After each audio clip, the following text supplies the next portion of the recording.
makes the signal. One second, I've just got to sign in. Can council put their microphone on, please?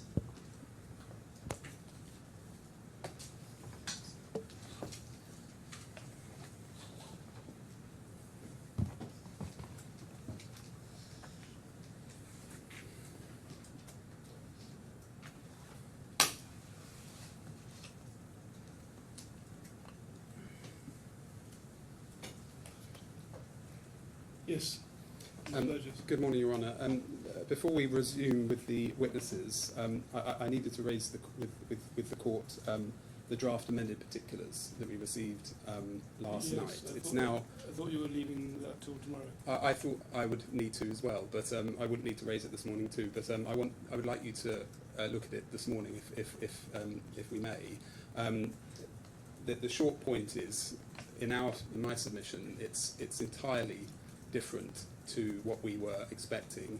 My learned friend, at the end of, you'll recall, we had a long hearing on my strikeout application, and Your Honour found that the currently pleaded claim against my client was based only on the contingency, and therefore the claim was unsustainable absent amendment. We had a long discussion about the amendments that were being proposed, at the end of which I had understood, Your Honour, that the amendment that the claimant intended to seek permission for was to allege that the harm that had been caused by way of the deceit was the legal costs consequent upon the abandoned amendments. That wasn't all. It was plead a chain of causation leading to, along the lines broadly, of saying that although the documents were not binding so as to overturn a previous agreement, they nonetheless were relevant in deciding whether there had been an agreement, and to that extent Mr. Gupta's deceit contributed to a position where the company, the Liberty defendants, could wave these things around to try and defeat Mr. Kahlon's claims. Well, I think. Sorry, I put it very badly, but that's roughly exactly right. Yes. Well, Your Honour, I would urge you to look at actually what we've received, and the reason I raise it now is because, of course, Mr. Gupta is going to give his evidence from lunchtime today and tomorrow. Yeah. At the moment, there's no extant claim against him. The claim that appears to be brought is obviously very important to the evidence that he's going to give. Yeah. He needs to know what that claim is before he goes into the witness box. I had, as I say, I had understood that the claim was going to be, the amended claim was going to be a more narrow basis, and on that basis, I thought it appropriate that it could be dealt with tomorrow morning. Yeah. I'm not asking you, Your Honour, to deal with the entire thing this morning, but I do urge you to look at the amendments, if I could take you through them, so that you can... Should we not finish Mr. Kahlon first? Or does it affect your cross-examination? Well, it does. This is the problem. See, my learned friend laughs. It's outrageous in my submission that this is being these brand new allegations are being raised in the middle of a fraud trial. The outcome of what's now being alleged. So we currently have no claim against my client. The outcome of what now is being alleged is a claim in over $100 million. My client is going into the witness box today. Over 100 million? Well, as I understand the draft, everything that is claimed against the companies is now claimed against Mr. Gupta, including the additional damages. 30, and whatever, of course we have the 30 million, of course we have the lost benefits. They can't claim additional damages. It's immaterial, Your Honour. The point is still the same. It's even if they're not saying they're intending to claim that, but this is the point. It's not clear enough on the pleading exactly what is being claimed and what isn't. But if they're not claiming that, we're still talking a fraud claim in many tens of millions. Yeah. And so it's perfectly right in my submission that my client ought to know what he's facing before he goes into the witness box. The amended pleading raises a large number of factual issues that, if these claims are going to be maintained, will have to be put to Mr. Gupta, and he should be entitled to hear from his lawyers and take advice from his lawyers, put in his own evidence, etc., on the new claims. I understand, but my shorter term question was, can this not be done at the end, before the defendants open their case? I think that we may have to, if Your Honour would like to do it that way, that will. Is there a disadvantage that way to your client? It's there's one significant disadvantage, because at the moment, for example, they have introduced an entirely new document as having been fraudulently, the claimant having been fraudulently induced into doing something with. It's only a draft, so he can't have signed it, but he's fraudulently induced into doing something with this document, or having this document be provided to him. Right. We don't know what he did with that, or he's supposed to have done. I read it last night, but I missed that. Yes, so if that is alleged, then that's something I'll need to consider and ask questions about. But that's only one point. There may be others. I will persevere and carry on. No, I don't want to continue on the basis that you will have a complaint, legitimate or otherwise, that Mr. Gupta hasn't had a fair hearing. So, sorry, that came out badly, but I don't want it to be. I don't want it to be an unfair hearing. If there is a genuine problem, then let's deal with it. But I'm just trying to think of the mechanics. Would it not be best to finish Mr. Kahlon first? If you think that will inhibit your cross-examination of Mr. Kahlon, then let's deal with it now. It's not a question of inhibiting, in so much as I think I would prefer to deal with it now, Your Honour, if that's acceptable. It won't take me a huge amount of time to take you through the pleading. I'm not and sure what he's asking, what my friend's asking. Are you asking the court to rule on the amendments now before receiving the notice? I can jump to the conclusion of what I'd ask you to rule on. So the direction. Sorry, are we having a hearing at which you're asking me to decide one way or the other, or somewhere in the middle? Yes. So or are we having a warm up? Where you're just alerting me to the problem without asking for a ruling yet? So I am going to, I do want to ask you for a ruling, and the ruling I would ask you to make is that the amendments other than the legal costs claim are not permitted now, and we have the hearing regarding the legal costs claim tomorrow. Or, potentially, if Your Honour, if I have misunderstood what Your Honour intended by way of amendments that my learned friend could make, that Your Honour directs, by reference to the pleading, which of those amendments may remain and which may not remain now, and then tomorrow morning we can have a full hearing of my strikeout application based on whether those particular allegations are sustainable. Hang on a second, why are we having two bites of the cherry? Your strikeout application is the converse of the amendments. Yes. But that is, in fairness to my learned friend, in so much as I didn't want him to say this morning, well, we'd all planned to have this full hearing tomorrow. But I can't see any advantage in having two half hearings, one on amendment and one on strikeout. Surely, if the amendment's allowed, there's no strikeout. That's no. Sorry, I didn't want to give that impression. What I'm saying is, of course, yes, there is, the claim is unsustainable at the moment, so it's all about amendments. I was just suggesting that the bulk of the new amendments be dealt with now, and the amendments that, as I understood it, Your Honour had considered could be potentially permitted, be dealt with tomorrow. But I'm content. I think we should either deal with it all or not. Well, I'm content to do it that way too. We haven't obviously prepared completely on that basis, and I suspect my learned friend will say he hasn't either. That's why. I haven't prepared at all on that basis. My learned junior has been diligently preparing a note and was responsible for the amendment. I could tell it was his note because his amendments, because of the constant use of the word purported. I think you're take that on board. But, well, I mean, I'm obviously... Sometimes appropriately. Well, so you're on those position I'm in. I've obviously been preparing for my cross-examination of Mr. Gupta and not for this hearing this morning. But to pick up on one of my learned friend's points, it's quite wrong to suggest that these amendments were only ever canvassed yesterday as being about costs. We made it... Well, that's my recollection too. Yes, we made it. I thought it was the causation Exactly.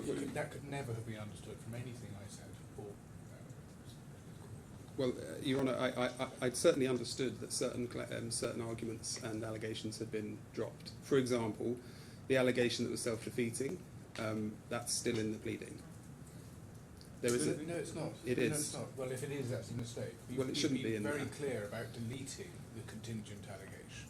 So all that we are running is exactly the argument that the court asked me to particularise, which is the argument fleshing out the case of causation and limiting ourselves to the second of the 2 points I advanced in submission yesterday. The first point being the contingency, which after argument the court indicated was unsustainable. That's gone, even in its revised form. But the argument that ran irrespective of the contingency is still there.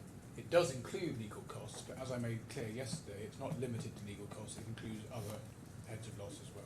Your Honour, Entirely clear. my learned friend misunderstands. It's not the contingent. Of course, the main contingency has been deleted. The contingency as to whether these were binding contracts. The contingency I'm talking about is my learned friend said his main point yesterday was that the companies were still relying on these documents as part of the factual matrix. And after having made submissions on that, we pointed out that the argument is self-defeating, and it was dropped, Yes. as I understood it. But That's it's still on the pleading. Well, if it is there, that's a mistake, and I don't think it is there. And The pleading is entirely clear that we are now running the other case, which is the second one. Would it be sensible? Sorry, I'm just trying to cut through this because we've got at least one witness in the middle of his evidence and others waiting. Would it be sensible if the junior counsel on both sides went out now and just identified what it is you're concerned about, so that we can then have an informed discussion? we're certainly... You've got a team of counsel with you. Yes, I suspect there will be very little agreement on that, Your Honour. And the reason is there might be because... some identification though of what we're talking about. So, well, I think I will have probably done the identification more than my juniors. That's the only issue. So I don't want to leave that with my juniors. That I think, if I may, I think it will only take maybe 10 minutes. But if I may take you through the pleading, then perhaps I can at least identify the issues that I have with it. And then if my learned friend, as just happened, says that in fact that's not what we're saying, and it's all... And I appreciate my learned friend is in the middle of his prep. Let's do it.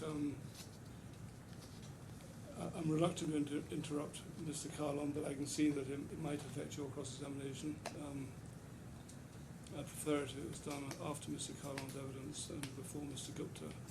But let's do it. We can spend more time arguing about procedure than actually discussing the document. So let's look at the document. Yes. Can you put it on screen for us? Yes, A13-1.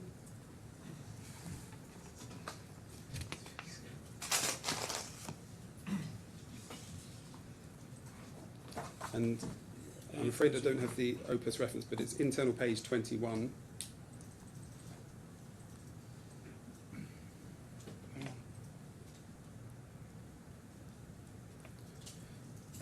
So you'll see in the first sentence the contingency has gone, and it's been... Hold on a second. Oh, sorry.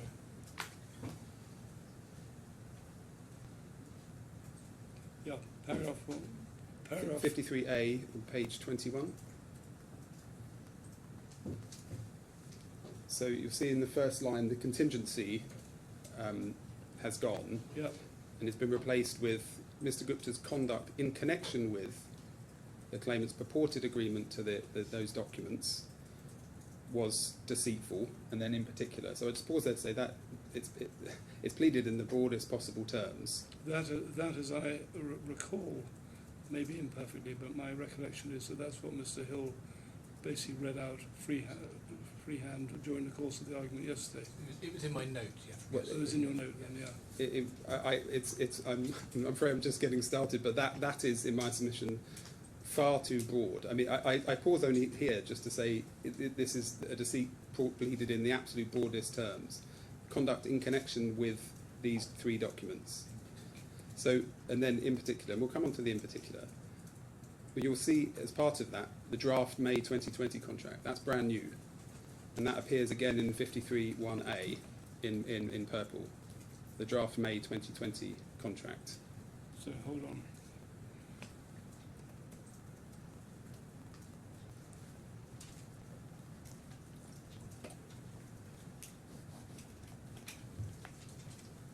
Right, that I can understand your point there. Right.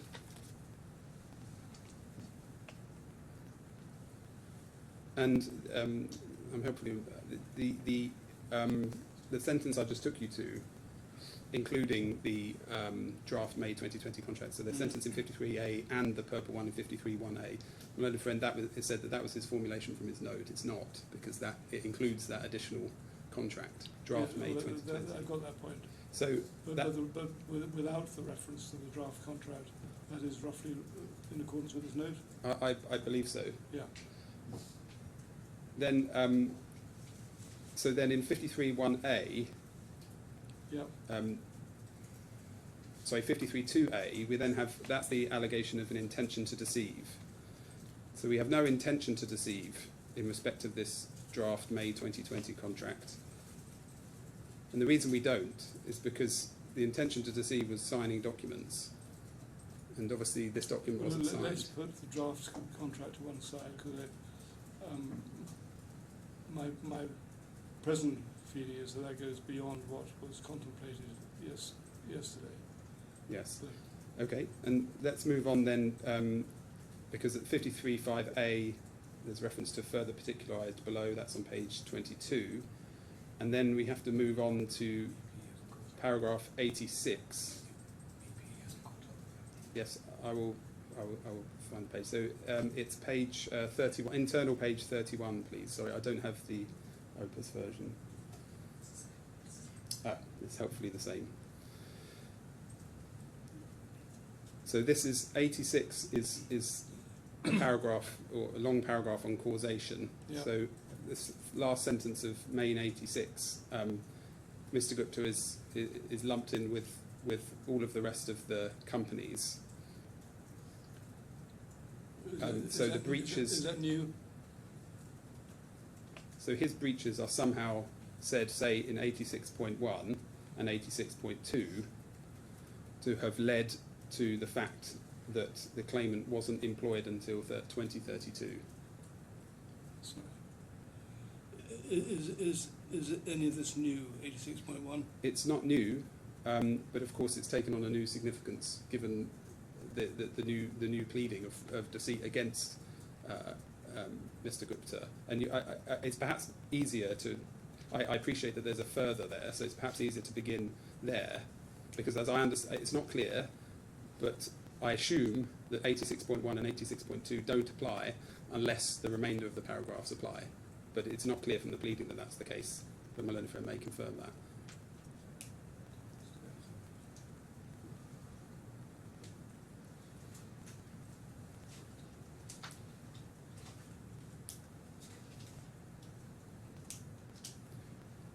So 86.3 are the new allegations in terms of causation. So 86.3.1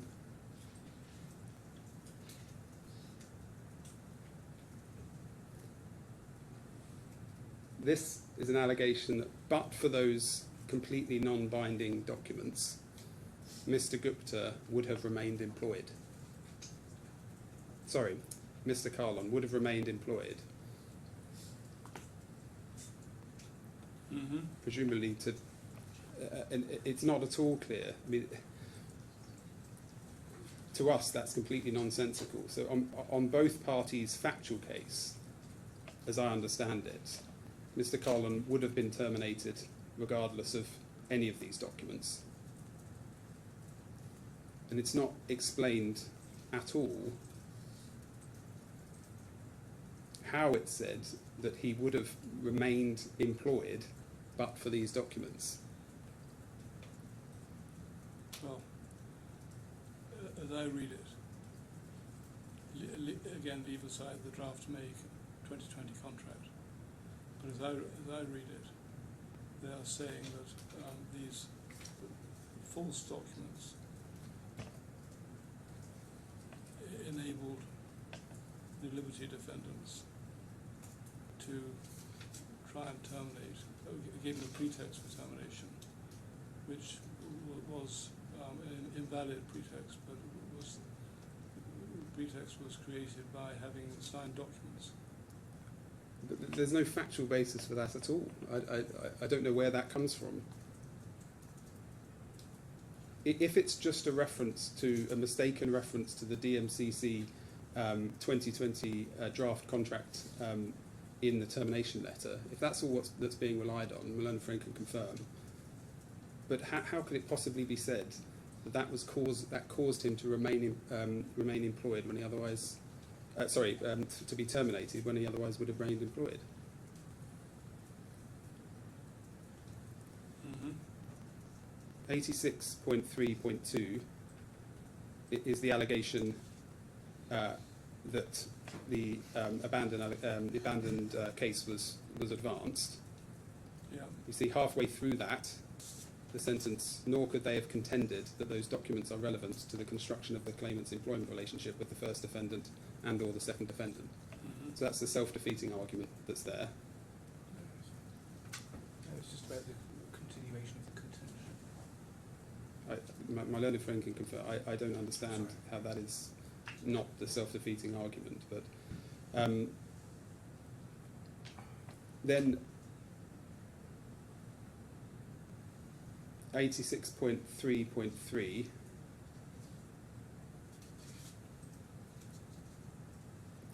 we have at the start the allegation that Mr. Gupta was the direct actor for the purposes of UAE law because he created the material that enabled the companies purportedly to terminate the claimant's employment relationship.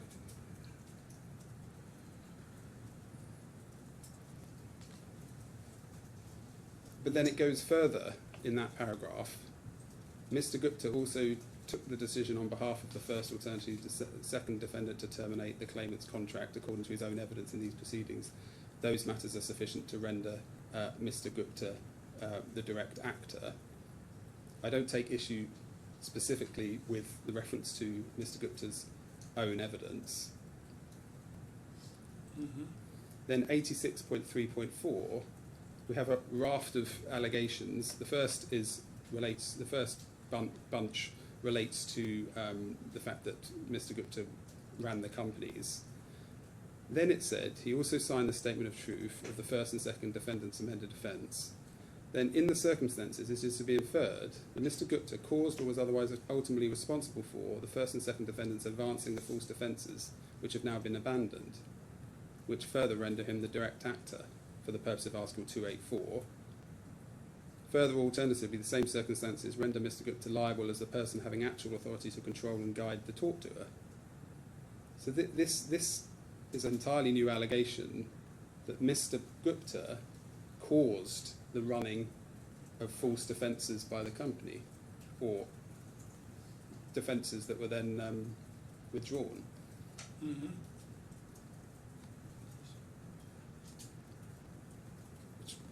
Then 86.3.5, we have another completely open-ended allegation. Further still, and in any event, Mr. Gupta is jointly severally liable for any losses which were also caused by the first and second defendants.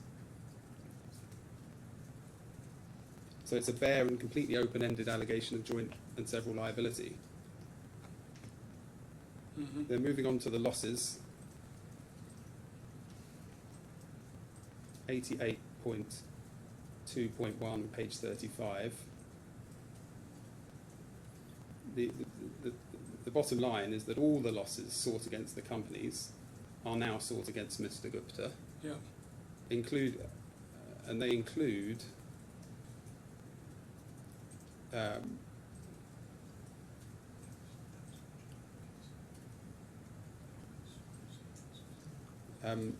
an additional list now at 88.A2.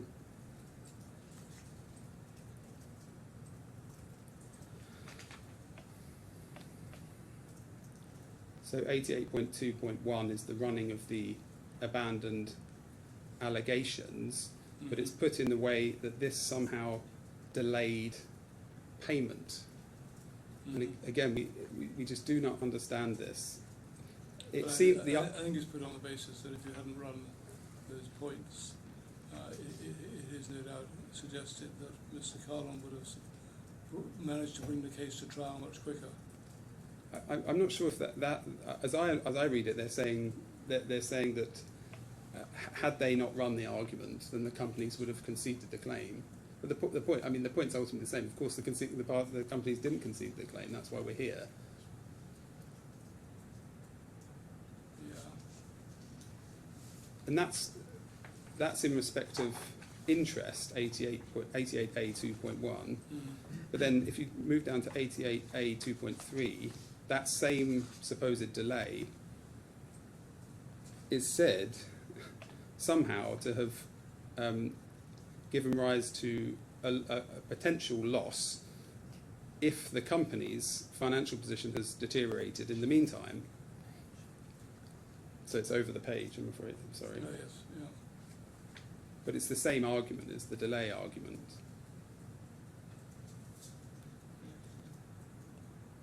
As I say, my own reading of it last night, which may be wrong, was that the delay argument was really on the basis that had Mr. Gupta not done what he did in respect of these later documents, the documents would not have played such an important role in the case, and the case would be less complicated, would be brought on for trial quicker, and would have been brought to a conclusion before it is alleged the corporate defendants divested themselves of whatever money they have.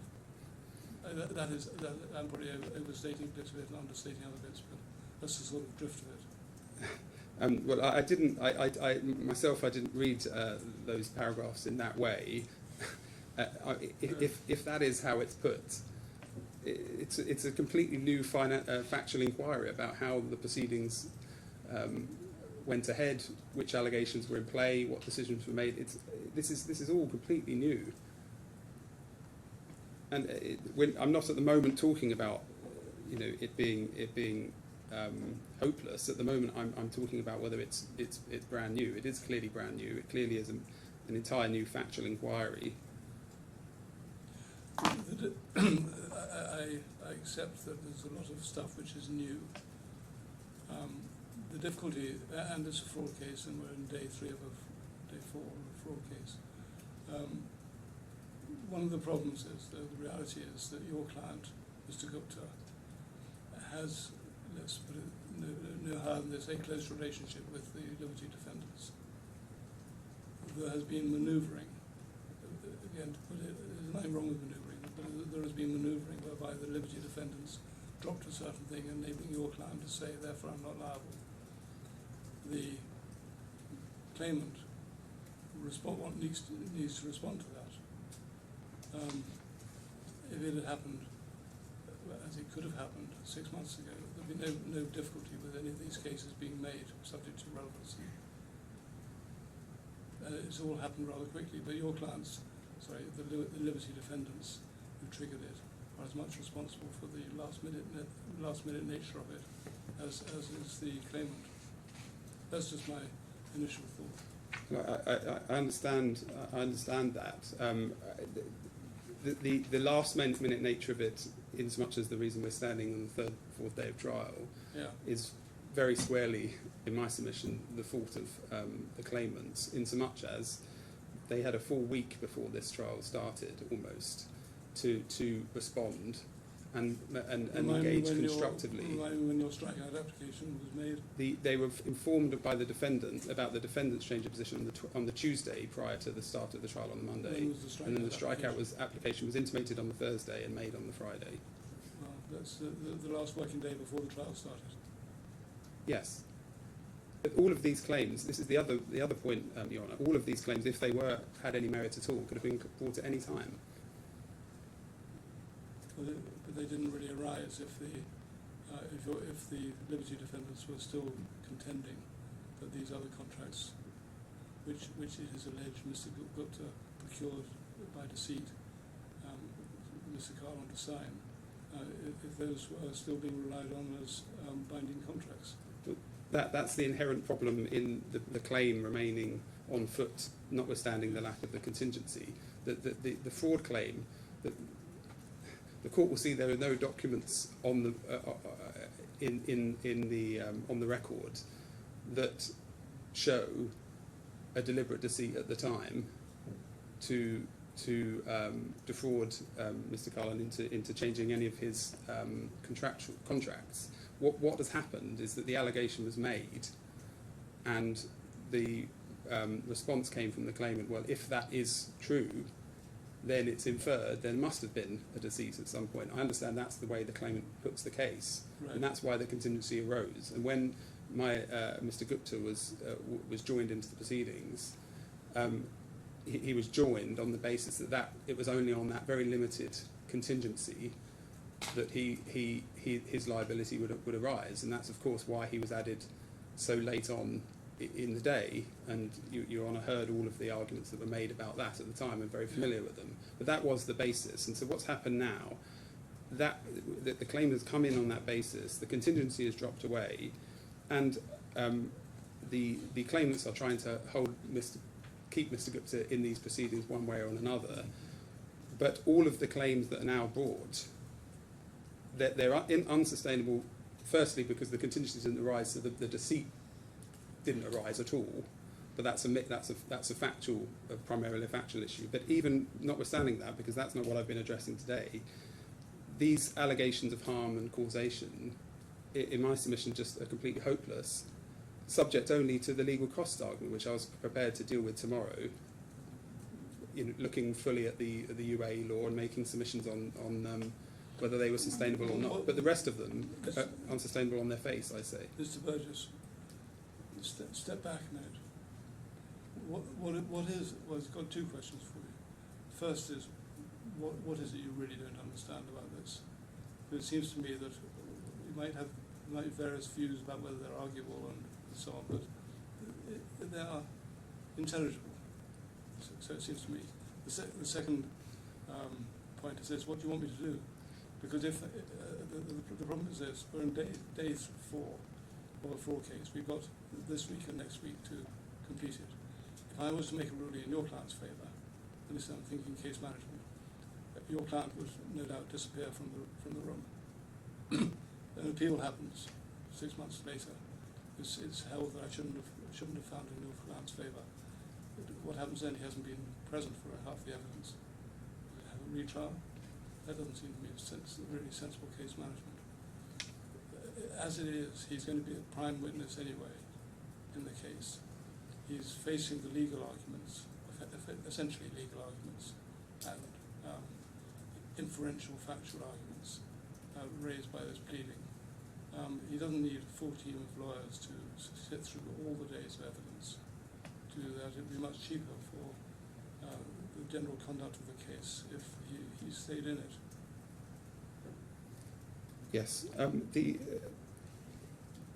The answer to the first question about what I don't understand, if I just answer that briefly first, the allegations, we have a deceit that's in very broad terms, then we have a bunch of causation points that are made, and then we have a huge list of losses with absolutely no connection between them at all. That is a major problem, and so we have no idea what exactly is the claim that's being made, in so much as how those three things link up. So that's the problem of what's not being understood. I hear what you say on that. Yes. The issue about what Your Honour does about it, well, I would invite you, Your Honour, to reduce these amendments to only those amendments that are sustainable, that are properly pleaded, that won't disrupt the trial, that won't require further factual inquiry, and get this pleading into a manageable state, such that we can, notwithstanding that it's in the middle of the trial, still actively and properly manage the fraud claim against Mr. Gupta. So I had suggested at the outset that the legal cost claim was one that at least I could follow and understand, and my team could follow and understand, and it's one that would not necessarily disrupt my cross-examination or the cross-examination of Mr. Gupta. If we go beyond that, it becomes much more difficult. But if there is another allegation that can now be made at this time without disrupting the trial to any great extent, then perhaps there is another allegation that can properly be brought at this stage. But it's not all of these allegations. I'm not quite sure why these disrupt the trial. Well, because of the factual inquiries that will be needed. So, are you talking about on the causation point? But what would have happened had you not signed these documents? There's many. So is that the main problem you're concerned about? That's certainly one of them. We've got the entirely new allegation about Mr. Gupta procuring the company to make the abandoned case. We've got two new forms of joint liability that are totally unclear to me at the moment. The new allegations of how the documents that we've been talking about have somehow brought about the termination, insomuch as he would not have been terminated but for these documents that had no binding effect. That's a question or two to a witness, but it's not much more than that. The spurious, we say, allegation about the delay in respect to the financial, causing the financial position of the companies to deteriorate is another one. These are things, and you'll appreciate, Your Honour, that I'm also in the middle of cross-examination. We received these last night at 5 p.m. Yeah. So I'm doing my best at speed to work out all of the angles for my clients and which allegations I'll need to put to Mr. Kahlon, which allegations Mr. Gupta needs to be prepared to face. It's very, very difficult, but in my submission, some of these new cases are so clearly hopeless on their face that these kind of disruptions shouldn't be... Why would it give rise to any further questions to be asked of Mr. Kahlon? Well, certainly Mr. Kahlon needs to be asked about whether he was fraudulently induced into doing something or having some relationship with the draft May 2020 contract. Well, that's already part of the case subject to the contingent basis. It was never the part of the case that he was fraudulently induced into. It was an unsigned document, which is part of the problem. Sorry, you're talking about the draft. Yes. Contract. Sorry, I thought you were talking about the others. No, that one. So that's a new allegation. I would put, frankly, unless Mr. Hill says something remarkable, I would have thought the draft May 2020 contract comes out of it. Well, in which It is probably put in by over enthusiasm. Yes. It wasn't, Your Honour. It was put in for a very specific reason, as far as I can understand it, and the reason is because the termination letter mentions it. It does, Yeah. but yes, when the matter was first raised, it was alleged, as I understood it, that it was the DMCC employment contract that was relied on in the termination contract. I took Your Honour to the passage of the pleading, which made that clear that was completely wrong. It was actually the draft that was referred to in that employment contract, and lo and behold, it turns up in this draft. So that's how that came about. But that's the hook, as I understand the way the case is now put. That's the hook that allows the claimant to somehow say that, but for that, Mr. Kahlon would have remained employed, and therefore to somehow say that because of that, all of the losses can be brought in that are currently against the companies. And from my client's point of view, there's vast amounts of money. It's an allegation of fraud. It's not something that can be dealt with in that kind of way. In my submission, it cannot be brought into the case in that kind of way and with such vagueness. So what I urge you to direct, Your Honour, and having heard the kind of indications you've given, is just this pleading needs to be reduced down to only certain allegations that Your Honour takes the view are sufficiently sustainable to continue and which do not disrupt the trial. And I include in that the fact that, of course, Mr. Gupta's got to give his evidence this afternoon. So when he starts giving his evidence, he's obviously impaired, he can't talk to his lawyers. Well, There's got to be an opportunity. The impaired rule doesn't prevent properly controlled discussions about particular points. Yes, I'm sure that I appreciate that's right, but of course that's undesirable to be in that position where we're having to have siloed conversations about certain points. But it's the time that we have, and his lawyers are all in court. These things should not be raised at this late in this way at this time. And I appreciate what Your Honour has said about the fact that the companies have some role to have played in this where we are now. But the point is, that all has an impact on what now should be allowed, and I say it should be only the types of allegations I've identified. All right. Mr. Hill. Yes, just I'll try and deal quite briefly. Paragraph 53A is the same subject to the May 2020 contract. I've heard what Your Honour has said. Just very quickly, the reason it was included, I did mention it yesterday, it's part of the same suite. So Your Honour will recall, you get the email, Miss Tim says she's going to draw up the contract based on the attached being the version which excludes the LTIP. There is then a suite of documents that follow over the summer. There's a 2nd to 5th September letter which was signed. There's the first attempted contract, which is the 20 May contract, which is not signed, and then later there's the DMCC contract. So we say factually, leaving aside what we're allowed to plead, we say factually what happened, taking Mr. Gupta's evidence, is having approved that any contract should be drawn up excluding the LTIP. You then see that being implemented in the suite of documents, all 3 documents. We didn't plead the 20th of May contract previously because it was immaterial to the contingent case that we were running, but it is part of a suite. But if the court thinks it's too late, even as part of a suite, to add into the claim now, then of course we accept that and we'll delete that. Leaving that point aside, I don't accept the criticisms made by my learned friend of our pleading. It's now quite an orthodox pleading at paragraph 86. Just sticking to 53A. Yes. So that would, on that basis, one would delete the words "the draft May 2020 contract." Yes. And then in the 53(1)A, the bit in purple. Yes. Yes. If you're against me on that, I mean, I understand why Your Honour thinks it's very late, but just to explain why it's in there, it is part of the suite, and there can't be any surprise, or there's no real new development in factually in the 20th of May letter, because it does just follow inexorably when Miss Timms is drawing up the contracts, and that in fact is the first contract she draws up, the 20th of May contract. Yeah. And then the other amendments, leaving that aside, in my submission they're orthodox amendments, they're perfectly intelligible. Your Honour summarised our case this morning readily on the basis of what I'd said yesterday, and that's still the case that you can see reflected in the pleading. And we've pleaded loss and damage at 86, and we've given particulars of causation of loss. Hang on a second, I just want to get the text on screen. Yes.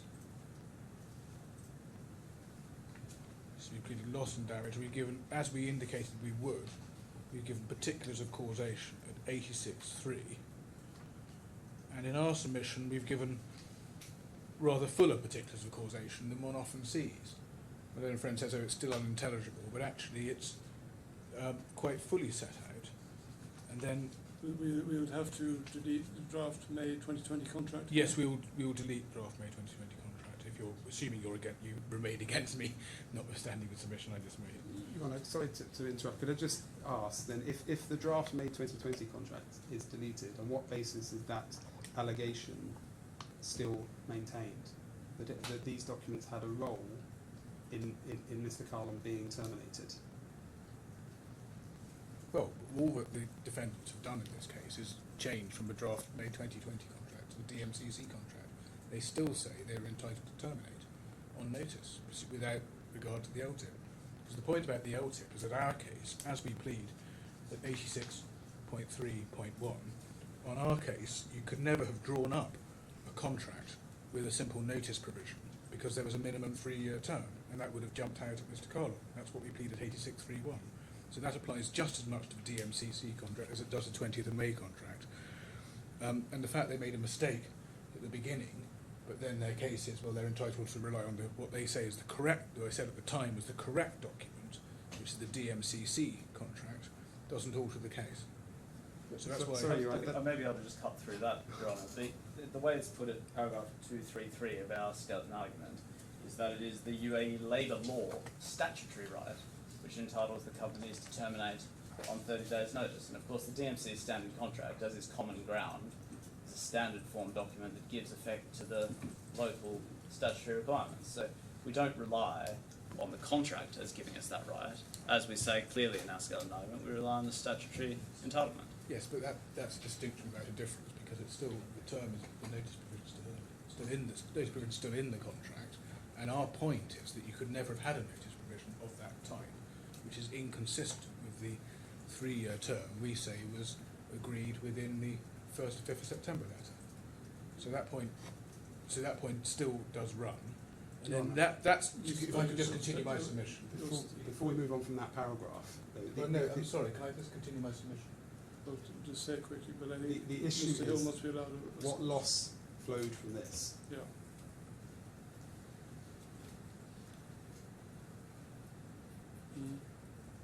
So this, as I was saying, the same point, I do submit we can still maintain a case on the termination.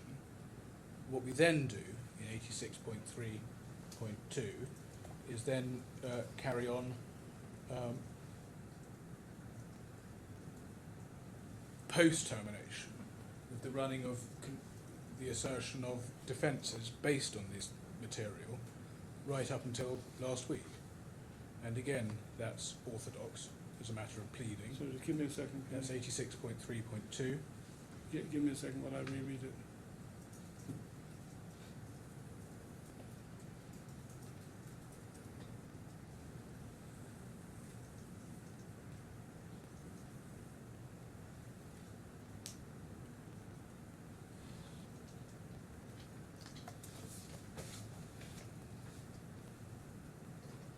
Yeah. Where a friend makes a particular complaint about us referring to document relevant to construction. We're not trying to bring in by the back door point we've abandoned. All that we're saying is that all the defences run by reference to these documents, which are defences that are only able to be run. Now, I'll come back to the loss consequences of that. And then we say, then we deal specifically... In 86.3.2, you need to get rid of the draft contract again. Yes, yes. I can't see it. Oh yes, you're right, yeah. 86.3.3, we then just, again, this is more pleading in my submission than is necessary, but since it was raised, we deal specifically with the argument about extraneous cause.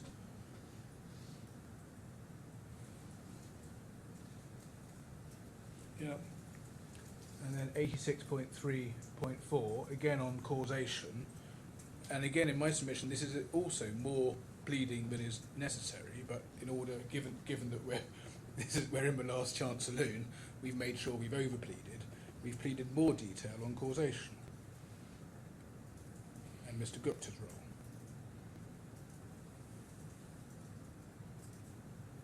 If you didn't have 86.3.4, would it affect your case much? Well, I'm not sure it would affect the case, because all this is further explanation. I think if I didn't, our thoughts would have been, we didn't have it, we'd have complaint from a learned friend that it's not sufficiently particularised. But we would say that is inherent in the allegations we're running anyway. But it's a further explanation of the causation. Yeah. And then 86.3.5 is a legal proposition, Yeah. which we raised before, that's in our skeleton argument for this trial, paragraph 128. And then we have particulars of loss that flow from those causation arguments. And then it's advancing and then later abandoning defences, 88.2.1. I think we need it on the screen. Yes, sorry, it's page 35.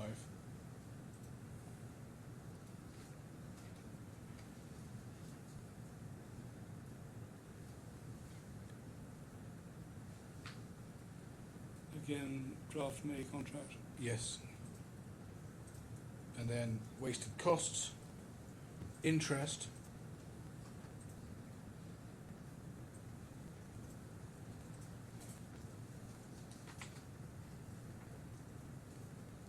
and then the fact that the delay, we should be indemnified to the extent that the delay causes us not to be able to recover from the defendants. 88822 again has the draft contract in. Yes. Yes. And then the delay point, the last point being that we should be indemnified to the extent the delay. Can you go to the next page? Yes, sorry.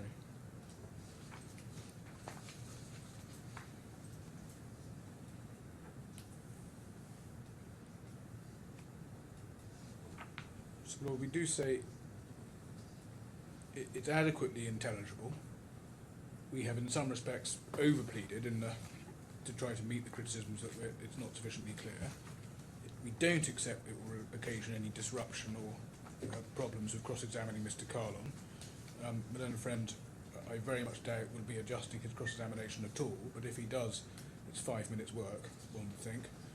And similarly, we don't really see why it would cause any particular problem of taking instructions from Mr. Gupta, but of course we would accept a relaxation in the PERDA rules if for some reason the process of taking instructions from him today, they have some esprit d'escalier and they think, oh gosh, there was a particular point I wanted to raise and in the rush we didn't have time. I would of course relax the PERDA from my learned friend to have a conversation with Mr.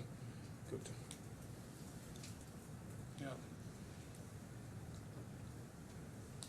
So in our submission this is an overblown objection from a learned friend and subject of course to the view you take on the 20th of May. We would I tried to explain what I thought to Mr. Burgess. What I thought was the argument on the delay claim. Did I get it right? This morning, yes. Yeah. Broadly, yes. It was basically right. The case would have been finished much earlier. Case would have been Simpler, quicker. simpler, quicker case. You've only got to look at their defence. And if you had won, you'd have got your money before. Yes, Before they haven't got it. that's right. Yeah, and you've only got to look at the defence, and that itself is not a case that needs elaboration with any witness. If a learned friend doesn't accept it on the basis of the way the litigation was conducted, he can explain in closing, because everyone knows how the litigation was conducted. We can see all the documents, we can see the stages. It's nothing to do with witnesses. Yes, thank you. Okay. Mr. Burgess. Your Honour, there was nothing in what my learned friend has just said that explained to me at least on what basis he's seeking any of the losses in respect of the Mr. Kahlon's contractual rights. So the LTIP, annual bonus, his loss of remuneration, loss of all of his other benefits. What is the basis on which that allegation is made? I can fully understand at the moment that there's a claim for the legal costs, and I understand that there's a claim that Your Honour has identified relating to a delay caused by the proceedings taking longer than they ought to. How does any of that relate to the many, many millions of loss that is set out in this pleading? That's the question that I sought to ask my learned friend, and I still don't have an answer to. I thought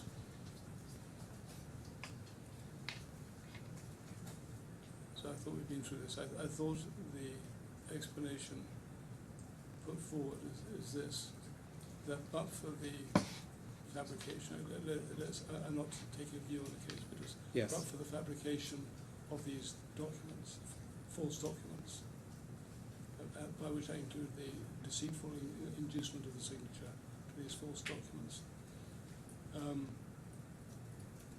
the company would not have been able to take the point that it didn't owe, that it couldn't that it could terminate and not pay the LTIP. Sorry, you're looking at me as I'm mad. No. Sorry, I'm just trying to compute it. So is it an allegation that he would have remained employed but for these documents? Well, one way or the other, the companies would not have mounted a serious challenge to his case without these documents. I think that's right. Yes, that's right. And just to give one example from in the counterfactual world, you would have had any written, assuming they had wanted a written contract, which they say they did, that would have had, to give full effect to the 1st of September, it would have had a 3-year term. So they wouldn't have been able to do what they did. There's nothing to do with the 20th of May agreement being the hook.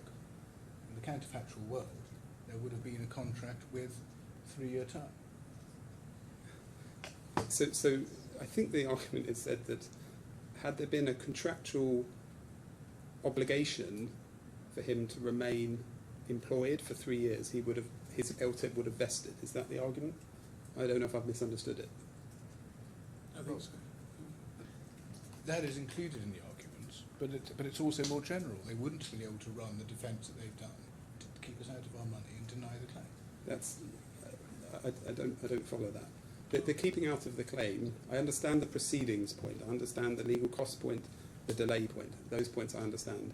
The idea that the many tens of millions that are claimed with no linkage, as I've said, somehow show me the many millions you're concerned about. So I can put it simply because, as I understand it, absolutely everything that's claimed against the companies, save perhaps, if I'm corrected on it, perhaps the additional damages, but other than that, everything is claimed against Mr. Gupta. Yeah.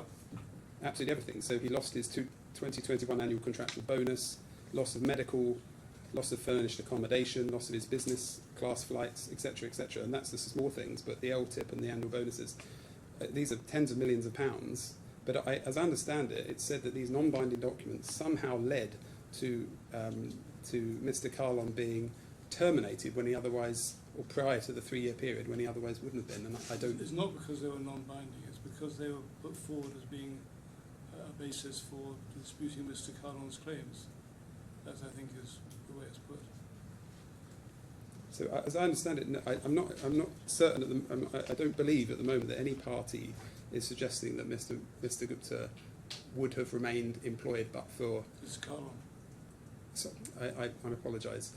Mr. Kahlon would have remained employed. I understand that they both say that factually he would have he says that he resigned. And the companies say that he was terminated for cause. Yeah. He wouldn't have remained employed but for these pieces of paper. But on his case, he would have got the LTIP of how many millions? Because the companies would have been put off terminating him.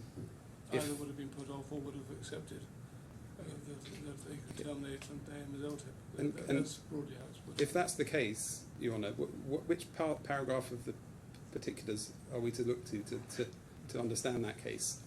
Oh, This is the problem. That's what I understood last night by reading the whole lot. Well, Your Honour, if that's your view, I don't claim any particular genius for doing that. But so perhaps if I can understand from Your Honour the claims that I'm not going to redraft pleadings. I understand that, Your Honour, but we have the legal cost claim, the delay claim, and it's said that there's a claim that he would the companies wouldn't have terminated him without allowing his within that 3-year period without allowing his shares to vest, but for these documents.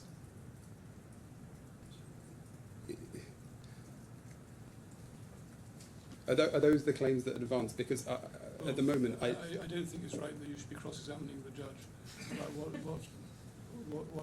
one side or other means. I just have to decide whether something is so unarguable yes, that the case should be struck out. but Your Honour, I wasn't cross-examining.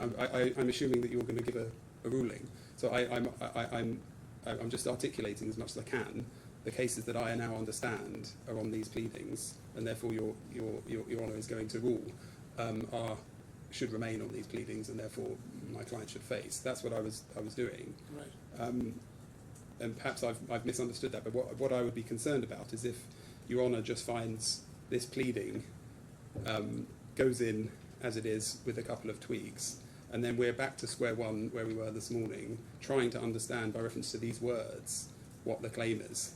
This is the difficulty. Of course, if this was in a different world, we would have pleadings, we'd have amended pleadings, it would be a 2-year process. We don't have that. So when my learned friend says this is an orthodox pleading, etc., it's not an orthodox situation. So we need to know now, in very clear terms, what the claim is that's being put in my submission.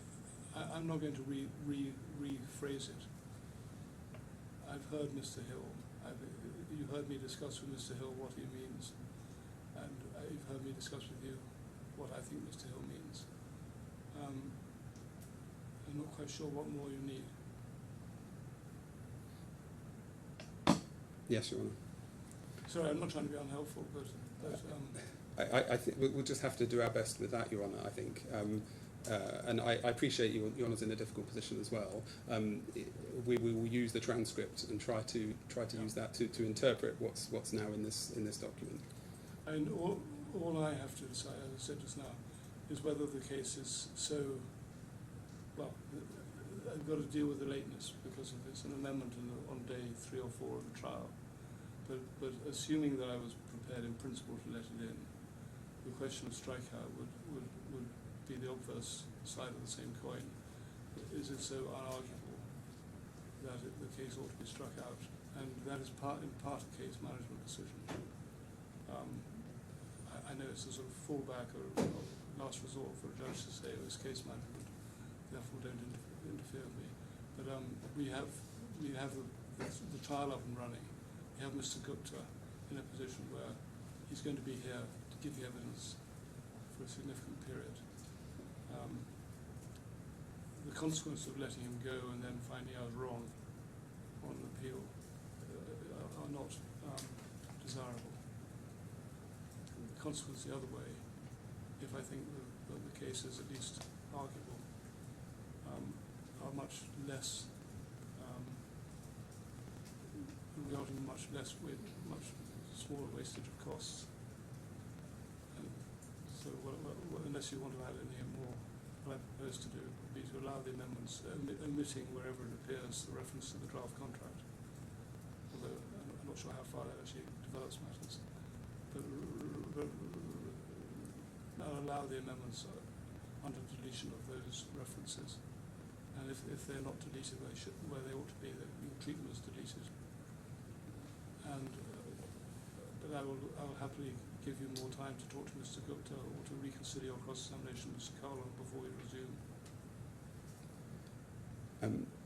Your Honour, I think given the time, we only have 2 hours left until we have to fit in Miss Femina as well before, I understand, before Mr. Gupta. Well, I expect there's some flexibility in the timetable, isn't there? Yes. Excuse me.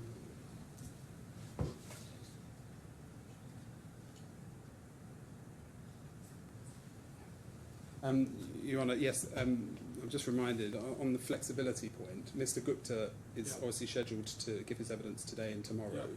He's not available next week. I see. So it's today and tomorrow only. Would he be available if necessary to finish by a video link? My understanding is we'll take instructions on that. Yeah, I'm not encouraging that, but just if there was another hour's worth to go or something. Yes, I suspect not, but we'll take instructions. So just in terms of that, he ought to make himself available, because I made it clear at the beginning of last week what my time estimate was. It hasn't changed, so they know that he does need to be available for those extra hours. Well, I'm sure that point's got through, but I think Mr. Gupta's obviously made business plans.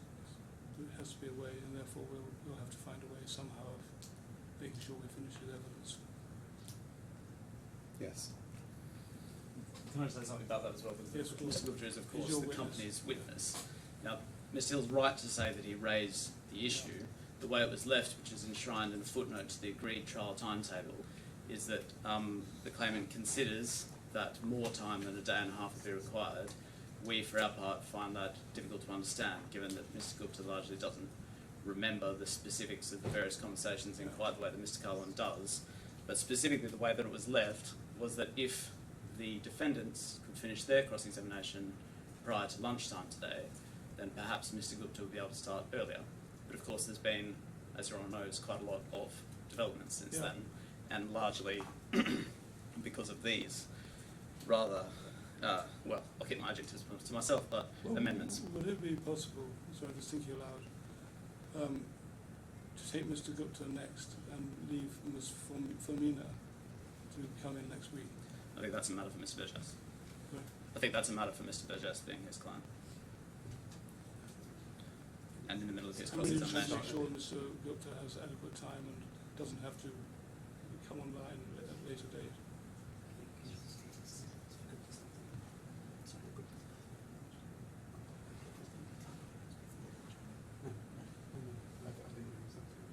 No, I'm not sure if we fully understood that. If your honest suggestion is that Mr. Gupta could give evidence before lunch. Ms. Firmina. Before Ms. Firmina. And leave Ah, Ms. yes. Firmina until next week. Oh, I see. I'm sorry, I So misunderstood. really just to give Mr. Gupta more time rather than less. That That's may what be I'm possible. thinking. I'm not sure that will necessarily make a material difference, but we'll. But it would mean you could start probably by lunchtime or just after lunch. Rather than how long is Ms. Firmina going to be? Not very long, I don't think.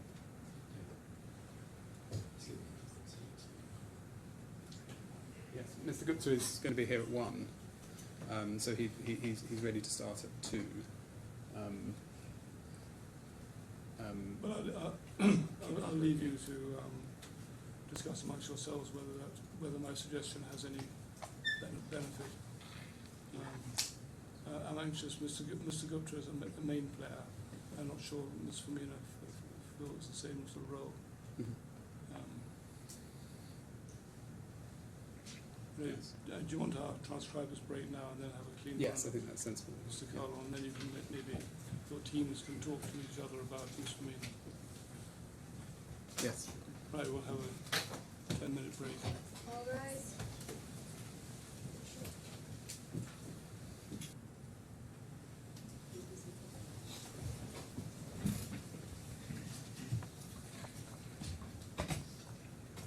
Yes, good morning, Mr. Good morning, sir. Kahlon. Yes, Mr. Burgess, when you're ready. Thank you, Your Honour. Just to recap, good afternoon, good morning, Mr. Kahlon.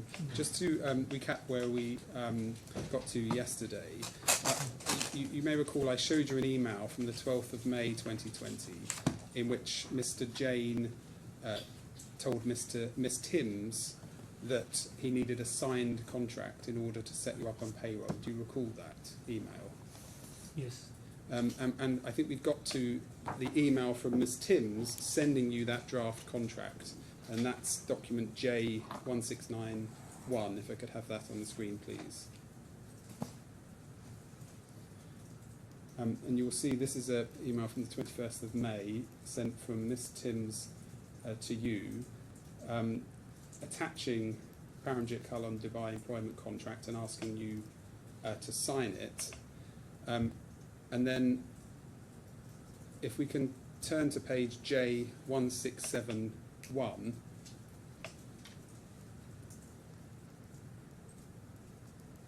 I believe this is the attachment to that email. Yesterday I in fact took you to the wrong attachment, and you quite rightly told me that your salary was not correctly stated, and that was my fault. But this, I believe, is the correct contract. If I could turn to 1675, please. You'll see there in Schedule 3, I believe that does correctly state your base salary, annual guarantee, and your sign-on payment as set out in the 1st September letter. Is that right? Yeah, missing the bonuses and everything. Yes. But on those particular points that I just mentioned, base salary, annual guarantee and sign-on payment, those are accurate. Yes? Yes. And you read this document when you got it, didn't you? That's why I rejected to sign it. Did you read it in full? Yes. Could we keep this document up and also turn up H147, please? Just want to show you what you say about it. Paragraph 228. You say, when I opened the draft May 2020 employment contract, I noticed that it was fundamentally different to the terms of employment that had been agreed. 230, you say you read the part about remuneration.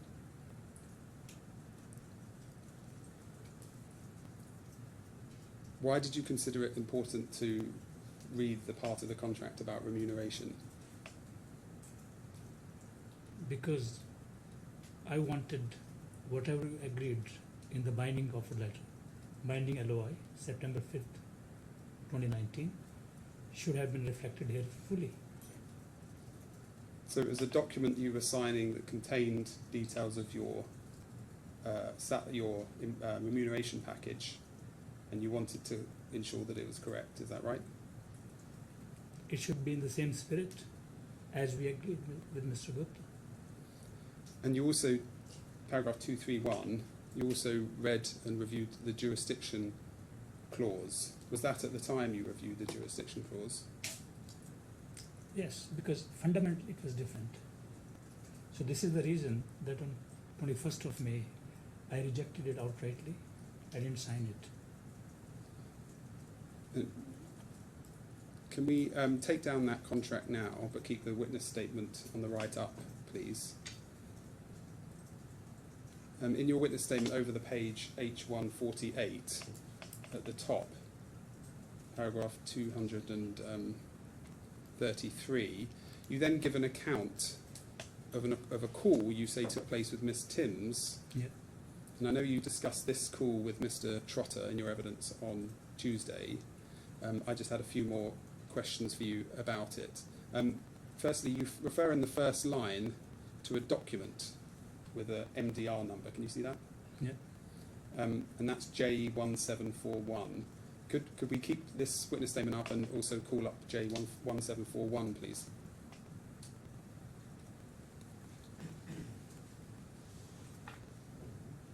So this is the document you refer to as in respect of this call. You'll see, obviously, the from field is empty. The subject is Paramjit Kahlon. There's no other content. Can you help us with how we know that this is a record of a call?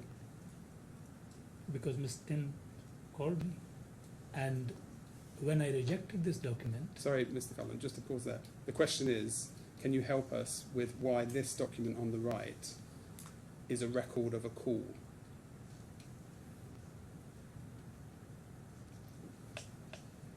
I don't know what more to show about it. There was a call.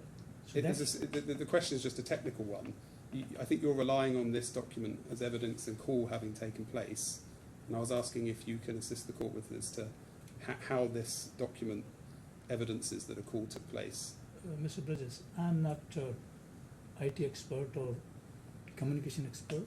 This is what the call must have been harvested from my call record.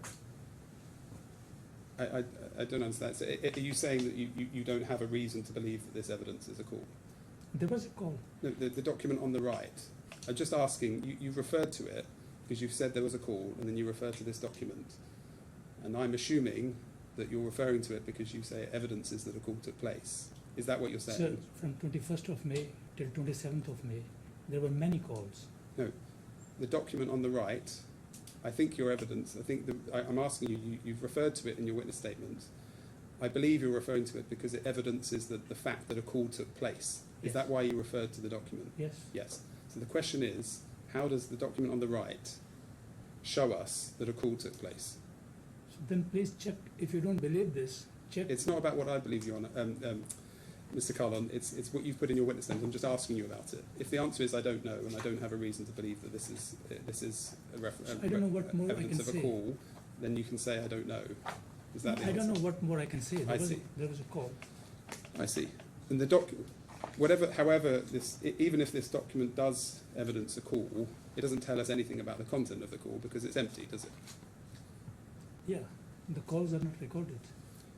And you gave your account of the call in paragraph 233, almost 5 years after your witness statement on the 26th of February 2025. How is it that you have such a clear memory of what you discussed on this call? Because there was a pull and push for good 7 days in the very busy schedule. When I was traveling with Mr. Gupta, we were meeting the government, and Ms. Timms were calling me constantly because they wanted to set up the payroll. Okay, so in that context, I remember there were a couple of calls she made to me. When I rejected this contract, Dubai contract, I found it completely different than whatever was agreed. It came to my mind the same episode which was happening from 23rd August 2019 to 5th of September 2019 when we reached the final LOI. And I could understand that Ms. Timms is trying to get me sign something which I was not ready for. And even Mr. Jain was chasing me for the payroll. Yes. I could understand that. So is the answer to my question, you recall this telephone call because you were signing a document or being asked to sign a document and wanted to make sure it's accurate, so you remember it because it was significant to you in that respect. Is that what you're saying? Yeah, because when I rejected, she called me. Why you rejected it? I said, it is not capturing anything what is there in my binding LOI. I just formulated what I thought your answer was, and I don't want to put words in your mouth, so I want to make sure that I've got it right. I think my question was, is there a reason you particularly remember this call? And I think you said, as part of your answer, that it's because words to the effect you were signing a document that was important. Or you were signing a document and you thought it important that it was accurate, and that's why this call sticks in your memory. Is that? I repeat, there were a number of calls, not this call only, because it went on from one day to the last day. And on the last I said, Ms. Timms, my title is also changed. And then she said, it's changed, yes, I know. So I'm going to send you the right title. She sent me the right title.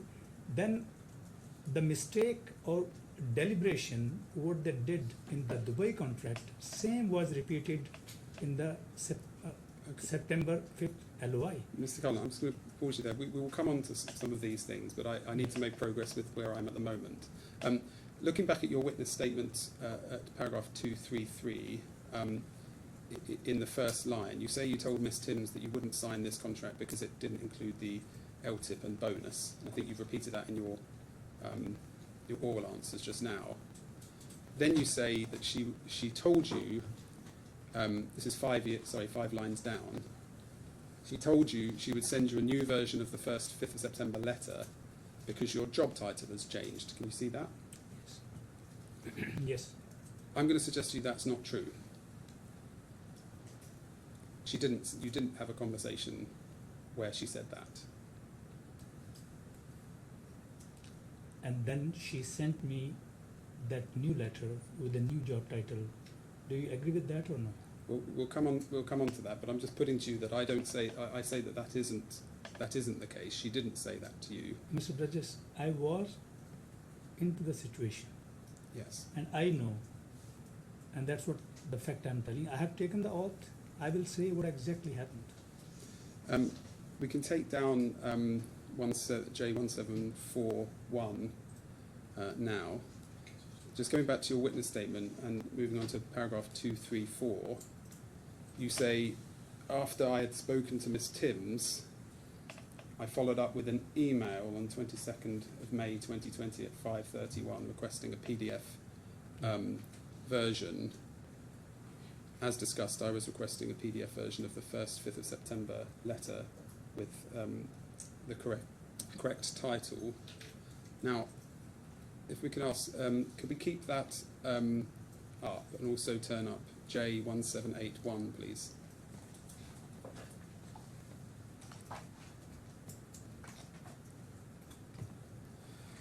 Here's your reply to Miss Timms' email that we looked at a moment ago, where she attached the draft May 2020 contract that you say you were very unhappy with, you can see at the bottom, can you,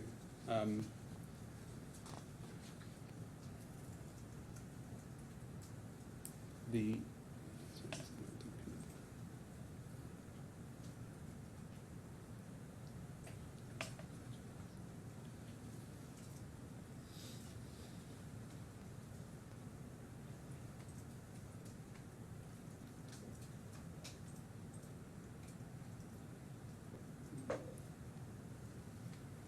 sorry, Mr. Kahlon.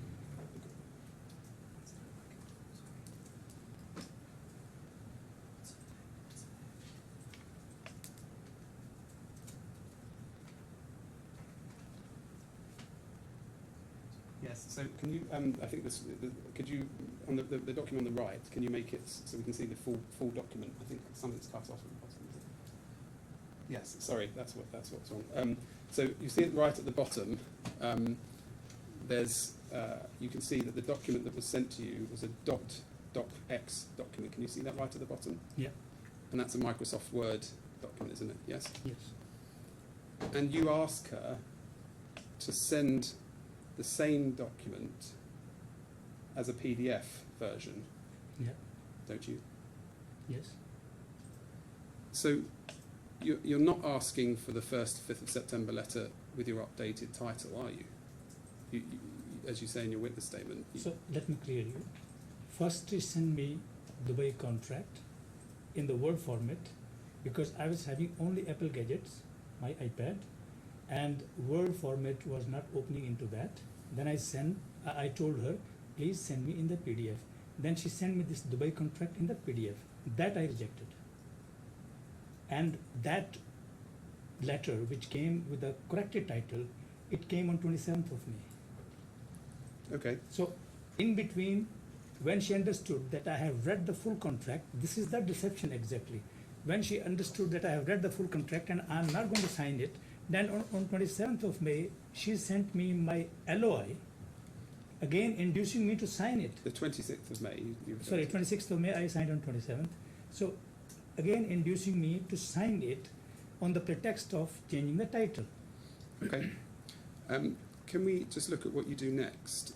So at the top of the page 1781, what happens next? You ask for the PDF version, and Ms. Timms replies to your request 4 days later, and that's when I think you just said she sends you the second 5th of September letter. Is that right? Could we have on the right page 178? Sorry, J1783, please.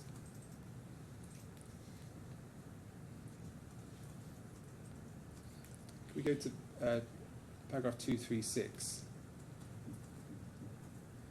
This is your account of what you did when you received the 2nd 5th of September letter. You say, at the time, I did not scrutinise the file name or examine its contents in detail. As I opened it quickly, I assumed it was the 1st 5th of September letter, which I needed to sign again, showing my correct title. Pausing there, when you say, I assumed it was the 1st 5th of September letter, which I needed to sign again, showing my correct title, you're referring there, are you, to what you say was discussed between you and Miss Timms on the telephone call that you say happened on the 22nd of May, is that right? No, 22nd of May was just Dubai contract. I'm so sorry, there's just a matter on the transcript that I think ought to be corrected. There's a matter on the transcript. I think when at line 17 on page 58, when the witness said she understood I've read the full contract and I am now going to sign it, I think he said. The That- transcript reads, and I'm not going to sign it. But I think the witness said now. What exactly? I don't understand. Well, I'm not sure I can recall, so Mr. Burgess, you better take what you want with that. I'm not certain which question it came off the back of that comment. Perhaps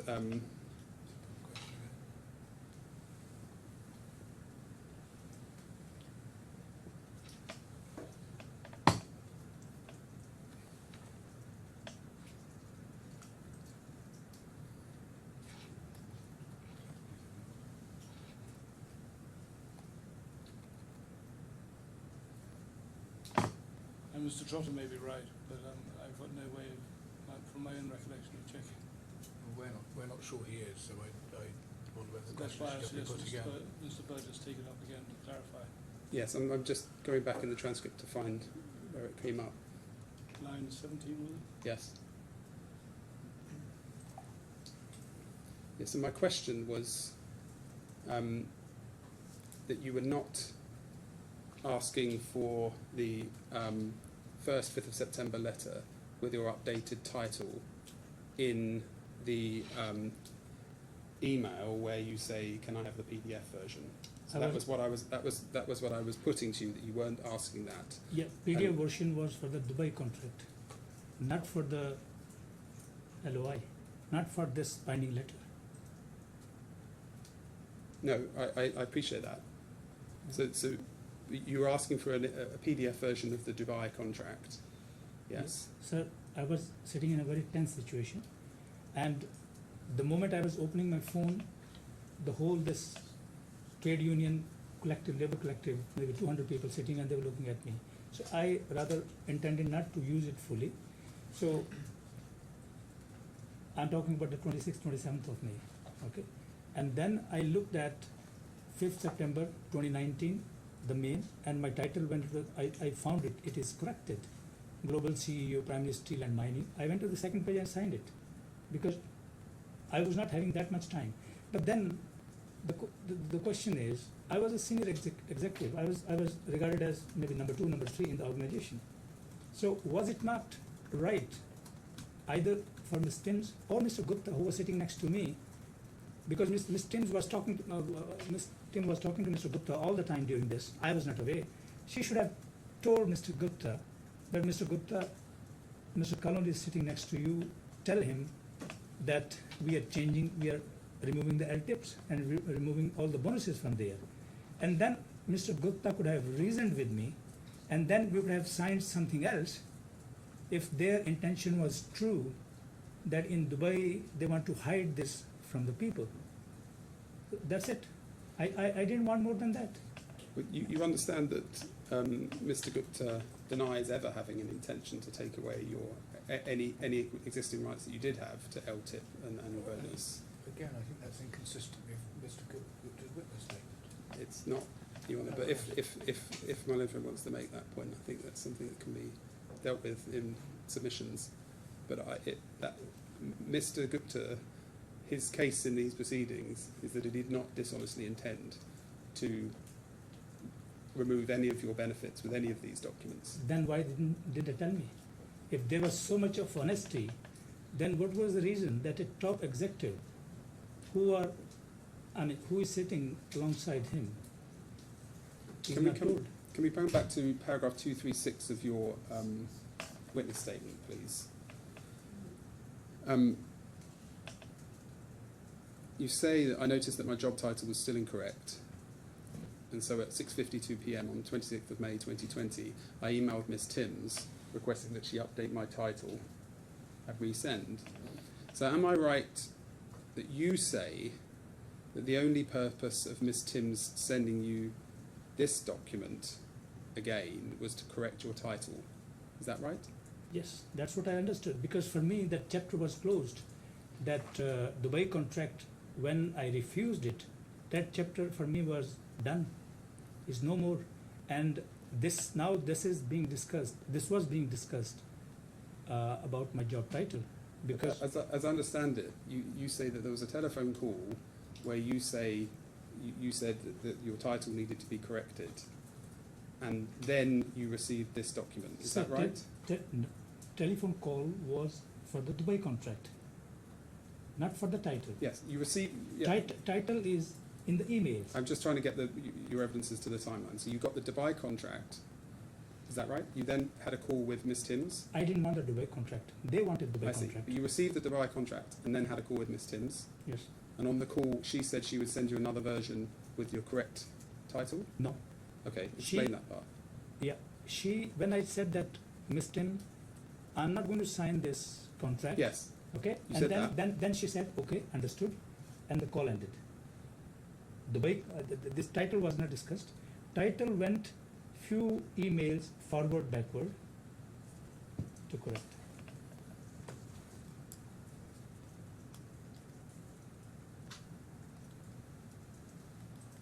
Can we just go up on the left-hand side? We go up to paragraph 233, please.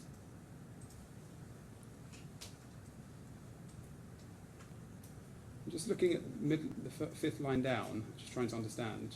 She said she went on to say that because my job title had changed since I'd signed the first 5th of September letter, she would send me an updated version of the terms of employment. This is the part I'm interested in. So you say that you received the draft contract that you rejected.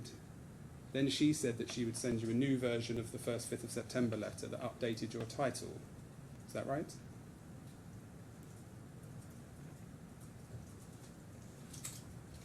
Look, the way events happen. No, did you say? That's not Pardon? right. I asked if what you say there is right. So I thought you said no, but perhaps you didn't. Sorry, you can carry on. Yeah. So when she called me, largely we discussed Dubai contract. Largely, because Yes. that was the main purpose, to set up the payroll. Whatever we discussed later, it maybe happened on the next call, because there were many calls during that 5-6 days of period. And this is how I got to tell her that my title is also missing, because I took the opportunity during those interactions that my title is now new. It's a global CEO, primary steel and integrated mining. That's it. Yes. On the right-hand side, could we go back to J1781?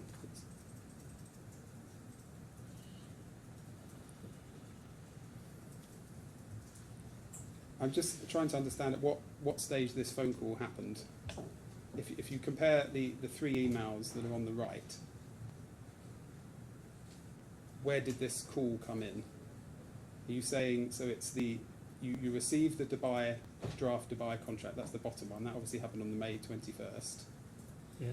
Then on May 22nd, it looks like you're saying you had a call before you then sent the email, please send the PDF version. So it looks like you're saying you had a call, you got the draft contract, you had a call with Miss Timms, you said that you're unhappy with it. She then said that she would, because your job title had changed, she'd send you a new version of the first 5th of September letter, you say. Did that, and then you sent the email on the 22nd of May at 5:31. Is that the order of it?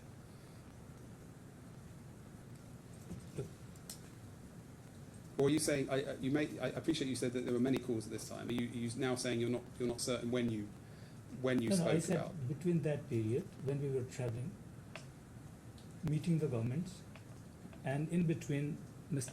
Timms is chasing me, sorry. And during that, one thing I told her, I said, always send me the PDF, because I cannot open the Word documents. If you want to send me anything, send PDF. And this is what she sent me on PDF, my September 5th letter, with the request to sign it. And that's what the title came into picture.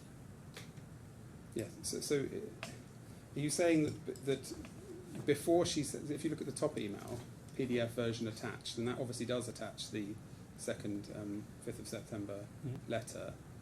I think what you're saying is that at some point you said it happened on the 22nd of May. It may happen some other time. But you said that you told her. Well, she went on to say, she said to you that because your job title had changed since you signed the first version, she would send you an updated version of the terms of employment. So That's what you're saying. the fact is, the Dubai contract was sent Yes. without right terms. Yes. I rejected. Second, 5th September letter was sent on the request to change the title. That she sent, but she removed LTIP and all the things. What was her role as an HR head, not to inform me, irrespective what Mr. Gupta is saying to her, or they're talking? Because, companies always go with the ethics. So I just want to come back So to... now I'm being questioned why I signed, when I signed, in which way I signed, But the fact is, she removed my terms. Yes. Well, unfortunately, these things we do need to be very clear on, because you have been very accurate in saying exactly when a phone call was happened and exactly what was said on the phone call. So I have to ask you about it. But so my question is, the email at the top, on the right-hand side, the top email is Miss Tim sending you the 2nd, 5th of September letter. And I understand from your witness statement that your account is, before she did that, she had told you that she would be sending you another version of that of the 5th of September letter. And she would do that because your title had changed. That's why she was sending it. That's what you say in your witness statement. Yes. So she's sending. So that the document she's sending in the email on the right at the top, she's sending to you because you say the title had changed, and that was the purpose of her resending it. Is that your evidence? Mr. Burgess, don't show one side of the story. Show both. When I replied her, the title is wrong, she sent me the right title. So I was in that situation.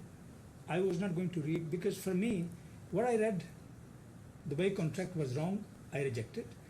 Then I read, then I got this LOI, September 5th. Date is same, title is wrong.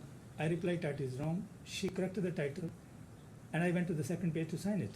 I see. But then, is it my duty to go through each line, and as company and as HR, it is not their duty to tell me that your LTIPs and your bonuses are being removed? And then she should have said me, I could have understood. Mr. Gupta has instructed that to be removed, which is there in the mail, which came in the bundle later. And then I could have reasoned with Mr. Gupta, because I was sitting next to him. We were 6 days together. Yes. Ms. Kahlon, the reason I'm spending a bit of time on this is because I'm going to suggest that Miss Timms never told you that she would send you a new document with a new title. That the call that happened on the 22nd of May, you have made So up. It's Let me just finish what I'm putting to you, and then you can respond. And you did all of that in hindsight in order to substantiate your story that the only thing you looked at in the 2nd, 5th of September letter was your title. So that's what I'm going to suggest to the court. Do you want to say something about that? I do not accept it. Period. Because it's recorded in the email exchange about my title, and she said, now it's corrected one.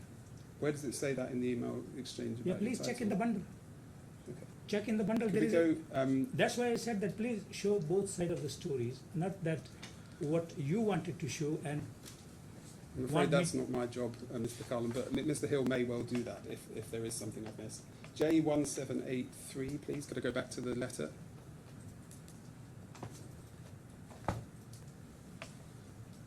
Now, you read all of this letter, didn't you? No. The document was only, the substance of the document was only on one page. You said in your evidence on Tuesday that when you got this version, you just looked at the title and then moved on to the second page and signed it. That I was your looked at the evidence on title. Tuesday. I looked at the title. I said title is wrong. I replied, Ms. Timms. She sent me another mail. She said, here you go, corrected one. So then I looked at the title. I look at the date on the top, Thursday, 5th September 2019. Date is same. Title is now updated. I hardly went through, because I was not allowed to sit in front of a very tense situation to keep reading my phone, because I was signing on the phone. And then I signed and I sent it. That's it. These are the events. So you looked at the part of the letter that said roll, but you didn't look at the part immediately below.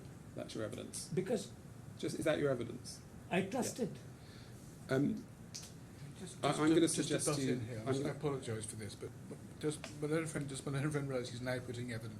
He's been putting a line of question which is now inconsistent with Miss Timms' evidence, and I appreciate she's not his witness, but it needs to be clear: is he not relying on Miss Timms' evidence? I didn't realise he wasn't. She's not my witness, and it's impossible to respond to that in the abstract. I don't know what my learned friend is referring to, so I will just continue with my cross-examination. If there is an issue, then I'm sure it can be raised in submissions if the questions I'm asking are not Yep.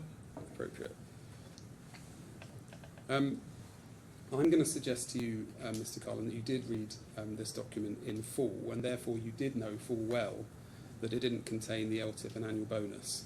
Sir, if this is your case, then why I was going to reject the contract, the Dubai contract? I could have signed that as well.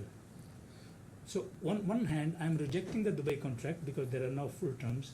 On the other hand, you say I am accepting it. Still there are no full terms. So where I'm standing? I signed it because simply title, and she smartly removed it. But isn't that, That is a deception. isn't that the problem, Mr. Kahlon? You're saying you did study the draft Dubai contract, and you Because- did look at the remuneration terms, and you Yes. rejected on that basis. But with this document, you didn't study the remuneration terms, and you didn't reject it on that basis. Because- Why did you treat this document differently? Because Dubai contract was a different contract. I wanted to see Dubai contract is in line with the September 5th letter or not. That's why I studied, and on 22nd of May, we had time to do that because we were still not reached to the government offices and not reached to the site visit. And when this came, for me, it was easy to sign because I felt this is just for the purpose of title change. And I never in my wild dreams imagined that the thing which I rejected 6 days ago is being presented to me in a different style, in a different way, in a deceptive way, hiding under this LOI, 5th September letter. Can we look at the response, your response to this now, J1851?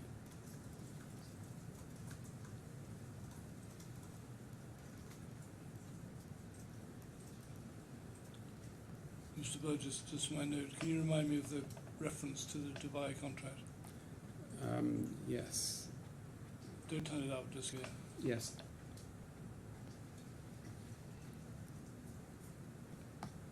It's J1671. Thank you. Yep. So you ask for the update in the title, and then she sends it to you, and she says, "Here you go." Just one more question. So, sorry, Yes. this is completing the loop. Before you were saying that I didn't send any mail. Here is the proof. This is the one you're referring to. I was referring to hi I see. Paramjit, PDF version attached. Then I said scusi is Italian word. It means Yes. excuse me. Yes. Denise, to bother you, please update the title as CEO Primary Steel and Integrated Mining. That's it, and send again. And it's So now, sorry, Yeah, please. yeah. So now, she updated the title, I think within the same day or next day, and she sent me. She said, "Here you go." So here is my problem. Trust is breached, and then she knew that I'm just asking for the title, and then she removed the PDF. She should have written here. Here you go. We have removed your LTIPs and the bonuses. The reason Mr. Gupta will explain you, or reason we will send you in the next email. Then I could have paused there. I was not going to sign it because 6 days ago, if I'm right, and 6 days later, I cannot be wrong. I need to be consistent. Yes. And you understand that Mr. Gupta's case is that these documents were not intended to be Indeed, they were binding intended. contracts. I can tell you, if Mr. Gupta can advise Ms. Timms and Mr. Marwa to create a fake paper trail, he is capable of doing anything, and this is not the only one. All along my career in Liberty Steel, there are numerous cases. If you allow me, I can give you 24 examples sitting here, deceptions. Well, I think if Mr. Hill may want to do that, but I need to move on. I just want to, perhaps I've covered this, but I just want to ask one more question. On the call where you said that Miss Timms said she'd send you another version with the correct title, is that the version at the top that's sent? Because it looks like she said that she would send another version. Then you asked her for another version, and then we got this other version. And I don't understand how those three things fit together. Was it you asking, or was she telling you she would do it? I don't go in the versions. She sent me one to sign. I said title is wrong, and she said, here you go, it's a new title. And I was focusing on the title because I have dealt with HR departments in my previous organizations in Germany as well as in ArcelorMittal for 12 years. HR is such an ethical department there. No matter what the CEO or the shareholder will tell, they will not do anything wrong which is against the law of the land. But here, Ms. Timms is disregarding all the laws. Why? Because she is in talk with Mr. Gupta parallelly. I just want to show you what happened next, and then ask you some questions. So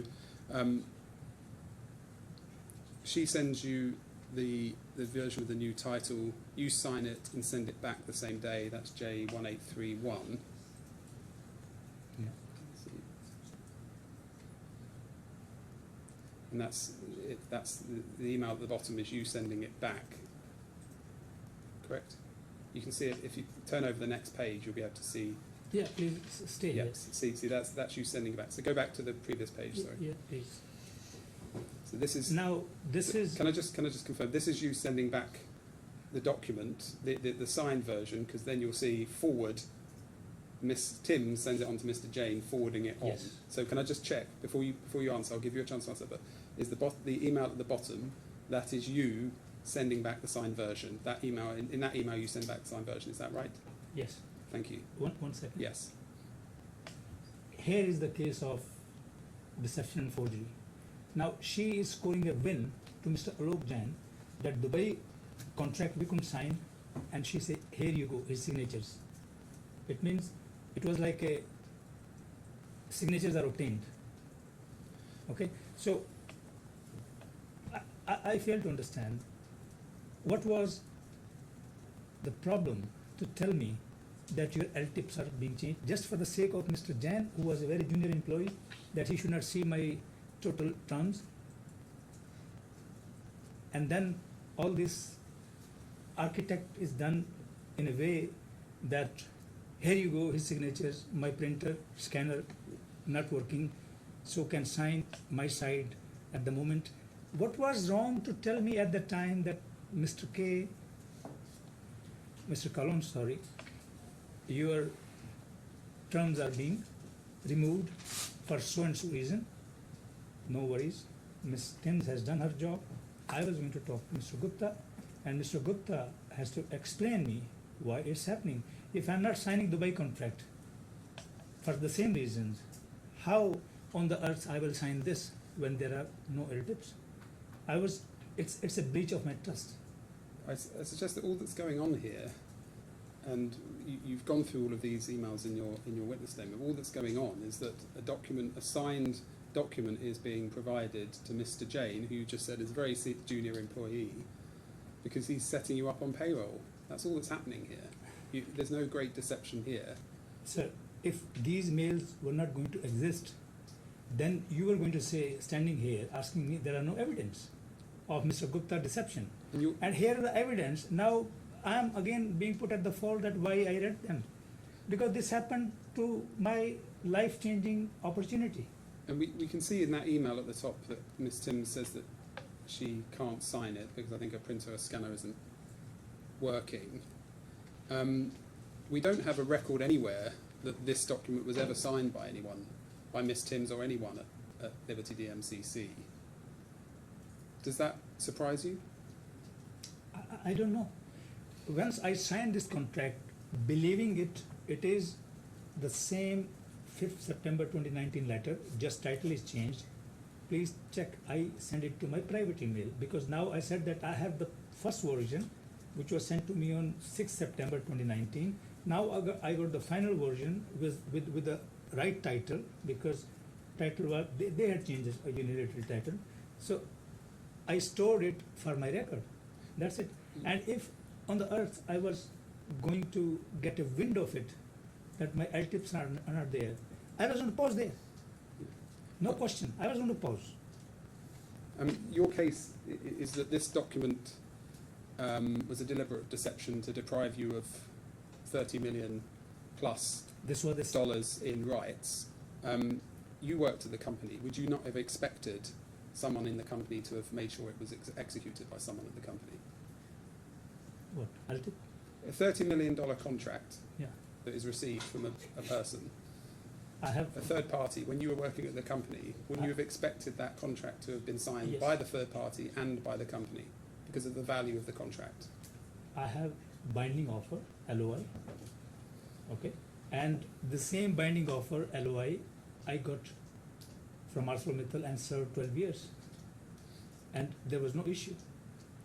And If I had got deception before, then I was going to be careful. I came from a culture where these kind of things, doing these sleazy things or deceptive things, sorry for my language if I'm not talking in the right way, was not a culture. But here I come and I find all these things, small things, tricks. The first thing which unsettled me joining this fake paper trail on the instruction of Mr. Gupta, how a shareholder can do this. And now I'm being questioned, why you did this, why you did that.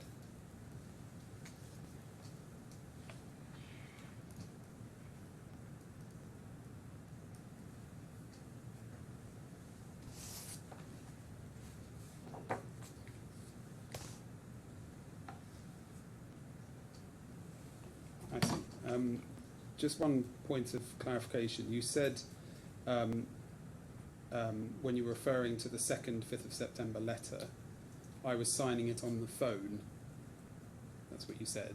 On my gadget, And Apple gadget. I just want to understand that because I think that the signature that's on the 2nd, 5th of September letter is at, if we just turn it up, J75.32.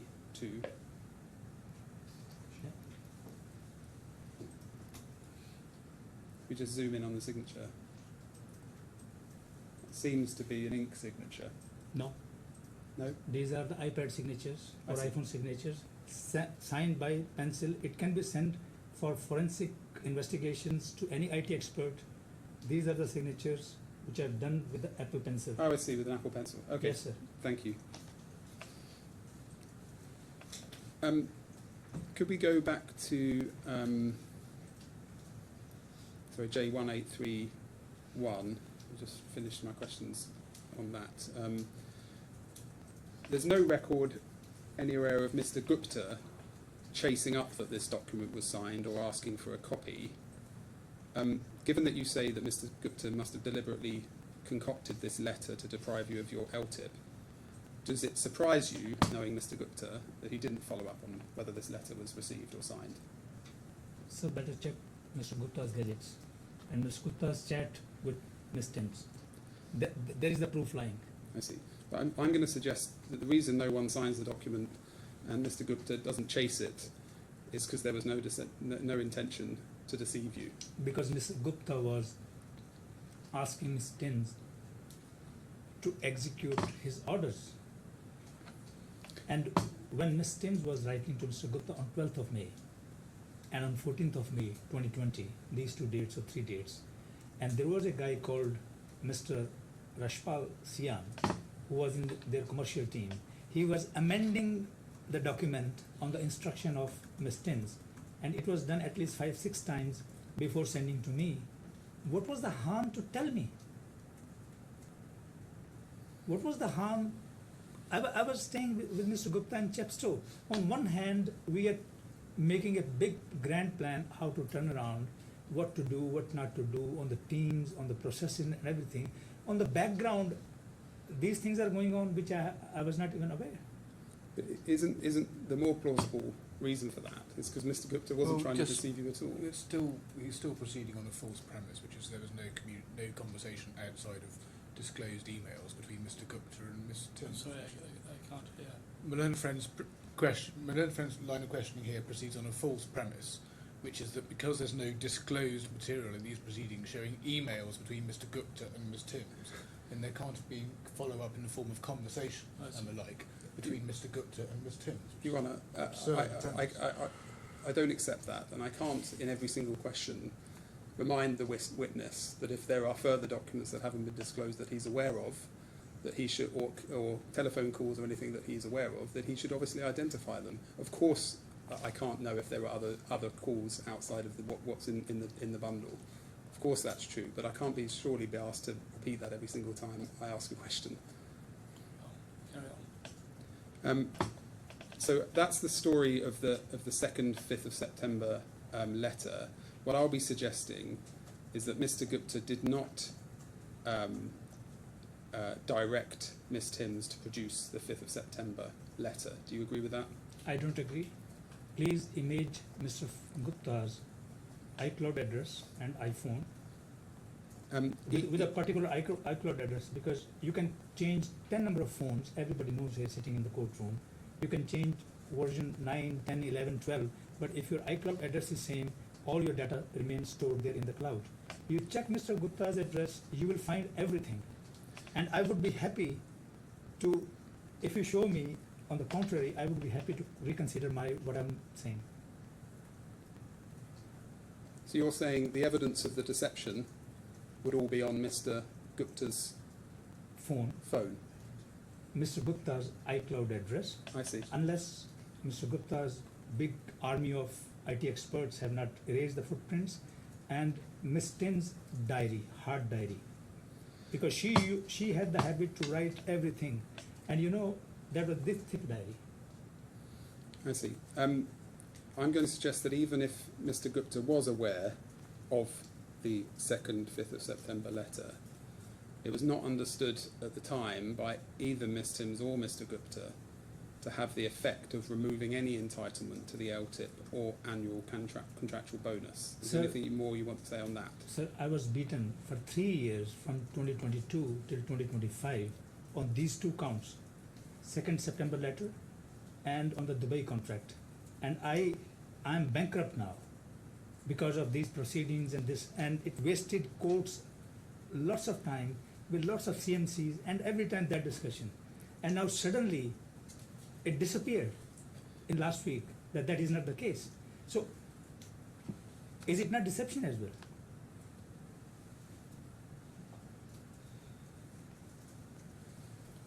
Yes, I'll come back to that in a moment.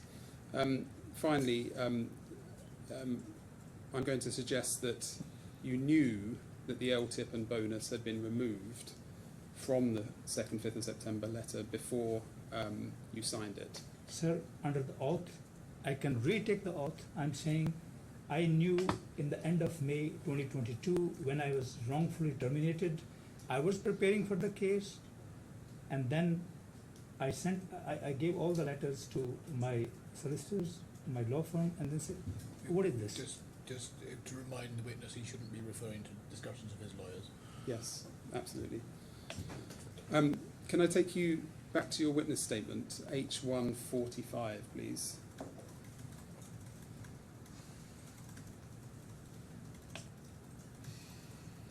Paragraph 214, please zoom in on that. You say, as the emails show, Ms. Timms appears to have intended to reduce part of my agreement to this modified document, with the fuller terms being recorded in the original agreement. And you say, however, the consequence has now been the defendants now seek to disavow the original agreement and to pretend that this modified version represents my full and contractual entitlement.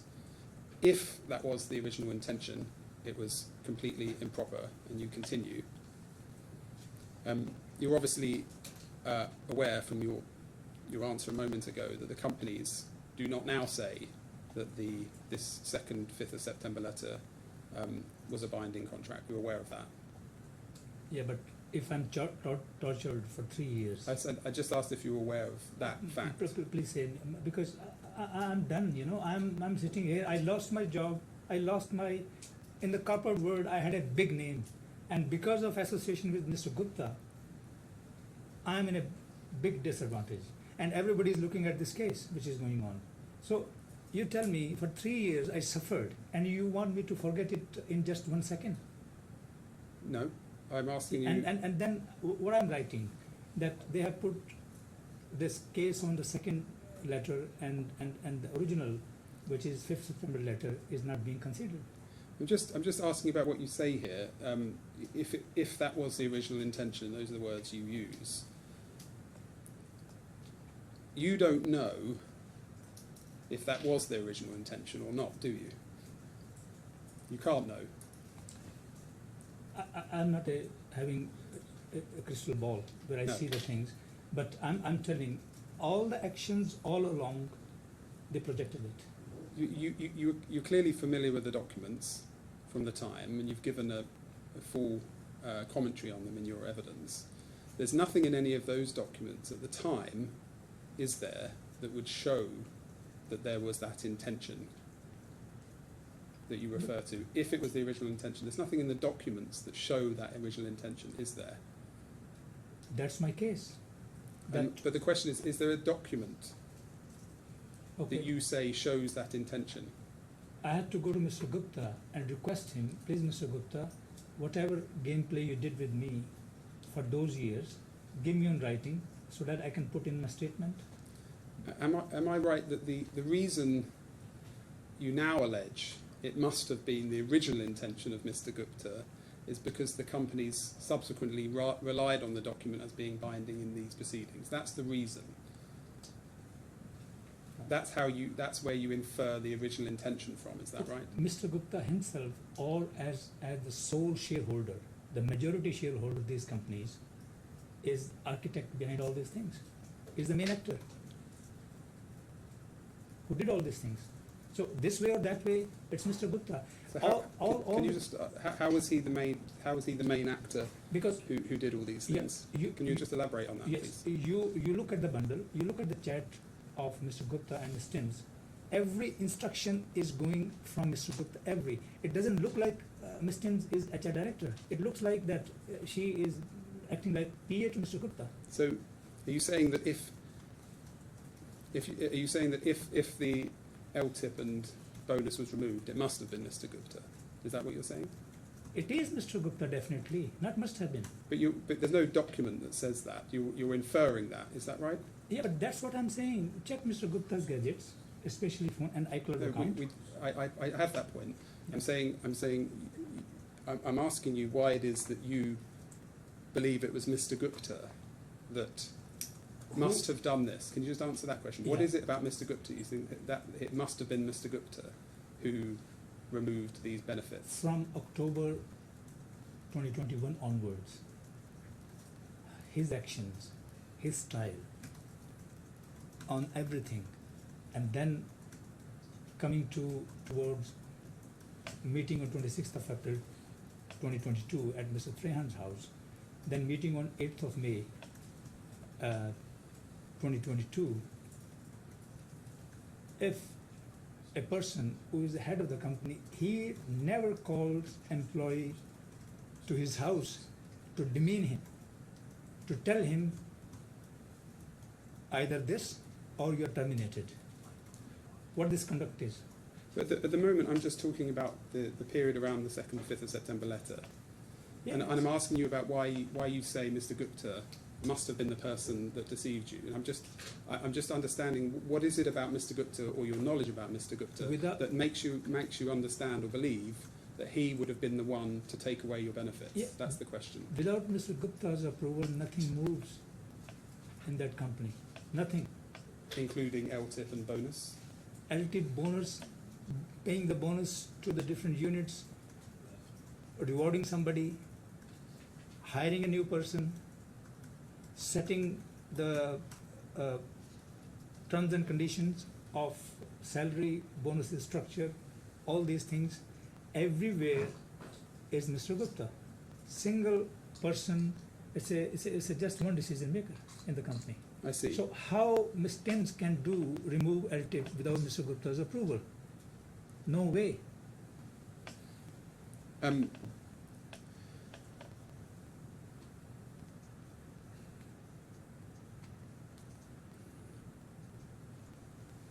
I think I'm going to move on to the 26th of August letter now.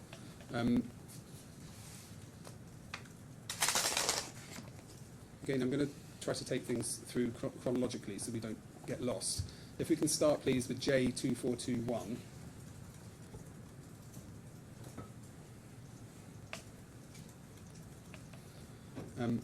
Now, this is an exchange of emails, if you look at the bottom, on 26th of July 2020 about Mr. Ashok Santhalia's visa. And I think you said on Tuesday that Mr. Santhalia was the CFO for Liberty Europe. Is that right? Yep. And you were asked about the dispute over Mr. Santhalia's visa by Mr. Trotter, but I don't believe you were taken to this email chain specifically. So you'll see at the bottom is Mr. Hussein's email to Mr. Santhalia from the 26th. And above that, in the chain, is an email from you, also on the 26th, so on the same day. Do you see that? Yeah. So I'm right, am I, that you read the email of Mr. Hussein below, or you must have read it When? at the time when you sent your response. You'd read the email below. Is that right? You may not remember, but you would likely have read it. What I did, Mr. Santhalia had to go urgently to Europe because we were preparing the budget. He is the CFO. Without CFO, you cannot do the budget, right? Point number one. Point number two, Mr. Santhalia was sitting whole day in a cafeteria.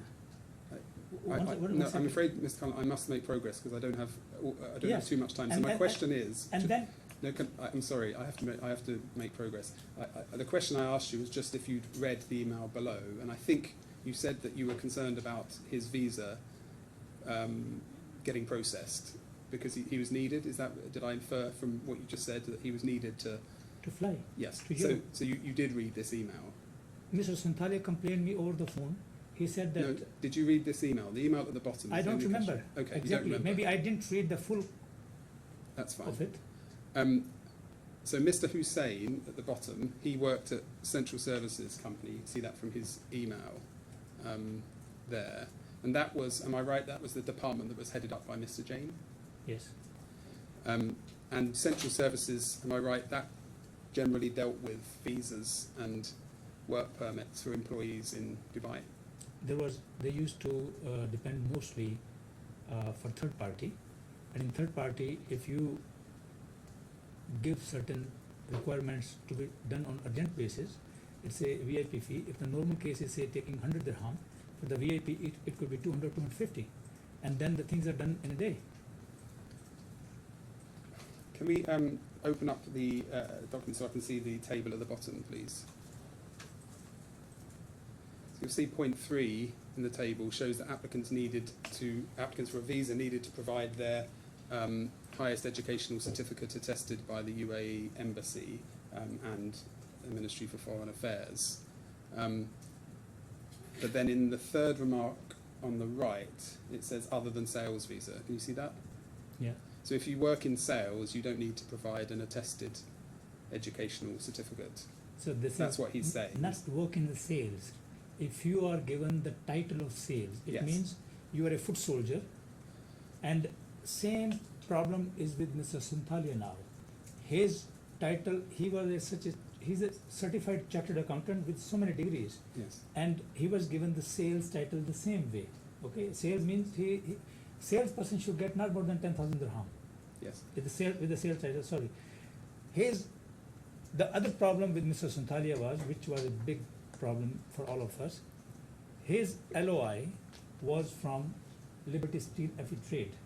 His visa was given from Liberty Steel Holdings EMEA, which was in DFC. So that gentleman suffered a lot. That which company I am holding in the LOI, because I was his boss, I brought him. I have to stop you there just so I can move on.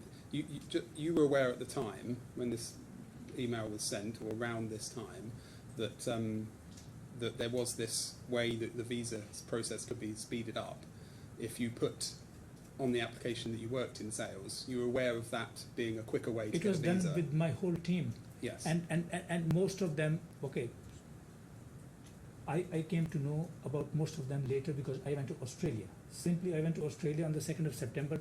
When I returned on, I think in the middle of October or something around that, I was told that, and people were worried that why we are given sales. We went and we met Mr. Jain. Yeah.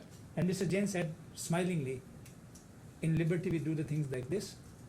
If you want to change, we can change it after 3 years, but now it's not possible. Yes. So, Mr. Jain, you were in Dubai, and it was around, I think you said the 23rd of August to the 2nd of September 2020, you were in Dubai. 24th I was in the office, 23rd I flew in. Okay.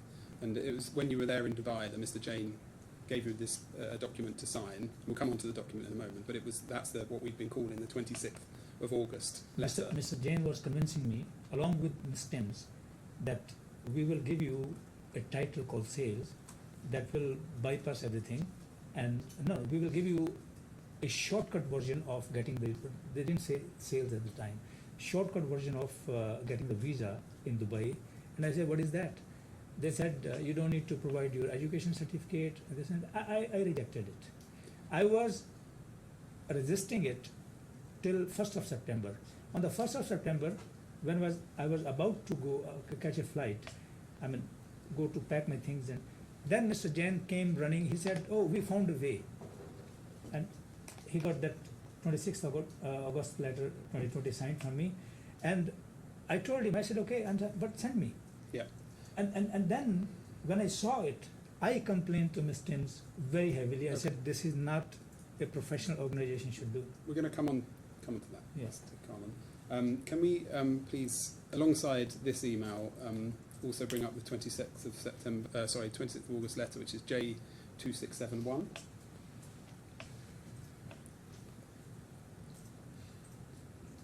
That's the 26th of August letter. Is that right? Yes. It was, date is 26th. It was signed on 1st of September. And it's a signed offer letter. So if you look on the left hand side, the email on the left, in Mr. Hussein's email number 4, signed offer letter, one of the things you need. Yes? Yeah. And on the right is that signed offer letter. Yeah. This is another example of deception. They should have put all my terms there. Okay? And not look, my signatures are very random signatures. My signatures are not that in different flow. They are very structured signature. If you have seen what was in the 2nd September letter, they are very articulated. Right. And this is a random signature. I did it, and Mr. Jain's signatures were not there. He put post facto after that, and then they uploaded this document on 1st of September on DMCC portal, same day. It offers you the position of sales, and that's purely because, as we've seen, that was intended to speed up your visa process. So, if the visa with the right credentials is going to take 6 weeks or 8 weeks, what is the harm in that? Let it be. Why a company has to adopt to these kind of activities? Yeah, you knew at the time that this document was not supposed to actually accurately reflect your terms at all, was it? I didn't know anything. He was holding a bundle of paper. You didn't look. Just slow down, Mr. Angus. Yeah. Did you look at? Did you read it?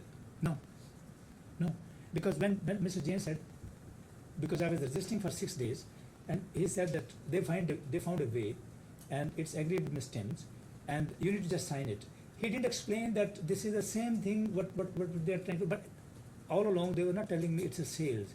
They were not telling me there will be different salary. We can see from the email that you on the left that there is the idea that if you say you're in sales, you get a quicker visa, and we also, I believe, you accepted that everyone in your department used this process to get a faster visa. This is what I got a complaint. So how can it be right that you didn't know that the position in this document was sales? First thing is that this mail you are telling me to read, if even you will be were going to be at my place, you are not going to read all this. I didn't know all this. I know highest education certificate because Mr. Jain was talking me on face-to-face, Mr. Raja Hussein's boss. And then, what is the need for a company? Company is not in a rush to do something in a wrong way against the law. So what is the need, what is the rush? They can tell the employees that you can wait for maybe 6 weeks, maybe 8 weeks, doesn't matter, but you will get as per your credentials, everything. Okay. I suggest that you did know that this document didn't contain your LTIP and annual bonus. No, sir. Then why was I going to complain to Ms. Timms after coming from Australia? When my team, I arrived from Australia and they all were gloomy and sad. They said that, Mr. Kahlon, you hired us and now what is this going on? Because, you know, I was also having my office in ArcelorMittal, in Dubai office, because I was in charge of Middle East also. And there were 55 people working in the company. We never did this. We always follow the protocol, the process. But here you go, anybody, any random person is saying, let's get sales. So that later it can be used against the person. Can we just keep up J2421, please, and replace J2671 with J2771, please? So this is an email to you from DocuSign, 1st of September 2020. It says that your employment documentation from Liberty is waiting for you to sign an employment contract on DocuSign is the 5th requirement if you look on the left of Mr. Hussein's email. Can you see that? Mr. Brajesh, you're trying to tell me that Mr. Hussein's email was a template and I was reading it. No, I'm not. Please try not to anticipate what I'm asking. Yeah, day and night. Sorry, Mr. Kahlon. Please try not to anticipate why I'm asking the question. Just try to answer the question. I'm just saying, there it was. You can see number 5 on the left of Hussein's table. Email ID, employment contract for DocuSign, and I'm suggesting to you that the document on the right is an employment contract for DocuSign. So it's another tick on this list. On the last minute when they got signed on September 1st from a letter, they immediately uploaded on the DocuSign, on this DMCC portal. And as soon as you press the button on the DMCC portal, if they enter my number into that, my Dubai cell number, a request for me to come to DocuSign.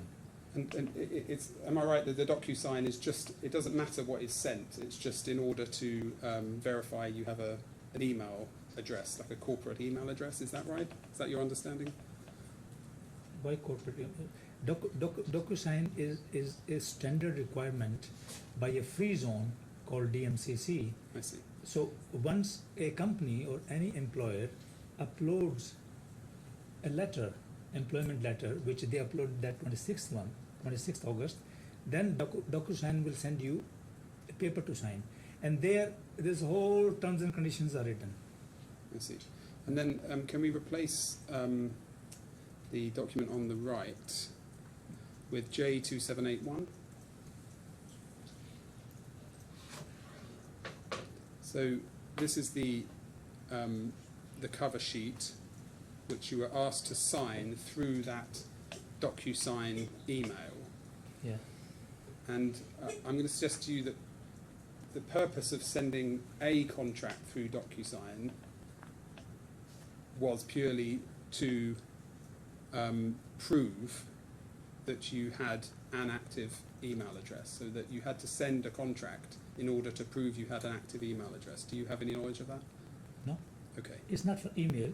It's your, because as per DMCC free zone, you are being employed, now you are becoming employee of DMCC free, in the free zone, and that's why you have to sign this document online. Yes. Now if we, so that's the cover sheet. If you look halfway down the cover sheet, it shows you that this is again for a sales role, isn't it? Yeah. And below that, the salary again is 70,000 dirham plus 30,000 in allowances. Can you see that? Yeah. It's obvious from a glance of this document, isn't it, that it's not meant to record your actual terms of employment, your terms of employment. That's obvious from the face of this document, isn't it? What was the harm to put the right? Is it obvious from the face of this document that it was No, not no, intended why- to reflect your Yeah, true then terms? why everything got signed from me in rush on 1st of September? Is it obvious to you now, looking at it? Can we have the full page, please? If you saw this now, would it be obvious to you that that doesn't accurately reflect your job title at the time? Yeah, but then why was I tortured for 3 years for this document? Okay. Over the page, we can see this cover sheet was signed for the company by Saeed Haider Hussein on the 1st of September 2020. Yes. No, why? Do you know who Saeed I don't know. Haider Hussein is? I don't know, because here, genuinely signature should have been either Ms. Thames or Mr. Gupta. Yeah. Mr. Gupta was holding, because I was the senior So executive. just pause there. Why would it have to be Mr. Gupta or Ms. Timms? Can you just explain that? They are the signatory in the company. So the only person that would, who do you say would be able to sign a document reflecting your terms? Which person within the company? My N+1 manager, So just Mr. Gupta. my line manager, yes, Mr. Gupta, or he authorized Ms. Thames to sign it. Okay, so it's And this guy, till today, I don't know who is he. I see. So it's so it's only Mr. Gupta who can agree on behalf of the company your LTIP and bonus terms. Is that right? Is that your evidence? Mr. Gupta negotiated with me, agreed Is with that me. sorry? I just answer that question. Are you saying? I think you're saying, but I want to ask you the question. Are you saying that Mr. Gupta is the only person that could have signed a contract that took away your rights? Either he signed it himself or he authorized someone to sign it. Is that your evidence? Yeah, Mr. Gupta should sign. Okay. And you don't know who Saeed Hussein is? Till today, I don't know who the person I see. is. Maybe I see. he even not existing anymore anywhere. Maybe these signatures are being used. I see. And on the next page, I think we can confirm that this is the document you signed. So this is the document you call the cover sheet. Yeah. Now, can we keep up 2421, and alongside that, replace the cover sheet with J2791, please? And this is the contract itself. Again, you signed this via DocuSign on the 1st of September. Do you remember that? Yes. And over the page, at the bottom, clause 1.1 says the employee shall work for the employer as sales. Can you Yeah. see that? Yeah. So again, you didn't expect, did you, a contract that described you as working in sales as being a contract that would accurately reflect all of your remuneration terms, did you? This is what my complaint was to Ms. Thames. What is this?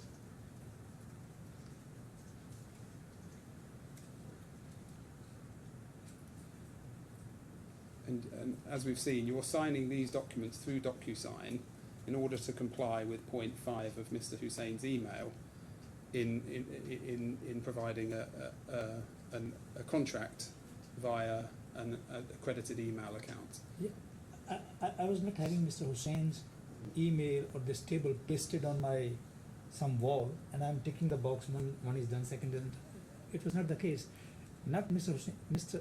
Jain was coming to me in my cabin and telling that now you signed on 1st of September, you are leaving today, and we don't know when you will come back, because in Australia I had to go under quarantine for first 15 days.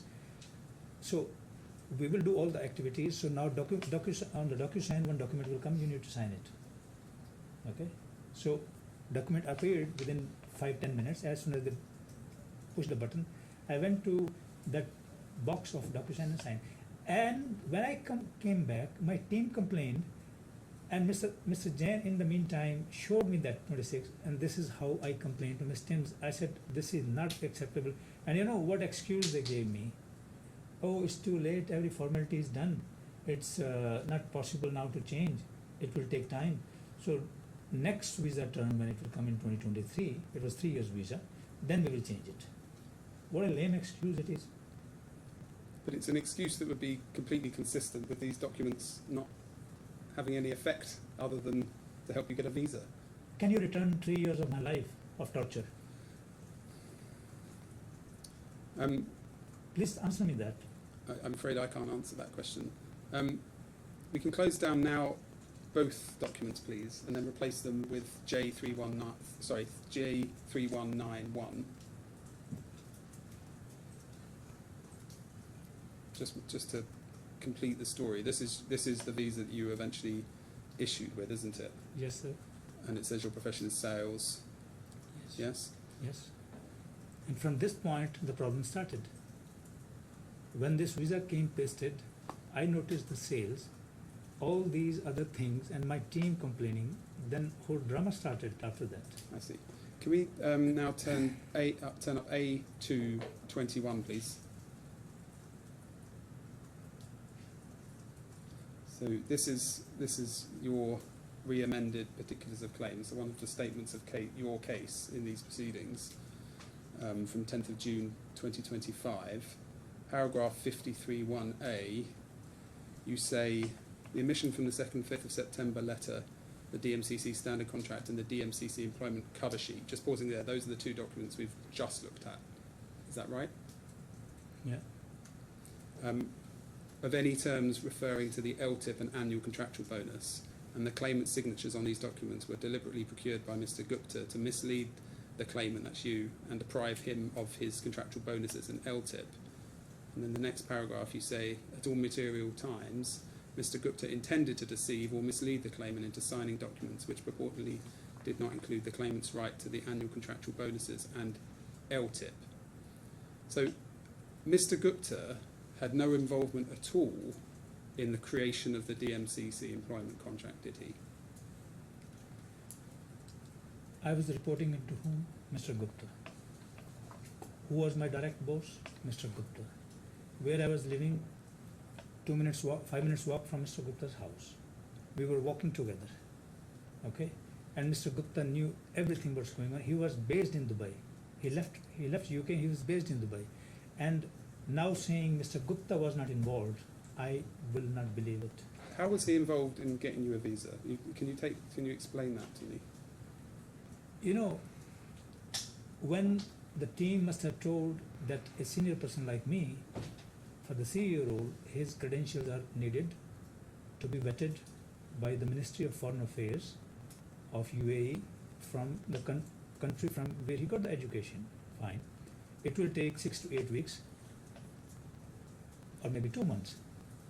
And this information guaranteed had gone to Mr. Gupta. Mr. Gupta must have said that, okay, what is the best way to do this?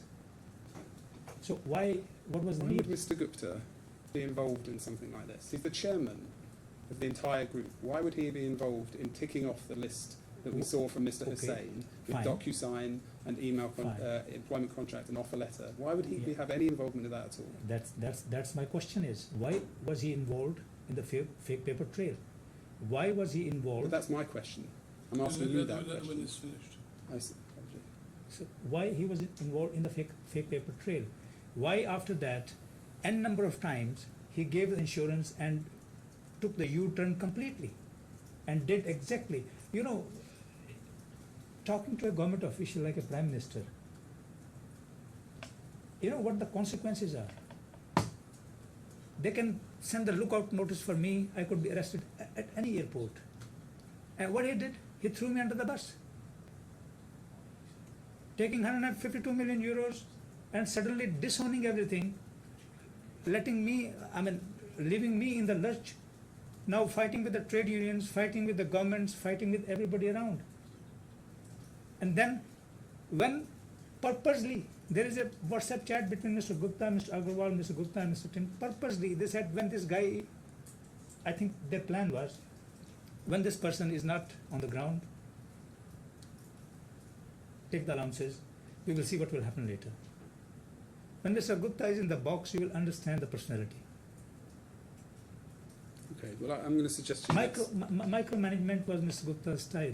Micromanagement. I'll suggest to you that there's absolutely no evidence of that, Of- and that Mr. Gupta did not, of Mr. Gupta having any involvement at all with the creation of this DMCC contract, Okay. or Then if Mr. Gupta delegated to Ms. Timms for my visa purpose, not on the foot soldiers, and you believe that the foot soldier will decide that a CEO, a global CEO, should be given the role of sales? okay, No. so Miss Timms, so it's through Miss Timms. Yeah. Miss Timms was in the HR department in London. None of this process has involved Miss Timms at all.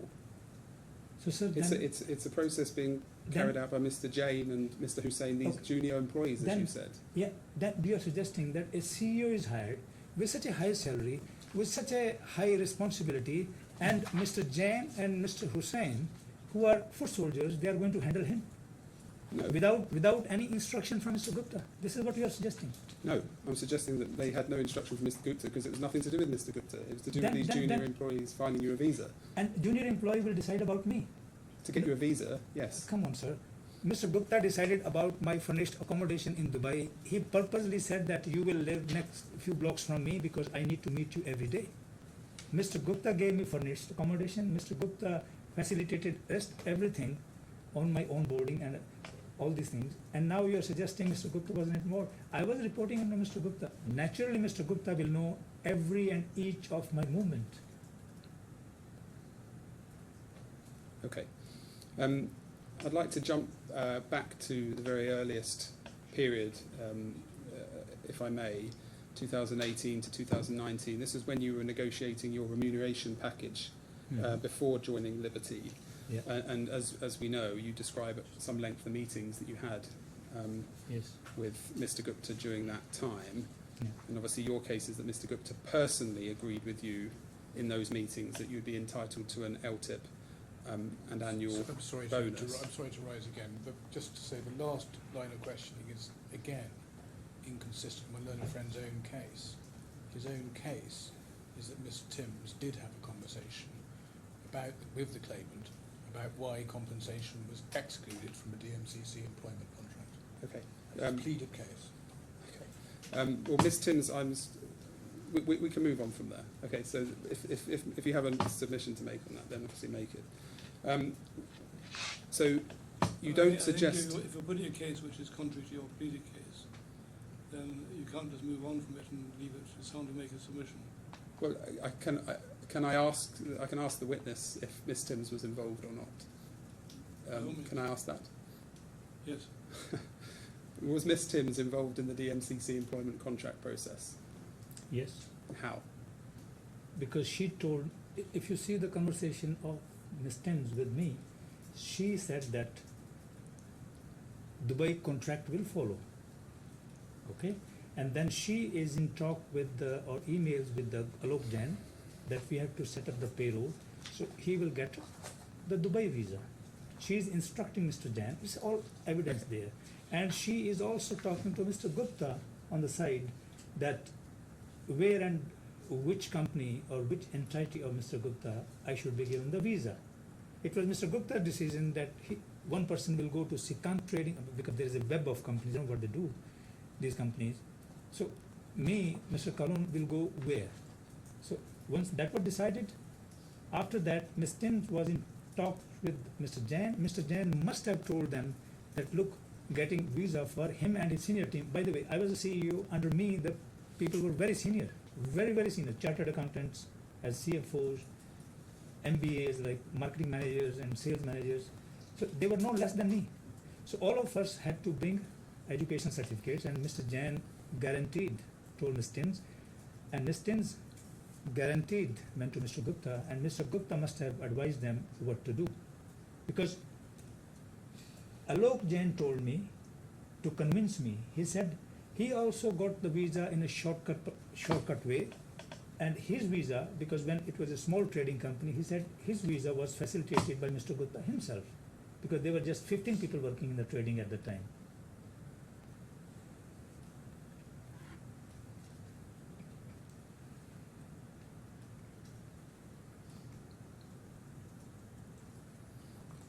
So, you, th-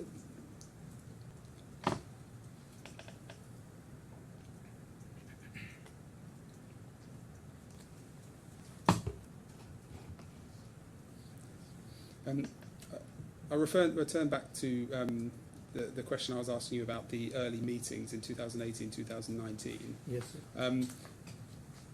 The question I want to ask was, you don't suggest in your evidence that any other person other than Mr. Gupta was made the final decision to grant you an LTIP, an annual bonus. It was Mr. Gupta that made that decision, was it? Mr. Gupta single-handedly negotiating everything. I see. 6-7 meetings happened, calls happened. And Miss Timms wasn't present at the meetings. Ms. Timms was supposed to be in Mumbai meeting on 2nd of February Yes. 2019, but she left. Yes. But she was present when I met her on September 13th in 2018 at Mayfair in their office in London.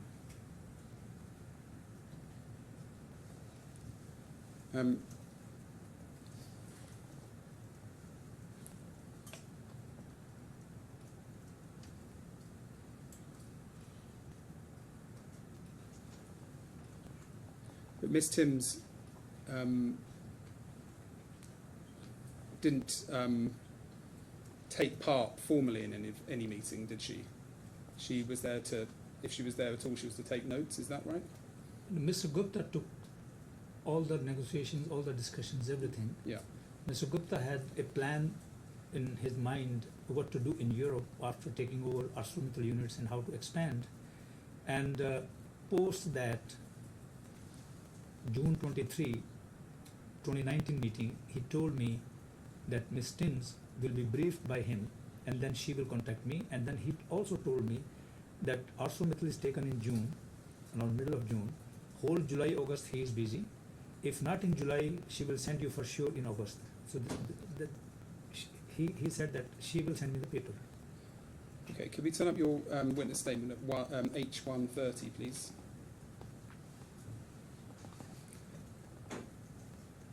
Paragraph 142, have I got that wrong? H130. Paragraph 142. You say in the second line that Miss Timms told you she had been tasked with finalising the paperwork. Can you see that? Yes. And at paragraph 144, if we scroll down, you say, I also knew then, and which became clear over time, that her role was never to negotiate agreements, especially for such a strategic role. Her job was to implement Mr. Gupta's decisions and ensure the necessary documentation was in place. So you understood, am I right, you understood that Mrs. Timms' role in negotiations with important executives was simply to implement what Mr. Gupta told her. Yeah, she Yes. did in my case the same.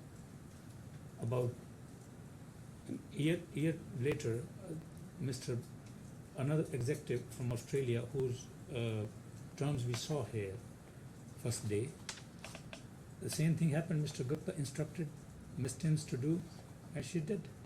And when you say there you knew then, those words, do you mean August 2019? That seems to be the context in which you say this. If you look at the two paragraphs above, is that when you're talking about? That's when you knew. On 23rd of June 2019, when everything was discussed, wealth creation, fixed salary, other terms and conditions, furnished accommodation, everything was discussed. Then Mr. Gupta said, now Ms. Timms will approach you for the paper, to put it firmly on the paper. Yes.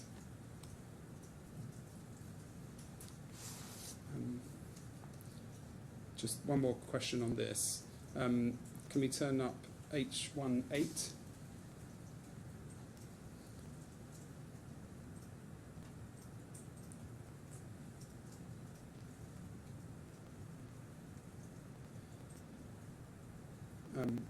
paragraph 31,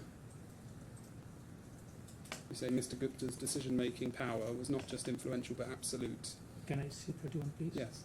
Sorry, is it not on? Sorry. Paragraph 31. Yeah. Perhaps just read that.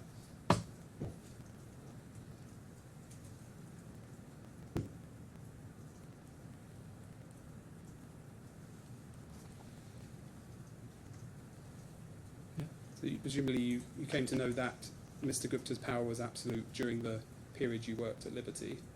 Yeah. And so if you knew then that Mr. Gupta's power was absolute and that he was dictating your employment terms, you must have known that only he was the person that could have removed the LTIP and annual bonus from your agreements, correct?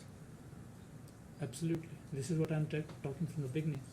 On around May 12, 2020 and May 14, 2020, Ms. Timms was taking directions from Mr. Gupta to remove the LTIPs through the emails Yeah, and and their WhatsApp chats. he's the only person that could have done that, you say? Yeah, because Mr. Gupta got this organization like from trading to a big manufacturing, but did not institute the right governance models, like a compensation and benefits department, like interview panel, like if you want to terminate junior or senior, whatever, that person should be given full hearing. The person should be given in detail if there is a misconduct, reprimand letters, one reprimand, second reprimand. The person should be interviewed. There should be exit interview. Okay, exit interview, no matter employee is good or bad, his exit interview is mandatory in the big companies. And then Mr. Gupta is calling me at his house in a very rude way. You know, I was very senior. I made him billions. And then he is demeaning me, calling at his... Nobody calls somebody at home to say all those rude words, and it's like a kicking me. Okay, so you know what misery I felt. I was shocked for a few seconds. I was frozen. I didn't know how to react. My limbs stopped because never experienced insult of the highest. Now my eyes are moist. Your Honour, I think that's probably a convenient time. I have, I'm about 3/4 or maybe slightly further along. I perhaps need 15 to 20 minutes after lunch, if I may, and then Mr. Gupta could begin. Well, I'll leave it to council to agree timing, but if you need that time, you need it. But I'm not sure how that affects the timetable, but perhaps you can just discuss amongst yourselves. Right. We'll resume at about 2 o'clock, maybe about 10 minutes later.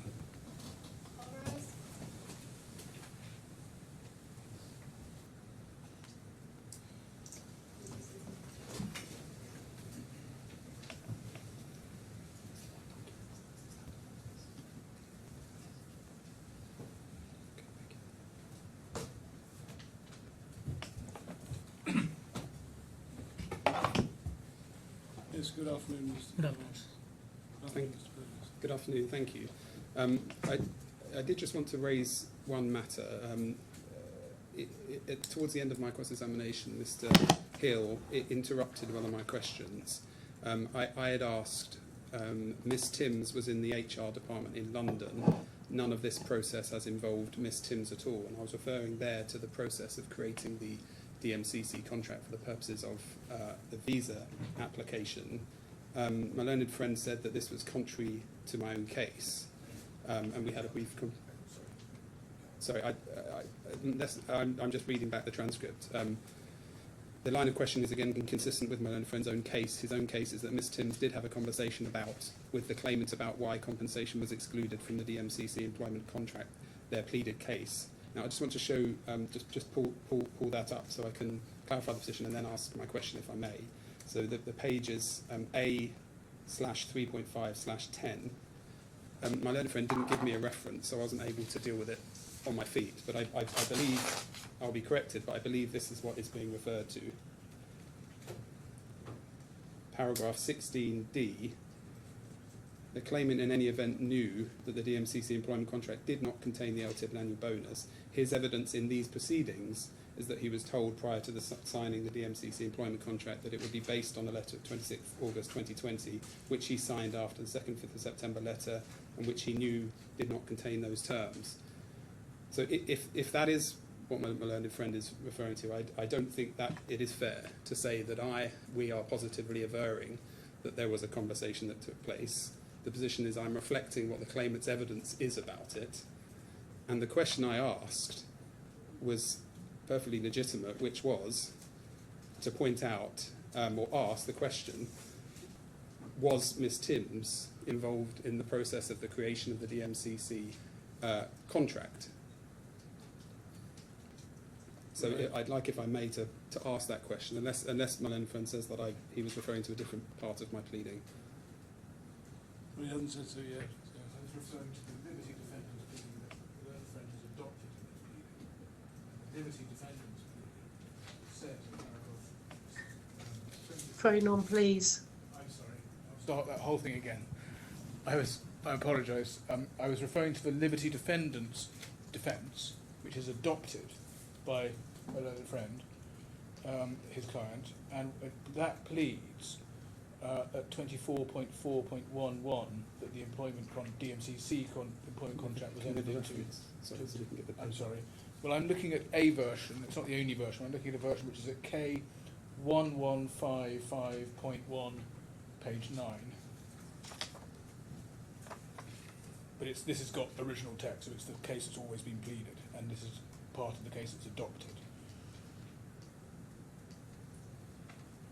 Sorry, which paragraph? 24.4.11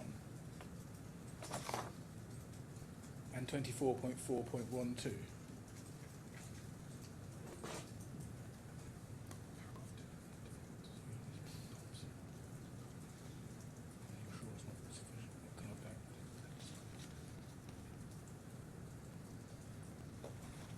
If the court could just read those two paragraphs. So my point was that having put to the witness that Ms Timms had nothing to do with whatever was going into that contract, that's inconsistent with the case. It's pleaded by the Liberty Defendants, and as I understand it, adopted.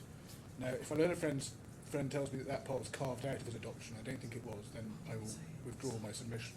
But I don't think that part of the pleading is carved out when he adopted. I think the answer to that is it was.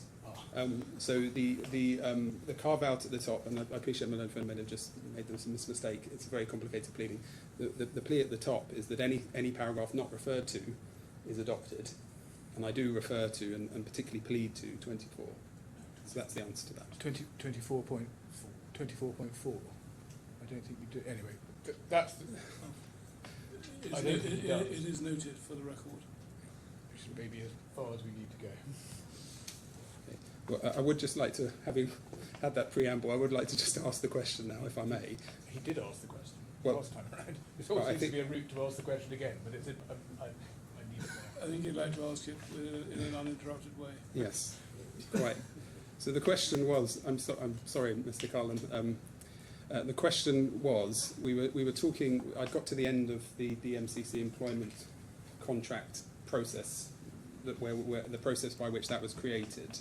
And you had, and I had been putting to you that Mr. Gupta was not involved in that at all. And you mentioned Miss Timms, and I put to you that Miss Timms was not involved in it at all, and that was my question. So I wanted to give you a chance to answer that question, please. So if you look at September 2nd letter, that was not put to my knowledge. Then I'm going to 26th August 2020 letter, which was signed by Ms. Jane, referring Ms. Timms, saying that Ms. Timms and I agreed, and there is this fast track way. He didn't explain you, but exactly fast track way. But then when I noticed after coming from Australia, okay, so then I complained to Ms. Timms. So after my complaint, she brought in all kind of justifications. This is like this, Dubai. So that happened after that. And then I was told that now it's done. It's 3 years I have to wait. And is it your position that Ms. Timms told you before you signed the DMCC employment contract that it didn't contain the LTIP and annual bonus? This is post facto. I came from Australia back. No, the question is, Then did Ms. Timms, prior to you signing the LTIP and annual bonus, did she tell you, sorry, I'm so sorry, did Ms. Timms, prior to you signing the DMCC employment contract, tell you that the LTIP and annual bonus wasn't included in it? Not exactly. They were always talking a shortcut way of getting the visa. And that shortcut way they were not explaining me in detail. They were saying there is a way we can get something, but that the sales and all these things, 70,000 dirham salary, was not put to my knowledge. Because if I reject something in May 2020, I was not going to accept the same thing in August 2020. I believe your evidence, I don't have the reference immediately to me, so I'll just put the point in. I believe your evidence is that prior to signing the DMCC employment contract, you were told by Ms. Timms that it would be based on a letter of 26th of August 2020, which was signed after, which is the 26th of August letter we've looked at. Is that wrong? If Ms. Timms had told me clearly sales and everything and 70,000 dirham, why was I going to complain to her? Okay. Could I have please A/4.1/4?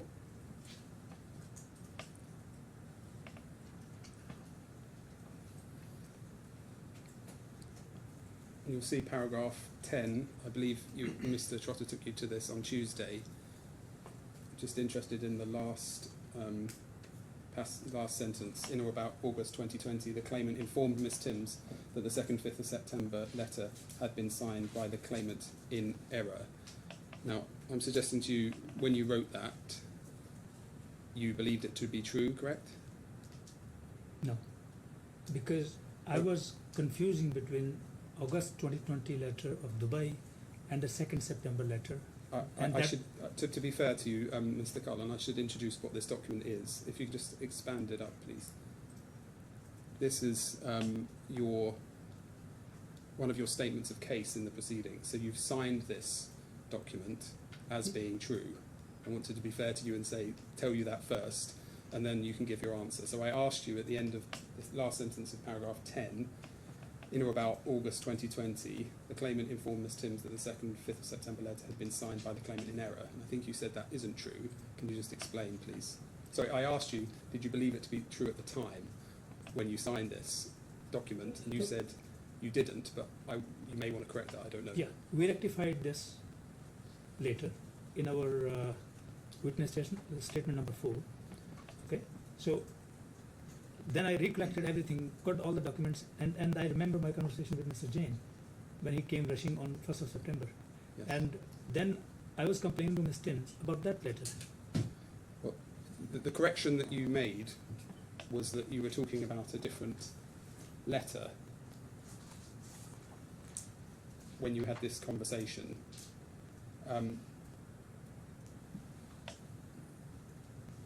So I appreciate that you're saying that the call referred to here in paragraph 10 concerned the 26th of August letter, but is it still your evidence that on that call you were informed by Ms. Timms, you informed Ms. Timms that the 2nd, 5th of September letter had been signed by the claimant in error?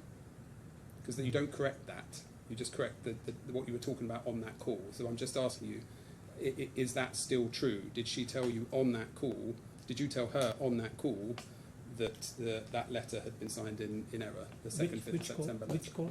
So this is the call that you're referring to in paragraph 10.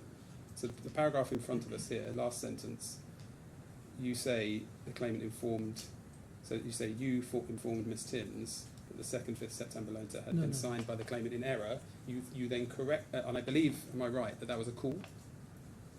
No. Ms. Timms, I don't remember, she was in Dubai, I think, during that time. And either it happened over the Teams call, which we instituted, or a regular, or face-to-face. Because I remember I was seeing Ms. Timms either face-to-face or on the Teams call.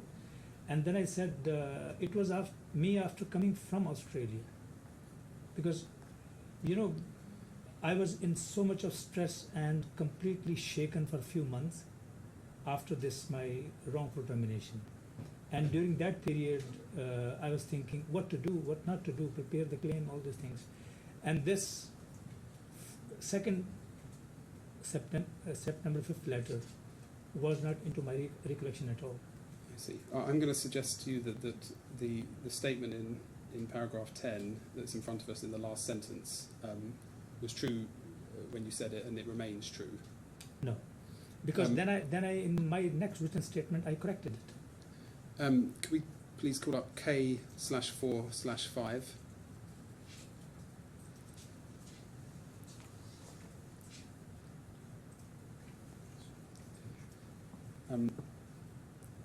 Paragraph 4, this is a letter from your solicitors.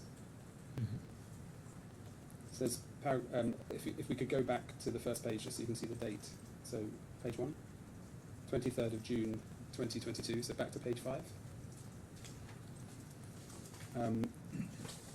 The solicitors here are talking about the 2nd, 5th of September letter, and they say, however, on realising, sorry, if we could turn over the next page. What Sorry, paragraph sorry. were you Turn back to paragraph 4 point. It's actually 4.5. I want. So 4.4 was just to introduce the fact that you're talking about the 2nd, 5th of September letter. 4.5 says our client was travelling on a business trip from Bucharest. When our client received the 2nd, 5th September letter, he failed to appreciate the omission and therefore signed the 2nd, 5th of September letter and sent it back. However, on realising that the 2nd, 5th of September letter was wrong, he immediately spoke to Mr. Gupta and informed him that he did not agree to the 2nd, 5th of September letter. Is that last sentence, is that true? Here again, I'm saying that was specifically about the contract. Just read the last sentence. The question is, Yes. Is that true? He immediately spoke to Mr. Gupta and informed him that he did not agree to that was Dubai contract. But it says here the 2nd, 5th of September letter. Yes, that's what I'm saying. That was written in June 2022. In my state of mind, when I was completely shaken and I was not able to recollect all these things. Okay. Could we call up G58, please? G/5/8. This is your first witness statement in these proceedings.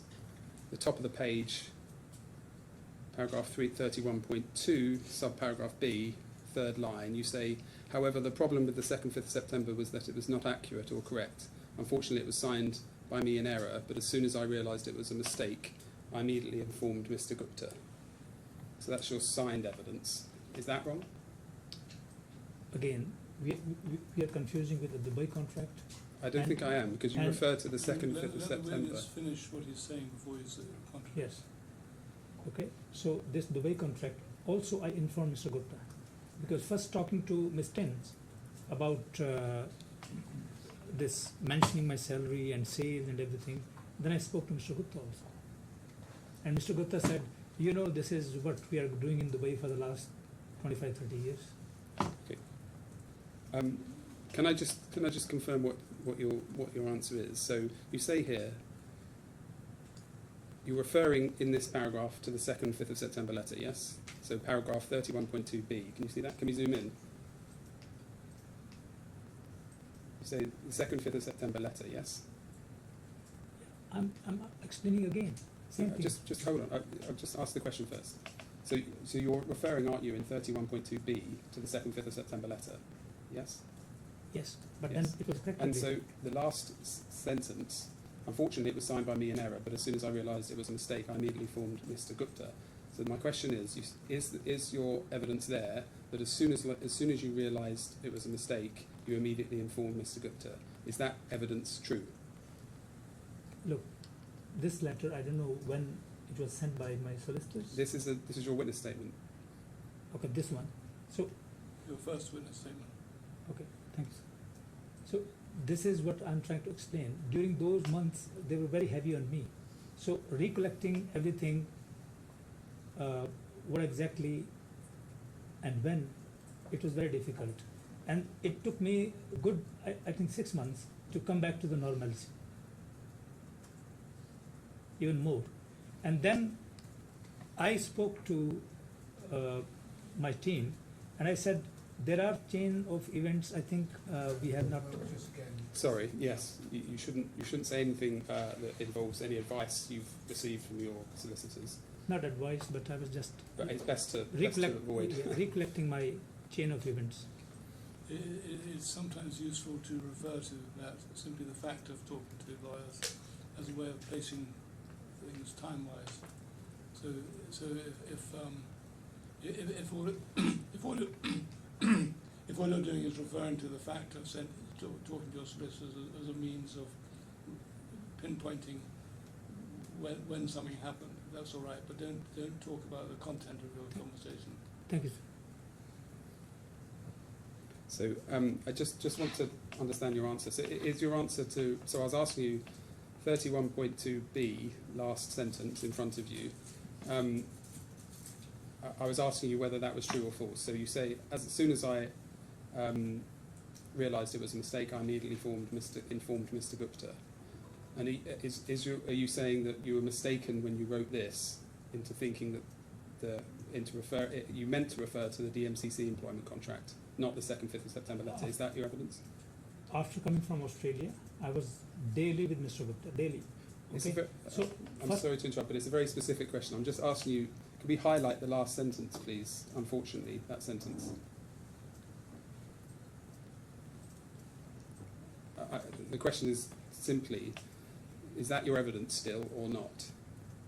It's not. Okay, what's your evidence now? I think we written in our next witness statement, I think number 4, that I was talking specifically about August 26th, 2020, Dubai contract that Mr. Jain got signed from me.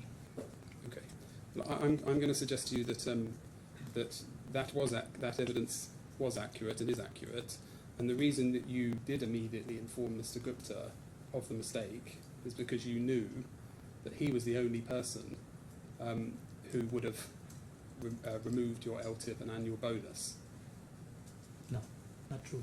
Because when Mr. Gupta, I met Mr. Gupta, I said, look, what I'm given. For example, I give a simple example. If a chief legal counsel is recruited in Dubai and given a driver's title, what is he going to feel? Same I was feeling. I'm a CEO global, responsible for billions of dollars of revenue, and here I am sales, and sales salary, you know what salary sales get. So that was a shock to me, and naturally I was reporting into Mr. Gupta. I didn't feel that it was Ms. Tim's error. I knew it is Mr. Gupta's directive, and he brushed it off. He laughed it off. I'm going to suggest to the court that you knew Mr. Gupta was responsible for the alleged harm in removing the LTIP and annual bonus from the moment you realised that those documents had been signed and didn't contain those benefits. Do you have anything you want to say on that? Yes. First, I want to here correct that complaint was about 26th of 2020 Dubai contract, and the second, when I saw the LTIPs are removed, then also I told Mr. Gupta same thing. Thank you, Mr. Kahlon. Your Honour, those are all my questions. Right, thank you. Any re-examination? no, I have no re-examination. Well, thank you, Mr. Gupta. Mr. Kahlon, that's the end of your evidence, and you're free to Thank you. leave the witness box and either sit in court or not, depending on what you want to do. May I say? Of course you may. Thank you, sir.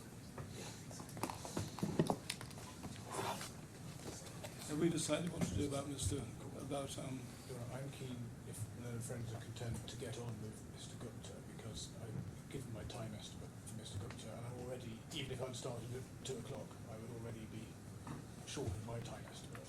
So I'm just keen to get on, and we're happy for Ms. Femina to be exposed. Could I just rise on that point? Mr. Gupta is available today and tomorrow. Next week he is in Scotland. He's meeting with Scottish ministers on Thursday. and he is heavily engaged from Monday to Wednesday next week, meeting investors and visiting plants. From our perspective and Mr. Gupta's perspective, subject to the court, we are content to sit late and sit early in order to get Mr. Gupta finished today and tomorrow. If the court can accommodate that. I think, what about taking Mr. Gupta next, though? Any objection to that? No. Any objection, Mr. Trotter? No, it's really just a matter of Femina's convenience, but if that's what Mr. Hill prefers, then we won't stand in the way. If arrangements can be made for Ms. Femina to come in as soon as possible after Mr. Gupta. We'll make sure she's available if we can do it. Yes. Sorry. We'll make sure she's ready and waiting for when we finish. Or should we go straight into Mr. Gupta? If it helps, we can sit quarter of an hour later and quarter of an hour earlier. Quarter of an hour later today, quarter of an hour earlier tomorrow, and quarter of an hour later tomorrow evening. But much more than that, it becomes quite difficult to concentrate. Yeah, I'm grateful. Can I just also, I hope I won't get there, I'll do my best not to get there. If we do get there, if my learned friend could make inquiries as to whether there's any chance on between Monday and Wednesday, if it's an hour or so, that could be found. Yes, I will do, but hopefully we won't get there, but I certainly will do. Yeah. Very well, let's have Mr. Gupta then.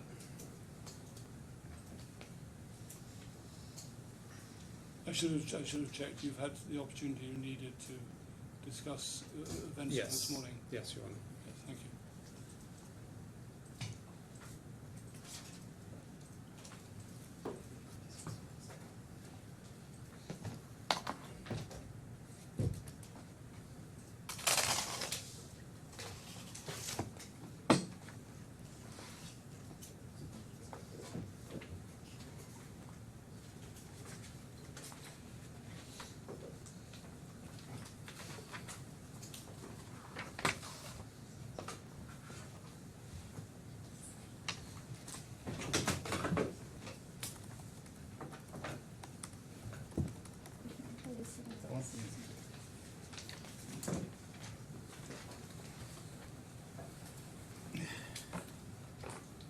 Thank you, Mr. Gupta. Can you please confirm your full name and occupation for the court's record?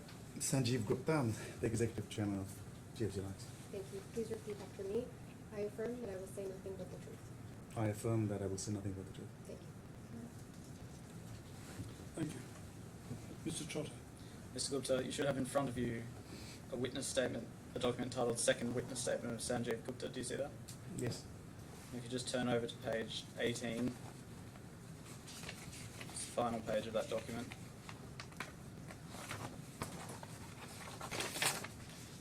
Is that your signature at the bottom? Yes. Are the contents of that statement true? Correct. If you look at the other document behind that, it should be titled The Third Witness Statement of Sanjeev Gupta. Right. And if you go to the final page of that, is that your signature? It is. And are the contents of that statement true also? Yes, they are. Oh.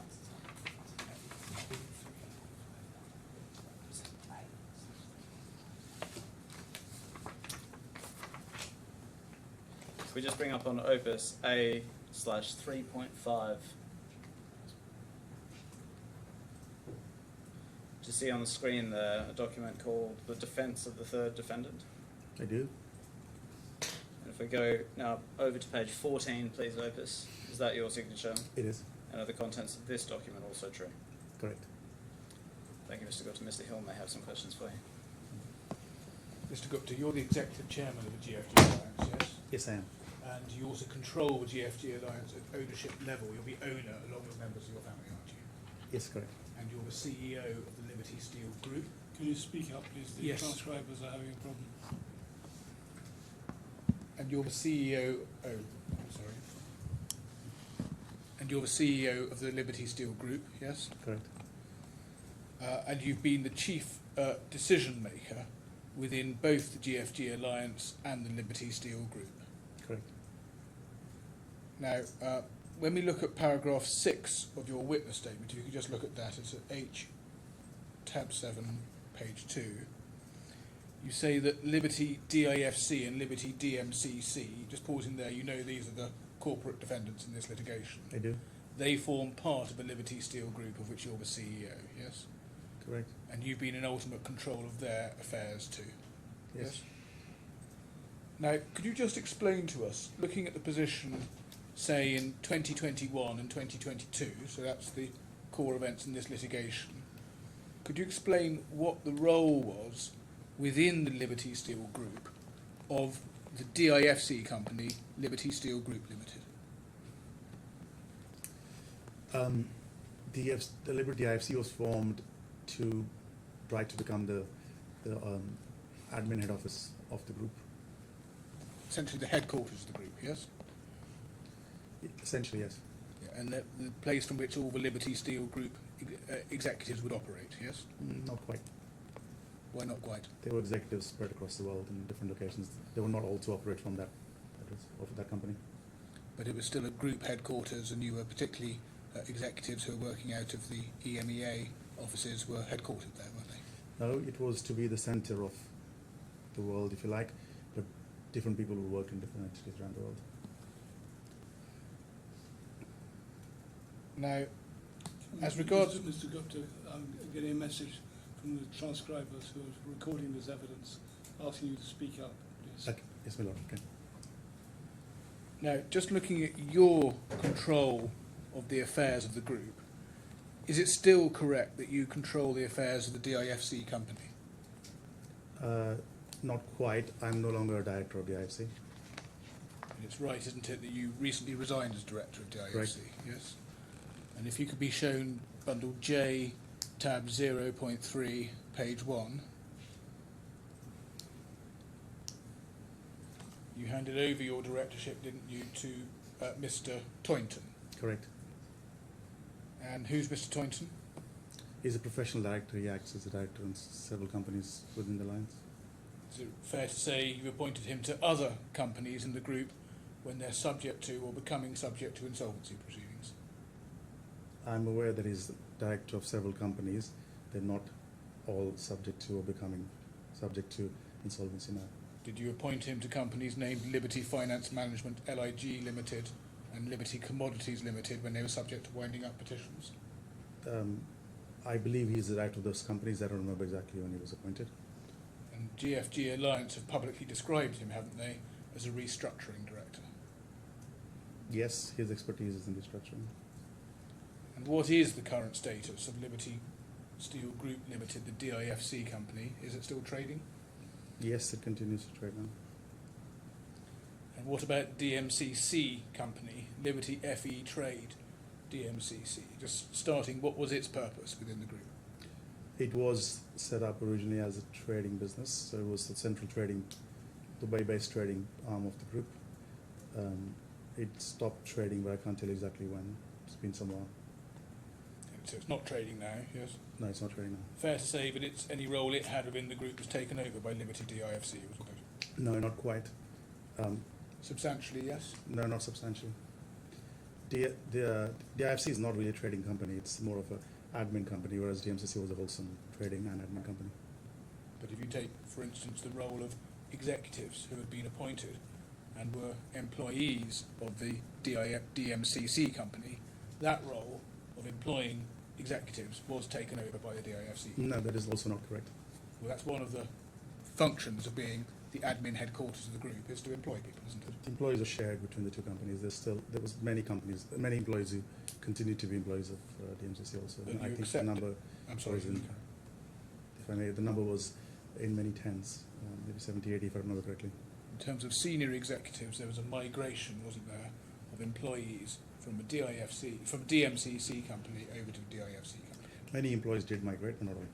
And that was the purpose of setting up the DIFC company, to have just such a migration, because this was going to be your admin headquarters.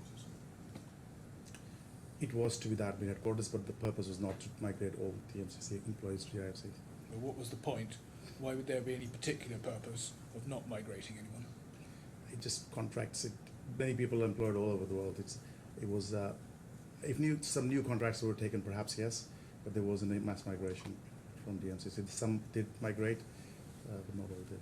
Just taking Mr. Kahlon, for instance, there'd be no reason whatsoever not to have migrated him, would there? There would be not really a particular reason to migrate either. well, the same reason to migrate him would be the same reason as you migrated lots of other employees, which is you were bringing people under the umbrella of this admin headquarters. I think both companies had resources and restrictions. You could not employ more than a certain number of people based on your offices and so on. So both companies were operating, to my memory, and they were both employing entities. Could you go to bundle J, tab 717.1, page 1?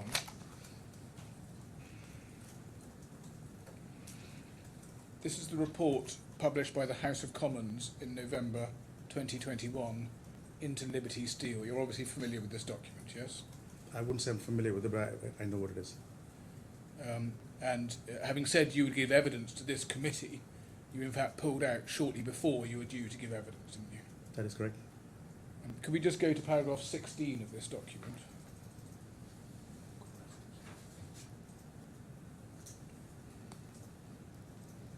Thank you. It's page 10. Thank you. Looking at this paragraph, as a supply chain finance company, Greensill Capital provided large amounts of working capital to GFG Alliance. By the time it's collapsed, Greensill Capital was GFG Alliance's most significant financial backer, and that fairly summarises the importance of Greensill Capital to the GFG Alliance, doesn't it? Correct. And then, if we can see, there's a footnote 48, if the operator can put that up. That's based on evidence submitted by the Liberty Group itself. And it's also right, isn't it, that supply chain financing from Greensill Capital was also important for the Liberty Steel Group, yes? Correct. And then if we go to paragraph 17 of this document, Liberty Steel UK's business model was premised on purchasing steel businesses that were in distressed, mothballed and loss-making states. Liberty Steel undertook a series of large acquisitions in quick succession at a time when the industry was dealing with a lack of long-term vision and strategy, capital investment in capacity and capability. Now, that's a reference to acquisitions in the UK, but the same broad strategy underlay your acquisitions in Europe and Australia as well, didn't it? I would say it was a mixed bag. Not all businesses were necessarily distressed, but there was always an eye on opportunities. So we were looking at value creation opportunities. You're always the same policy of trying to take what you regarded as underperforming assets with a strategy to turn them round to become more profitable concerns. Yes. For different reasons. It could be that there was synergy between those businesses and ours. There was often mature businesses, like some of our businesses we acquired in Scotland were very much mature businesses, that it was not always a question of distress. It was a question of how it fitted within the group and what value could be added. But in terms of, picking up your last point, value add, a key part of value add, maybe not in every case, but in most cases, would be to address underperformance and turn it into better performance. In many cases, correct. And that's certainly the case for the plants for which you were recruiting Mr. Kahlon for, yes? Yes, they were in need of transformation, correct. Now, can we just look at paragraph 22 of this document? This is the beginning of a section, sorry. Thank you. This is the beginning of a section headed Corporate Governance. And it reads, GFG Alliance and its subsidiary companies are a collection of businesses and investments that do not operate as a consolidated group, but as an alliance of businesses. And that's an accurate summary, isn't it, of the way in which GFG Alliance entities are organised? Well, GFG Alliance is a phraseology for businesses controlled by my family. It included various groups, so I'm not quite sure what the question is. Well, it's a collection of businesses. They don't operate as a consolidated group, but it's if you like, a non-legal alliance of businesses. Yes? Correct. And if we go to paragraph 23,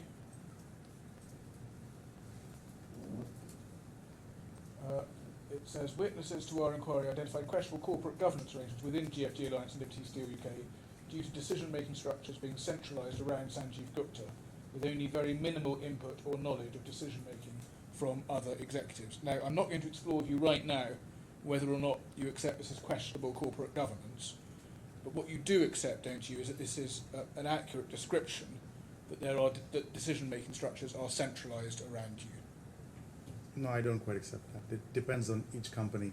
There are many companies which had very, very strong independent decision makings. There are some companies which I was more deeply involved.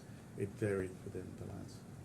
Fair to say decision making with regard to companies under that you were recruiting Mr. Kahlon to assist with, you were heavily involved in centralised decision making, weren't you? I was heavily involved in most companies, but not in centralized decision making necessarily. It depends on which decisions we're referring to. If there were strategic decisions, I would have been much more involved. If they were operating day-to-day decisions, I would have been barely involved. But fair to say that certainly for the businesses we're looking at in this case, although there are senior executives around, they are less involved in decision making than would ordinarily happen in other large organisations, and you are more involved. No, I don't accept that. We'll have a look. Can we look at paragraph 24 of this document?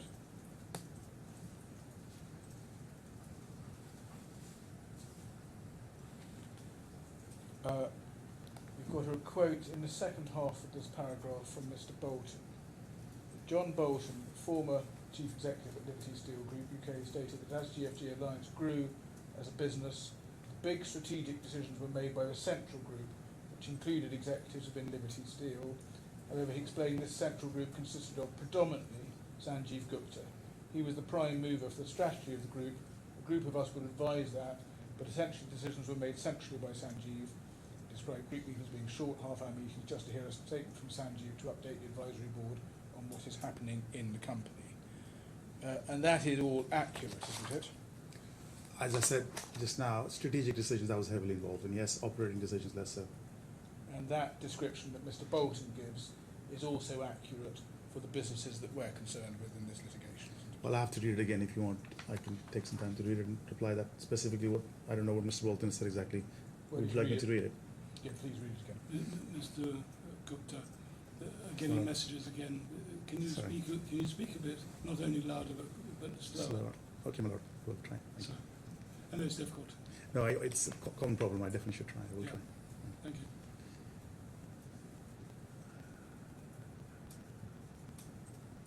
So I just read you the second half of that paragraph from John Bolton.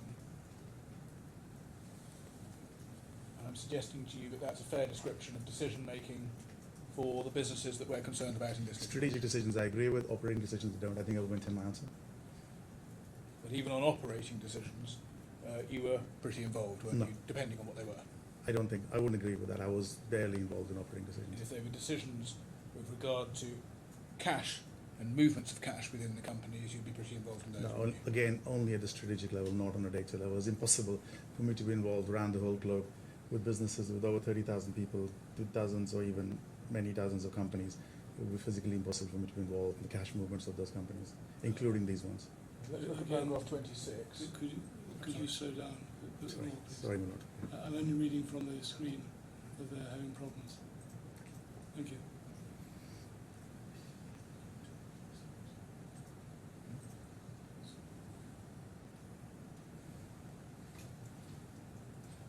Yes, I mean, do you want to have a go at repeating your last answer? So I'll repeat my question, which was, so the decisions with regard to cash and movements of cash within the company, to be pretty involved in those. Do you want to have another go at just Yes, sir, I can track. So my answer is that operating decisions on cash flow of each company, it was impossible, physically impossible for me to be involved across. slow down and speak up. I'm just saying that not for my benefit, but the transcribers I'm a judge of. It was impossible for me to be specifically involved in the cash flows of each company around the world. So that characterization, I would say, is incorrect. Having said that, if there were strategic decisions, I would definitely be involved in terms of the overall cash flow of these companies. Okay, I'm now going to look at paragraph 26 of this document. Which reads, as well as over-centralised decision-making, with the lack of adequate accountability structures, witnesses to our inquiry also identified that GFG Alliance has unusually centralised financial arrangements. These aspects of centralised decision, authority and financial control are in contrast to what has historically been a loose collection of business entities in a family office-style organisation, inevitably raising questions of transparency, independence and reliability of any one corporate entity. Anton Kroll, Chief Financial Officer at Liberty Steel UK, explained that financial decisions for Liberty Steel UK were made centrally by GFG Alliance, with Mr. Kroll having little involvement in financial activities within the businesses, such as funding procedures. Mr. Kroll explained that his remit was really around the businesses and the operations and their future in that respect. And in terms of the capital structure of Liberty Steel and the funding, that has always been dealt with centrally through a GFG Treasury function. Now, that's a description of what's happening in GFG Alliance and Liberty Steel UK, but again, that's an accurate description of the role of central treasury also in the businesses that we're concerned with in this litigation, isn't it? No, sir. I think it would be big differences. The businesses in the UK in general were definitely in the category of what you characterized earlier, that they were distressed and in need of heavy turnaround. So in general, those sort of businesses would in general have more involvement, especially if they were in constant need of money. But large businesses which were fairly mature, like in Australia or indeed in the ArcelorMittal businesses, had a fair degree of autonomy on how to operate without really an involvement from the centre, apart from strategic decisions.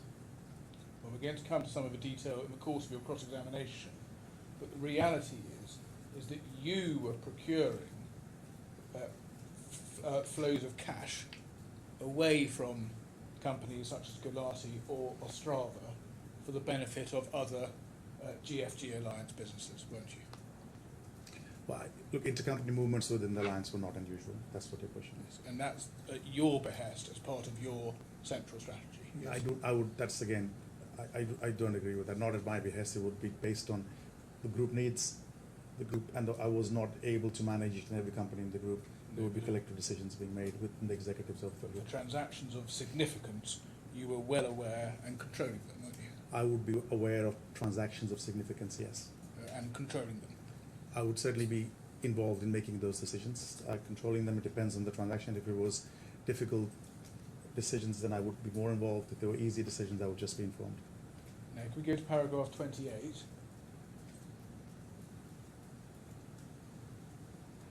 reads, the corporate structure and governance of GFG Alliance companies resulted in no formal oversight or accountability of a decision taken by Sanjeev Gupta.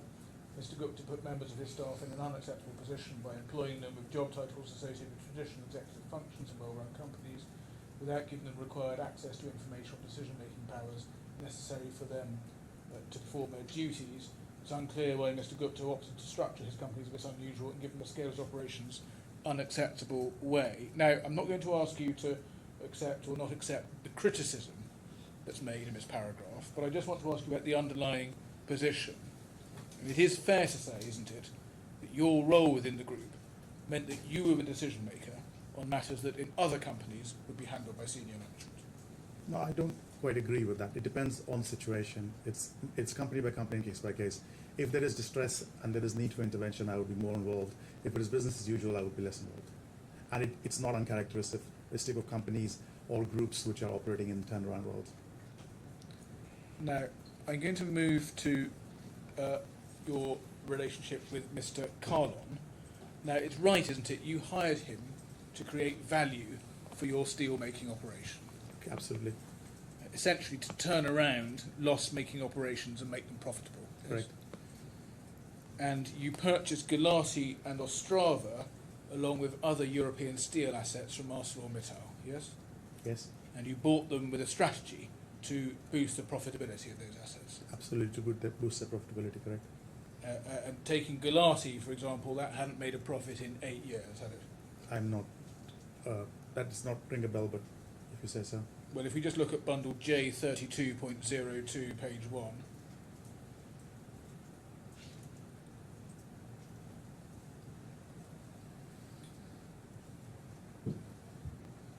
this is a press announcement of you're about to buy plants in Romania and Macedonia. And if you could just go down the article. You're becoming inaudible, Mr. Hill. I'm sorry. Can you speak nearer the microphone, it says? Thank you. I'll I need to move the microphone around. If you look at the bottom of this is a press release by ArcelorMittal. that's referred to 4 paragraphs down, explaining that the transaction is subject to completion and conditional. And then at the bottom of the article, it says the plant in Galati, however, has not made a profit for 8 years and has slashed staff numbers while modernising production lines and replacing people with machines. So you would have known at the time that Galati had been historically unprofitable for this kind of period, yes? I don't recall this 8-year or this fact. I have no recollection of this. I knew the plant had opportunities for transformation, and Mr. Kahlon was hired to undertake that value creation as he characterized, but I don't recall this 8 years. No. Well, don't worry about the 8 years. You knew it was a inherently, at that point, unprofitable plant, subject to being turned around. No, I would say I knew inherently had opportunity to do better. But you knew it had opportunities that were not yet being realised, yes? There were opportunities to do better, but that by definition means it's not being realized, yes.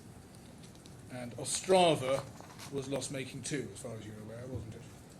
I think relatively speaking, Austral was perhaps more difficult than Galati. So again, I don't know whether it was loss-making or for how many years, but the characterization that these plants had opportunities to build value is correct.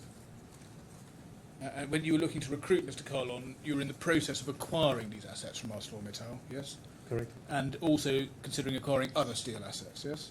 Correct. And all part of an acquisition strategy involving acquiring steel manufacturing sites at various European locations. Yes, we had a strategy to build Europe. That is correct. Yeah. And what you wanted was, when recruiting Mr. Kahlon, was someone who could run this expanded Liberty Steel Group business as a whole, yes? To begin with, I recall the focus was the East European plants, the 2 plants you characterized. That scope expanded as we went along, but yes, he was hired to run these plants.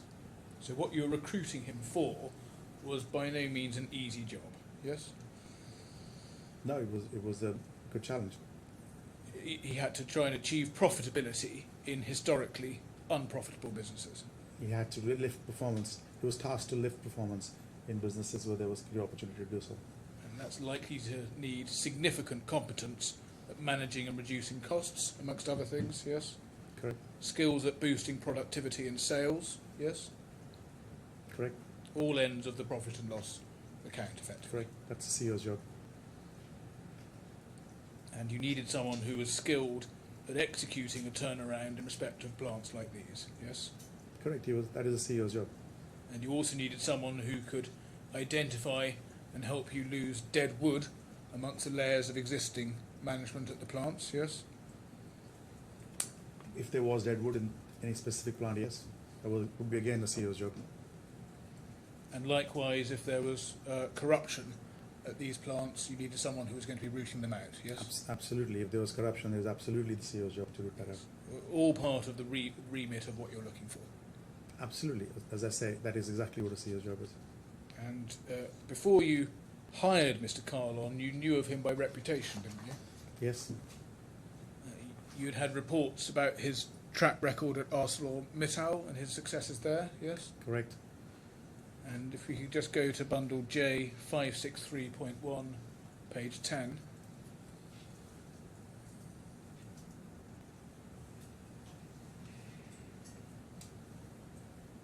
this is a WhatsApp thread between you and Miss Timms.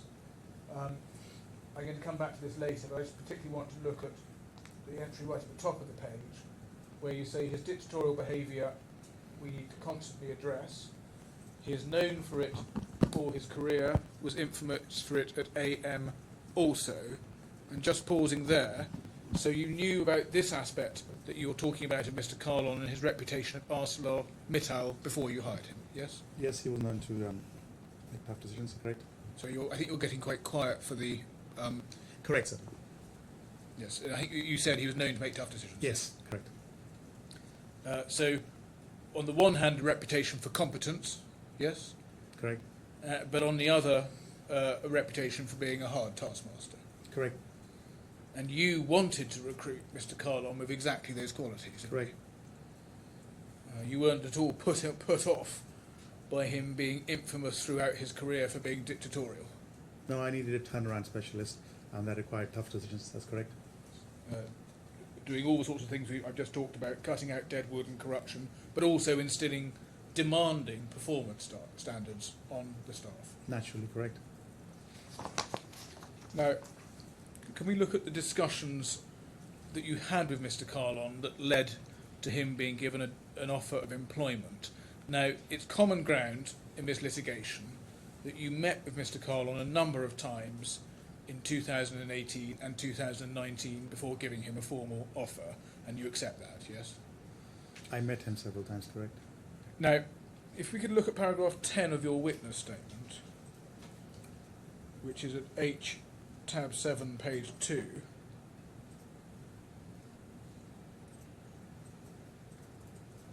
And just to remind you, if you want to put it in context, you can remind yourself of how you lead into it from paragraphs 8.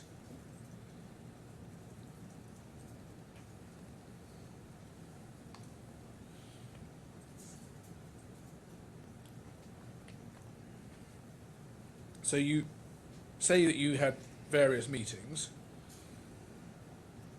You say you had meetings to discuss his potential recruitment, and you then say these meetings included, and you identify 3 meetings. But it's common ground in this litigation that there are in fact more meetings than that between you and Mr. Kahlon. And why is it that you only refer to 3 of them? Those are the ones I recall at that time. I'm not suggesting there was no other meetings. Yes, so essentially you couldn't recall more. I mean, when I gave the witness statement, those are the meetings I recalled. And the other thing that you do in this witness statement is you give a high-level description of the topics discussed over the course of these meetings as a whole, but you don't give any detail about what was discussed at any particular meeting. And is that again because you don't recall the discussions in any detail? Well, depends what the topic is. Sorry, can you repeat the question? Well, I will. I'm sorry, it's a long question. In this document, in this witness statement, you give a high level of description of topics that were discussed over the course of all the meetings. You say, over the meetings we discussed these topics and we reached this agreement. But what you don't do is say we discussed such and such topic at such and such meeting. You don't give any detail of what was discussed at any particular meeting. And I'm asking you why that is. Well, I would have to jog my memory on what happened in any specific meeting. This is many, many years ago, and the traffic of information and data which flows through me is enormous. So it's quite possible I didn't have specific recollections of every single meeting in detail. So I was generalizing on what topics of discussion. So it is fair to say you don't recall, or certainly when you produced the witness statement, you didn't recall what was said at any meeting in detail. So all you could do was give a description of where you thought you had got to by the end of the process. I think it's a generalization. It depends on which specific meeting and which specific topic. But in general, I was giving an impression of what was discussed overall. But because that's all you could really do based on your recollection. Not necessarily. It may be that if there was common themes of discussion, I'm generalizing them into one bucket, saying these are the topics of discussion. That doesn't mean that I wouldn't remember anything from each meeting. But you knew, didn't you, that the claim that you're dealing with, in the particulars of claim, identified particular things that were said at particular times, but you didn't choose to deal with that in your witness statement? I'm not sure what the question is.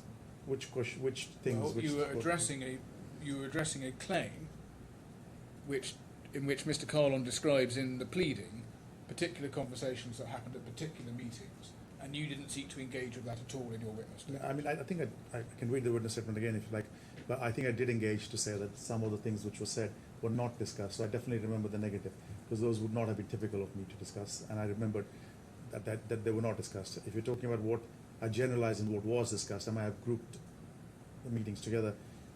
I'm not quite sure what your line of question is. Well, it would have been easy if you had any recollection to say, no, these things weren't discussed at such and such meeting, because at this meeting what we were in fact discussing was something else. But you don't embark on that, do you? I thought I do, but if you say so. I thought I'd talk about what wasn't discussed, and I talk about what was discussed, even if grouped the meetings together. All you do in terms of what was discussed is essentially say where you got to in the meetings by the end of the day. Well, that is what was discussed, and we got to a particular point at the end of the discussions.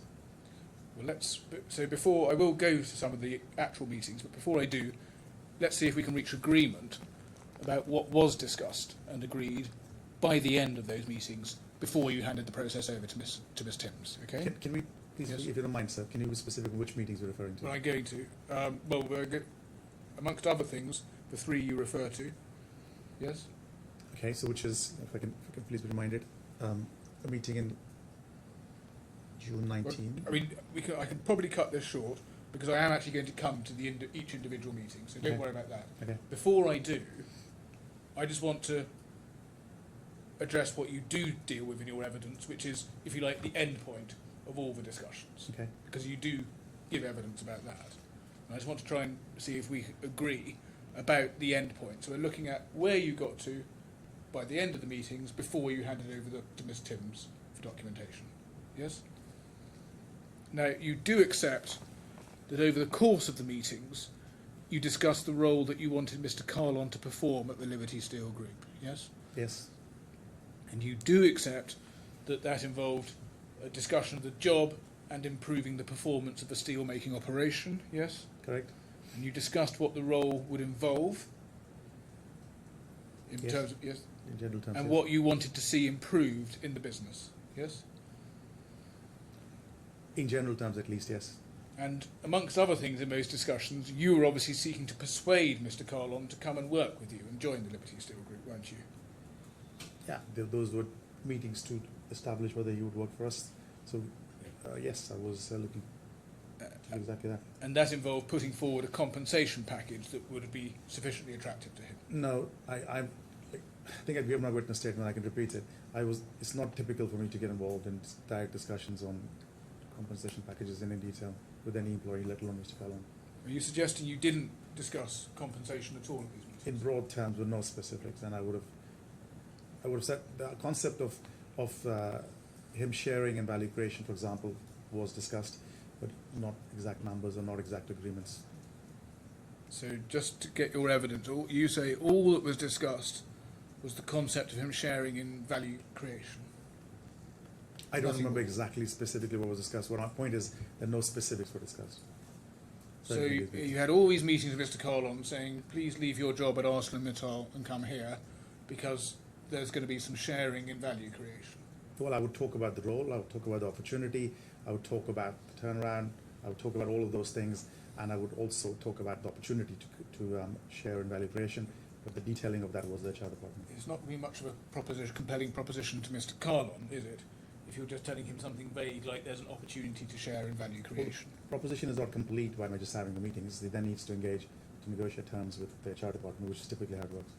And if you're going to be discussing things with Mr. Kahlon and getting him to come to you, the conversation would be a lot more concrete than that, wouldn't it? No, as I said, I was not in the practice, whether Mr. Kahlon or any executive, of discussing specific details of packages. It was not the nature also of the relationship which I had with my senior executives, and including how it developed Mr. Kahlon also. It would be very unusual for me to talk about precise financial offerings and negotiations. You talked about him having an L-tip, didn't you?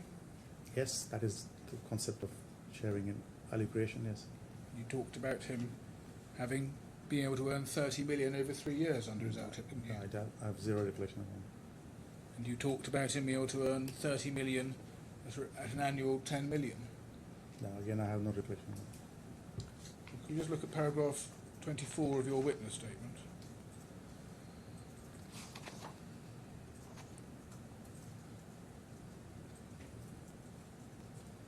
You say there, once Mr. Kahlon and I had reached a high-level agreement on my expectations of him in the role and the remuneration terms of his proposed employment in around August 2019, I notified Ms. Timms of those terms. So you have accepted in your evidence that you reached high-level agreement on remuneration terms of his proposed employment. High-level agreement that there will be, for example, sharing in value creation, and there will be an LTIP, but the precise details of that. So you're suggesting now that you didn't even, the figure of 30 million or 10 million per annum didn't even come up? I don't recall having discussions of that specific nature. Well, let's look at paragraph 25 of your witness statement. You say at 25.1, the revised terms set out by Ms. Timms read in full US 10 million per annum with 3-year vesting on each tranche year. This is consistent with my recollection of the broad position Mr. Kahlon and I reached on the LTIP, that a headline sum of 30 million and a 3-year vesting period had been agreed in principle. So you've just told the court that you thought 30 million hadn't been discussed and agreed, but your witness statement makes it clear that 30 million... I'm sorry, this is on a false premise. We need to read the next 3 words referring to the date, please. By 29th of August.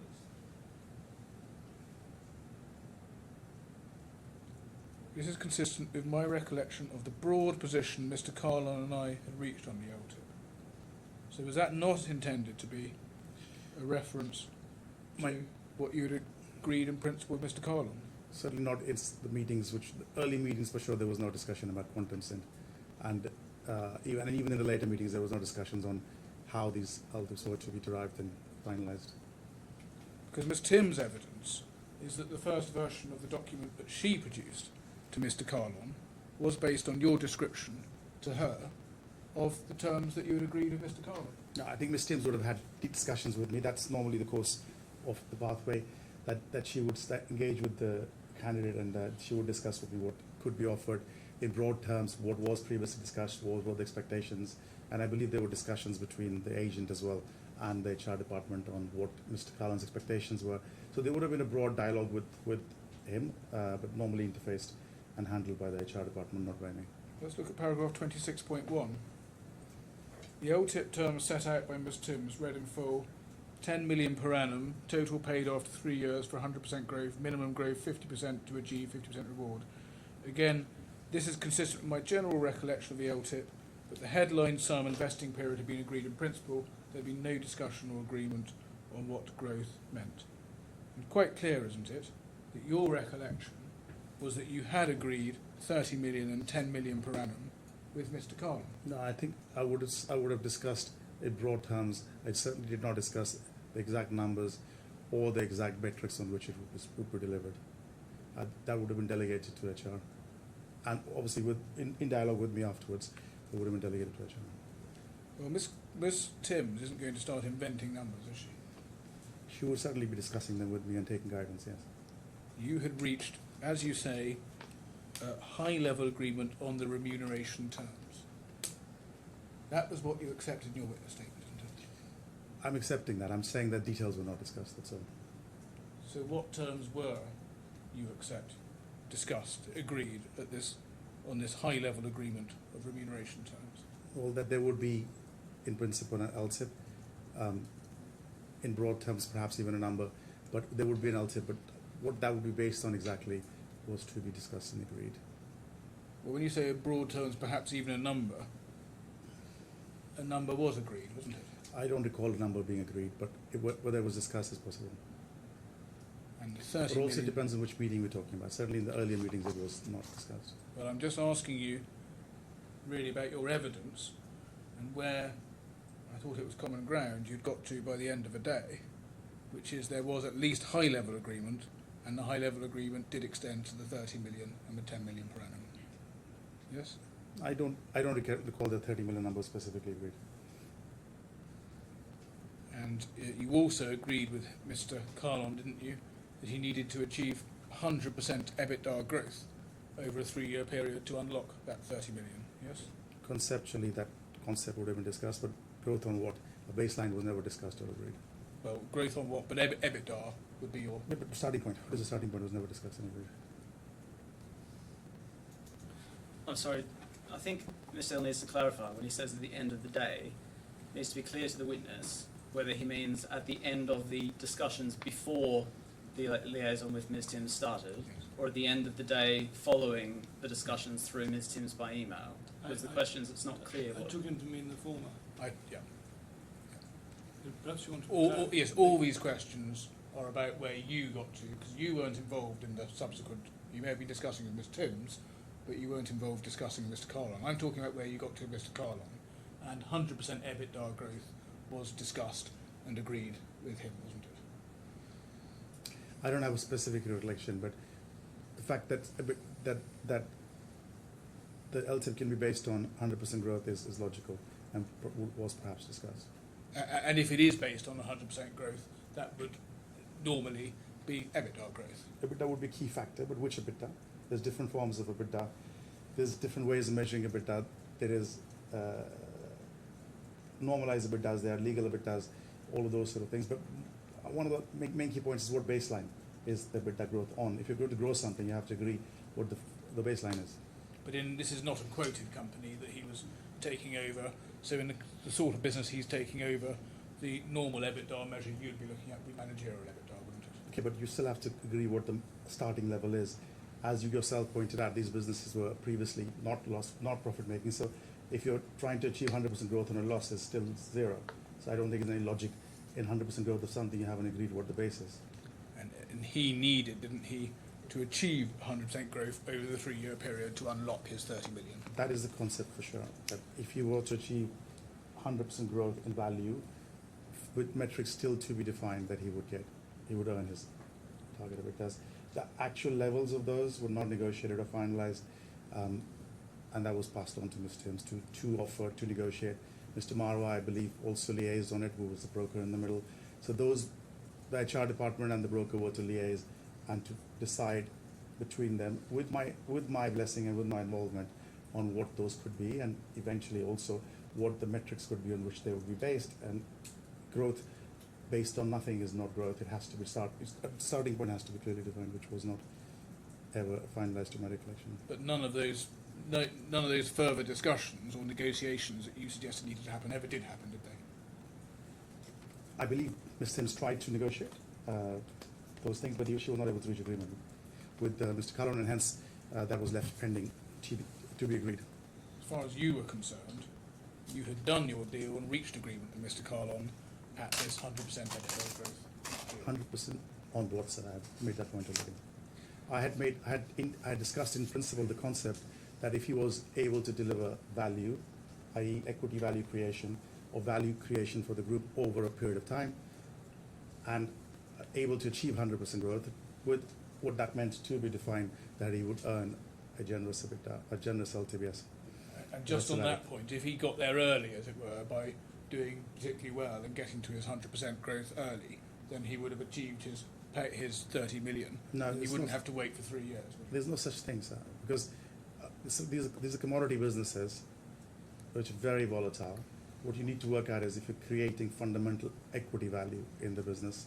It's not a listed company, as you pointed out, but listed companies, as a proxy, for example, will fluctuate wildly. So, for example, if the market is strong and prices are going up, profitability is going up, multiples will crash. If the market is, on the contrary, very soft and you're going through the bottom of the cycle, multiples on your EBITDA will climb. So it really depends on how you value and measure value creation. And generally speaking, LTIPs, by definition, hence the word long term, by definition are measured over a lengthy period of time, at the very least 3 years, quite often 5 years. But pausing there, EBITDA is, I think as you just accepted, quite a key part of measuring value in companies of this kind. Sustainable EBITDA in a business is definitely a key part of measuring value and determining value. It is correct. So what you're looking for him to achieve is the 100% in annualised EBITDA growth, aren't you? From a baseline, that is certainly going to be a key part of any LTIP equation for But anybody. then once he's got his annualised 100% growth, he's done it, as it were. He's achieved over that period your of time. ambition.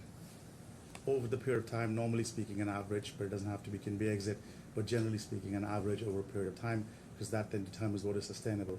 It takes away peaks and troughs and it averages out to give you what is sustainable, and generally that is what equity values in companies are based on, especially listed companies. They look at average earnings over a period of time rather than specific point in time.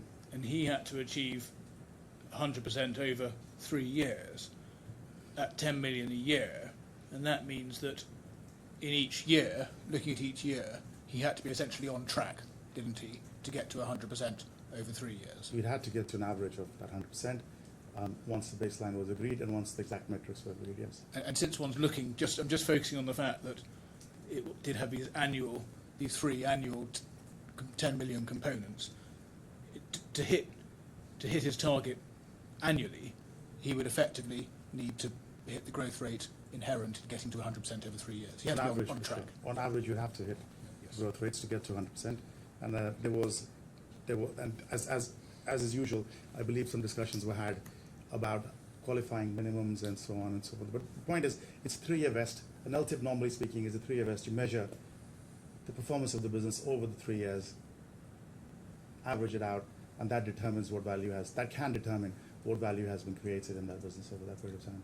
It's proxy for what would be in a listed company, the equity value of the business. And the other thing that you agreed, still at your agreement with Mr. Kahlon, before it gets handed over to Ms. Timms, is a ratcheting system. So if he didn't get to 100%, but did get to more than 50%, you agreed that there would be a partial. I don't recall, and I wouldn't have had that level of detailed discussion. That would be for Ms. Timms to have with the candidate. Just looking at what you say at paragraph 26.1 of your witness statement. Generally collection on the LTIP. So in general terms, the fact that there was going to be 100% growth, I would have discussed, but I don't remember discussing. I certainly did not agree any numbers in terms of a 30 million number in my early meetings before Ms. Timms started the negotiations, and I didn't agree specifics on the 50, 100%. Well, you just a a moment ago you said you thought you may have agreed the 30 million number. You're now saying you didn't. I may have discussed in general terms the number. I did not agree. You can't agree something without any specifics. As I pointed out to you, you don't even have a base. The businesses you're saying are loss making, 100% growth on what? And she tries to, in her offer to him, formulate a base and so on, but he doesn't accept it. So that's why it's left to be agreed later on. And then just looking at your paragraph 26.1, you do say the LTIP terms read in full, and you do say minimum growth 50% to achieve 50% reward, and then you say consistent with your general recollection of the LTIP. It is your recollection, isn't it, that you got as far as addressing this sort of ratcheting idea that he wouldn't have to hit the full 100%, he would still get a payout if he got more than 50%. If I'm honest, I don't remember this. It was many, many years ago. I do not remember the exact specific discussions, but it would be unusual for me to discuss that, especially with somebody like Mr. Kahlon, in that much detail, in that much granularity. It's not something which I normally get involved in. And the 30 million over 3 years was your estimate, wasn't it, of how long you wanted him there to expect the turnaround, to achieve the turnaround that you wanted? 3 years is normally absolutely the minimum any kind of turnaround takes. And for that reason, you agreed that he would be given the minimum 3 years, so he had his full opportunity. No, absolutely not. There was no discussion about it. There's no such thing as highly unusual to have fixed-term contracts in our industry. So there was no. If I had discussed a fixed-term contract, I would have a very distinct recollection. There was definitely not one. But you were agreeing to hire him for at least the duration of what you've just described as this minimum 3 year period to get the turnaround, weren't you? No, sir, absolutely not. I was agreeing that that's the amount of time it requires for business to be turned around. That is not equal to giving somebody a fixed, guaranteed term contract. They're completely different things. It requires 3 years to turn around a business. It is a target. If you stick it out for those years and do the turnaround, and the business turns around, you share in the value creation. It's very typical of an LTIP. But that does not constitute a minimum contract. No such thing was discussed. Absolutely not. Your Honour, what if that's a convenient moment? Yes. Right, well, we're going to take a 10-minute break for the stenographers to rest their fingers. And we'll come back in 10 minutes. Can you not talk about the case, please? Yes.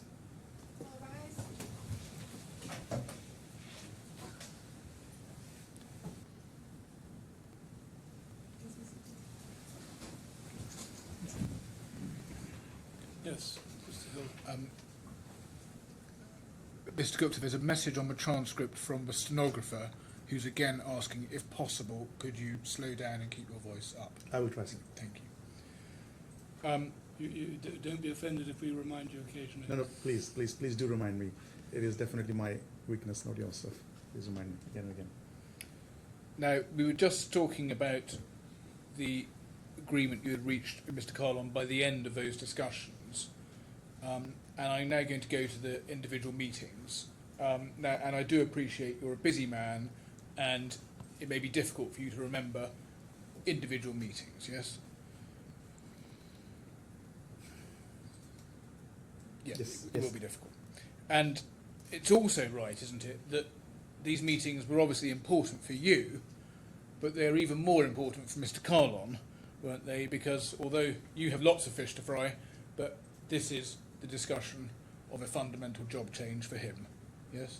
They're important meetings. So they're leading up to employment, they're important by every context. And would you accept that Mr. Kahlon is likely to have a better recollection of the individual meetings than you are, given their It relative? depends on what we do collecting. I think it's a very general statement. Okay. Now, the first meeting was in May 2018 in Dubai, and you do mention that in your witness statement. But there was, and I'll come back to that in a moment, but there was then a meeting in London in September 2018, and you don't mention that one in your witness statement. And do you know why not? I don't have a recollection of that meeting or what happened. If that's it, what day did you say? It would have been on the 13th of September 13th September 2018. 18 in London. I don't have a recollection of a specific meeting on that specific date. We were talking about something from many years ago. I will come back to that one. Let's take them in order, Okay. starting with the May 2018 meeting. And just before that meeting happened, you were given information both about Mr. Kahlon and about his current compensation at ArcelorMittal. Do you recall that? I don't recall that. Which I don't want to take too long in it. We'll go to J24, tab 1. At the bottom of the page, there's an email to you from Mr. Marwar. Mr. Marwar was acting as a headhunter, wasn't he? Yes, correct. Is Mr. Marwar also a personal friend of yours? I would not say personal friend, but I certainly am not in touch with him now. But at that time, he was acting as a recruitment agent. Yes. But not just acting as a recruiting agent. You work quite closely with him, didn't you? I'm generally speaking close to most people. I wouldn't say I was especially close to him beyond his professional capacity. And your brief to him was to find a top-tier turnaround leader for the from the mining and steel industry. Absolutely. And you'd made it clear to him that you were prepared to offer very substantial performance-based remuneration. Absolutely.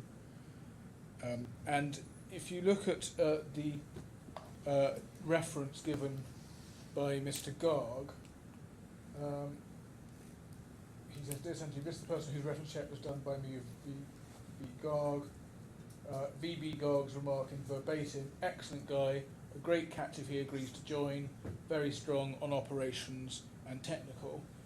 And that fitted your requirements, didn't it? So absolutely. I'll say with there were high expectations of Mr. Kahlon, no question about it, in every respect.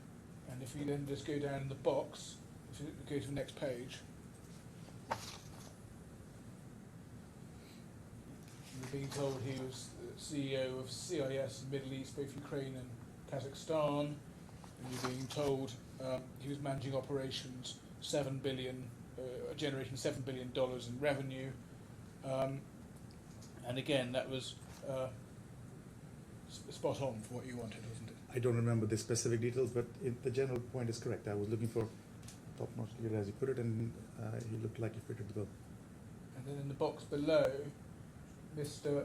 Marwar summarises professional strengths, and that includes a breakdown of the $7 billion revenue business, including coal production, iron concentrate production, and crude steel production, amongst other businesses. And again, absolutely right for what you wanted for these turnaround plants, yes? As I said, I don't remember these details, but the general point is correct. And you were told that as well as having strengths on technology and project, he's been managing operations in a profit centre, and you were told at item 3 he was an aggressive go-getter and passionate achiever, which again is what you're looking for. Again, sir, I don't remember these specific points, so points 3 and so on, but the general point is correct. But you would have read the email at the time. I don't remember that email, but it doesn't matter. I'm accepting what you're saying. Yes, but it would have acted on your mind at the time as well, because I was accepting that he was a good leader, strong-willed leader, making tough decisions. All of those things we already discussed. I accept all of those. All I'm saying is I don't remember the specific email. And you were also given, weren't you, a breakdown of his existing compensation? I don't remember that breakdown. Well, we can see it on the page, and again, you would have had that at the time. Yes. As I said, I don't remember even seeing this email. And do you recall that you were also told, at the bottom of the page, that he had been approached by a Russian group with an offer? No, sir, I don't remember that. Well, again, it was in the email that was given to you, and you would have read it at the time, wouldn't you?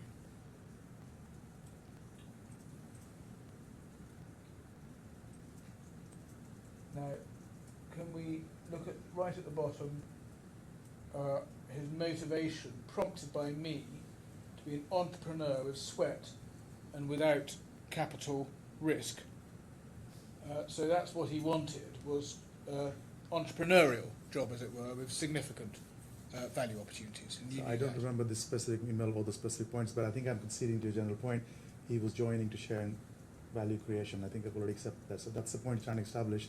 I've already conceded that that is exactly what he was being hired for. Yes, I'm sorry. The stenographer again is asking you to slow down and speak up.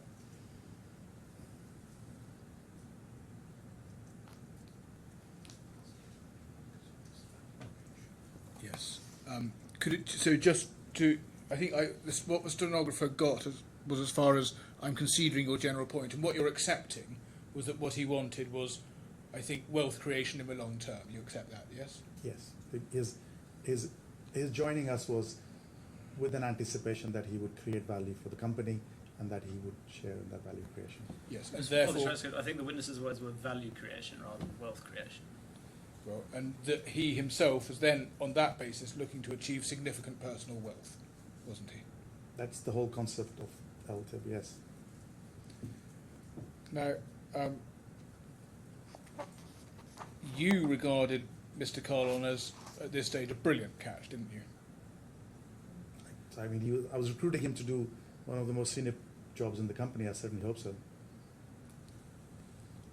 If you go to bundle J32, page 1.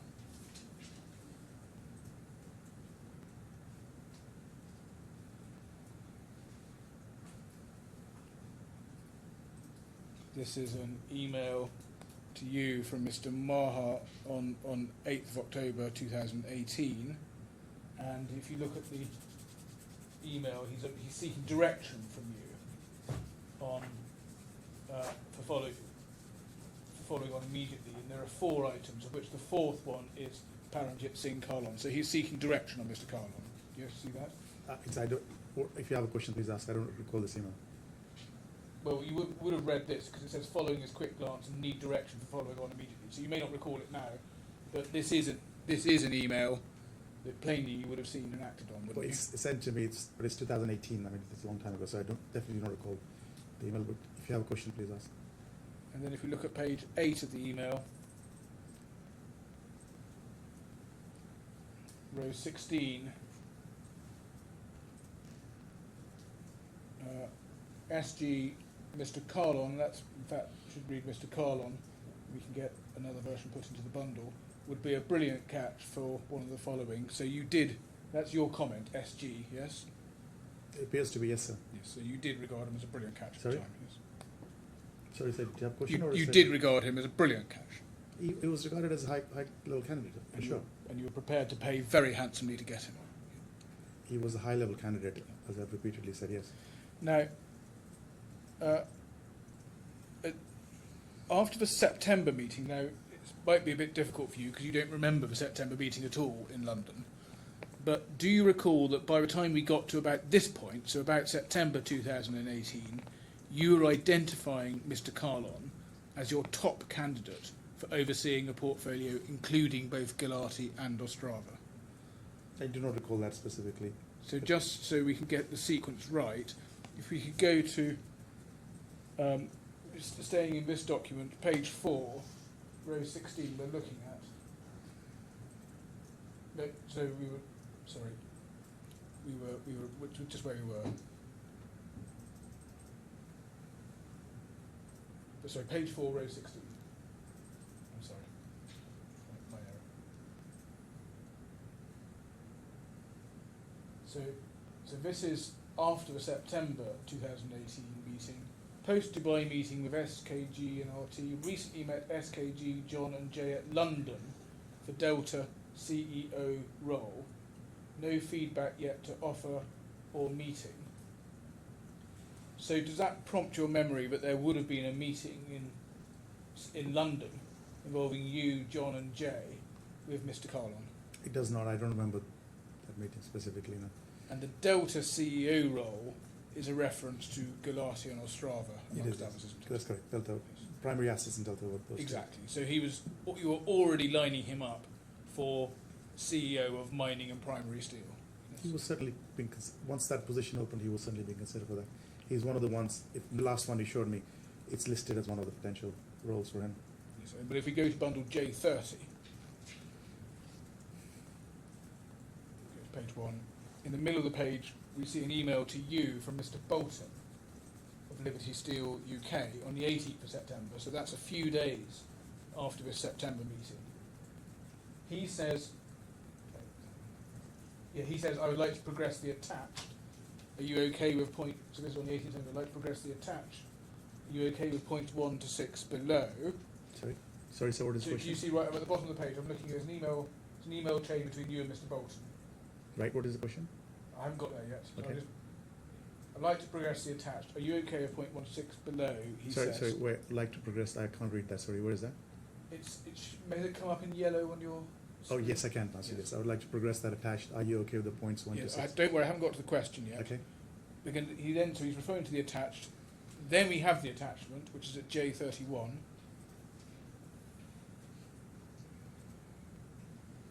And it's a GFG Alliance document headed UK Steel and Delta organisation. And then on page 5 of that document, we have Delta Steel governance, and refers to a transitional structure involving business CEOs and leads reporting to a transitional CEO. You see that in the second bullet. So you're envisaging a transitional CEO. Do you see that? I see it, yes. And then under candidates, transitional CEO, you've got Paramjit Kahlon as the transitional CEO. Yes? Okay, And then in the bullet above that, the transitional CEO and leads to eventually form a Eastern European structure. So it is right that September 2018, Mr. Kahlon is being lined up by you internally in your organisation as the CEO candidate for this Delta role. well, he's being considered for sure, as per what you've shown me. At this point, he's been put forward as a candidate. Now, if we go back to J32, page 4,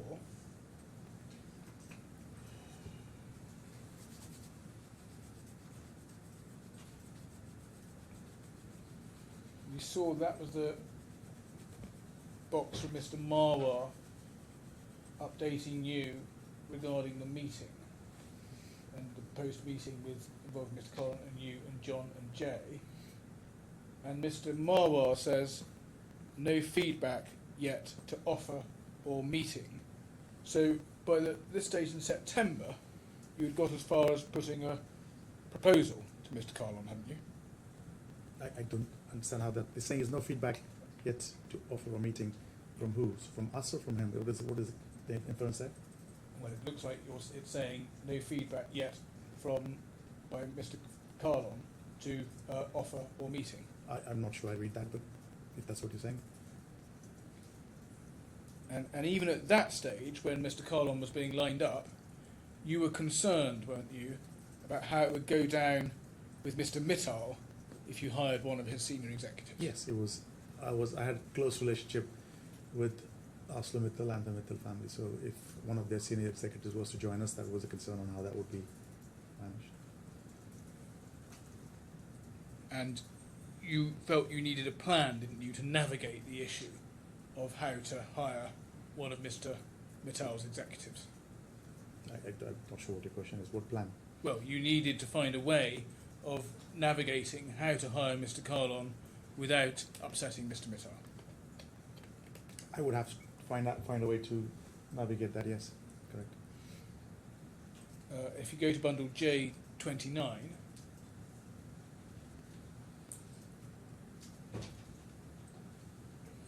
this is an email from you to Miss Timms and Miss Bolton.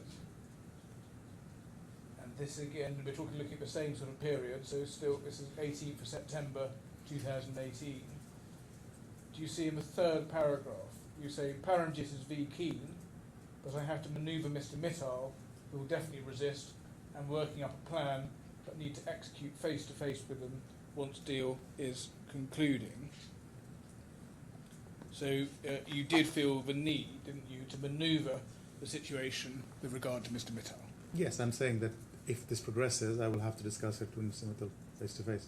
But the plan you later come up with for dealing with that was to ask Mr. Marwar and Mr. Timms and others to create a false paper trail to create the impression that Mr. Kahlon had simply left ArcelorMittal and that it wasn't until after he had left that he was approached by you and by Liberty. This is going back a while. I don't have a specific exact recollection of this, but I also recall that he had an issue with his anti-compete, so it may have been a serve both sides, but I don't remember the exact circumstances. But certainly you do have some recollection, don't you, that from your side you were encouraging him to lay a false paper trail so you could deal with the awkwardness of Mr. Mittal. No, I mean, in this email, at least which you're showing me, I'm contemplating that I would discuss it with Mr. Mittal. How that transitions afterwards, I don't recall exactly. But as I say, I also recall that he had anti-compete, so it served his purpose. Perhaps it was his suggestion, perhaps it wasn't. I don't remember the exact circumstances. Well, you say you also recall, you do recall, don't you, that you were involved in encouraging Mr. Kahlon to lay a false paper trail. I've answered the question, sir. Well, you do recall, don't you? No, sir. I've said I do not recall that. I remember he had an anti-compete, so I do not recall how the suggestion or how that arrangement came about.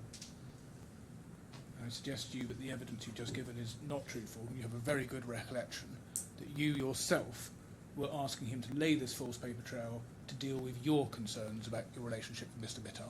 As I said, sir, I also recall he had an anti-compete, so it served his purpose.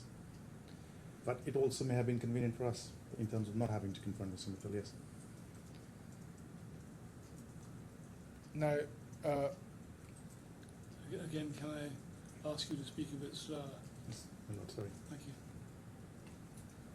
yes, I think your answer then was it may also have been convenient for us, wasn't it? If he had his anti-compete, which I vaguely remember, it may have been convenient for us because that means that we would, if this arrangement was in place, we would not have to confront Mr. Mittal.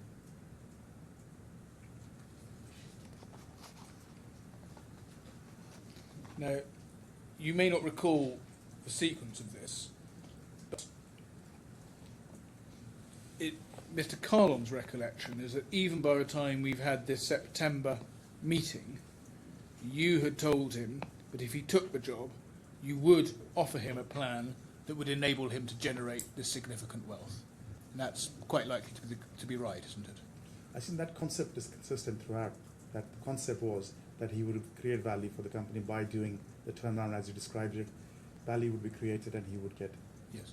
a good turnout of that. Yes, and that was all. But that would already his recollection is that was already discussed by the time even we get to the September 2018 meeting, and you're not in a position to disagree with that. The concept that this candidate would be joining with the view to creating value and sharing in that, I don't think was ever not discussed. I'm sure I don't remember exact specifics, but I'm happy to say that that would have been the basic foundation of the discussions.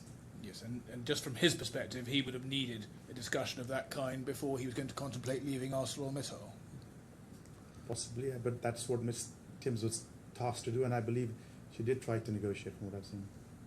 Now, do you recall that you were due to have another meeting with Mr. Kahlon in Dubai at the end of October 2018, but you were too busy to meet in person, so you ended up having a WhatsApp call? I don't recall the specifics. No. And you don't deal with that in your witness statement, and is that, again, because you don't recall? As I said, I don't recall that specific meeting by WhatsApp, as you say. And Mr.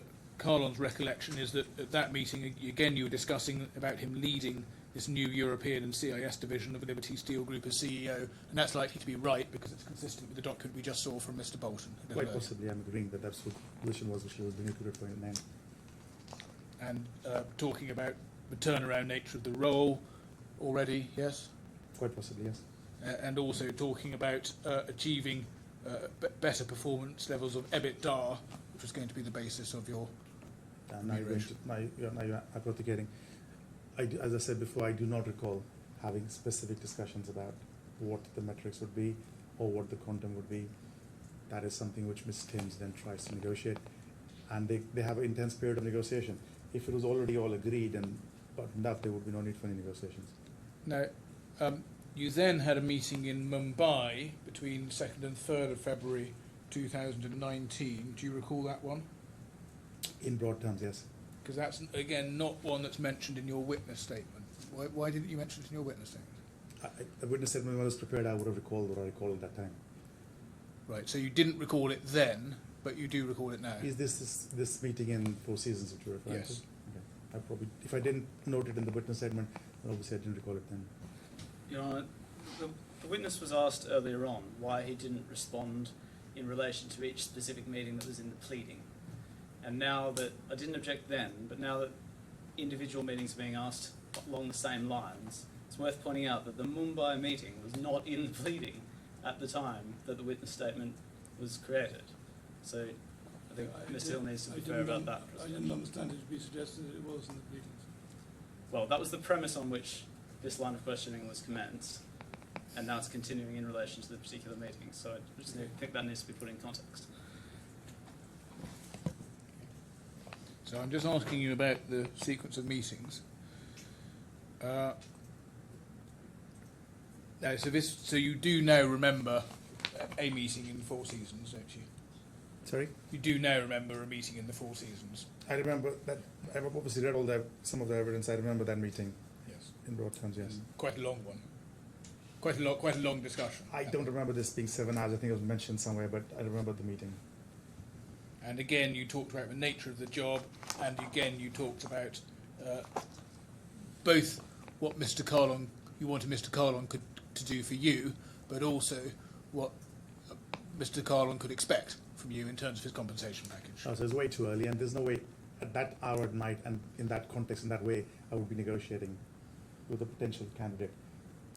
Well, you've Commercial already terms, accepted that you talked about sharing in value. Sharing, yes, conceptually, absolutely. And more than that, you would have explained that it involved LTIPs, wouldn't you? Yes, that is a sharing. And you would have explained the way the LTIP would work to enable him to share. Not in specific terms, that was something. But in broad terms. In broad terms is value creation, metrics for which have to be defined in every LTIP contract. Now,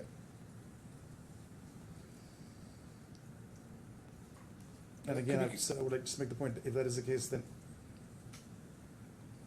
there's no need for them to negotiate. HR, Denise and Kahlon have an intense negotiation. If everything has already been agreed, he could refer to the agreement. There was no such agreement and no such detailed discussion. now, if we could go to bundle J37.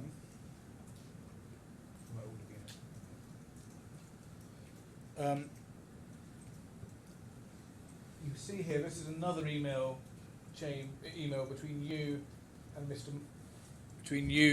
Marwar.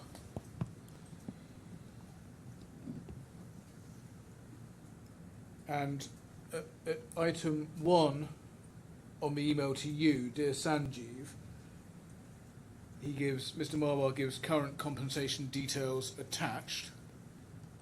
And then you can see your response at the top of the page. If the EP operator can go to the top of the page, you say package needs to be skewed, lower base but higher STI and LTI. Will call to discuss guide.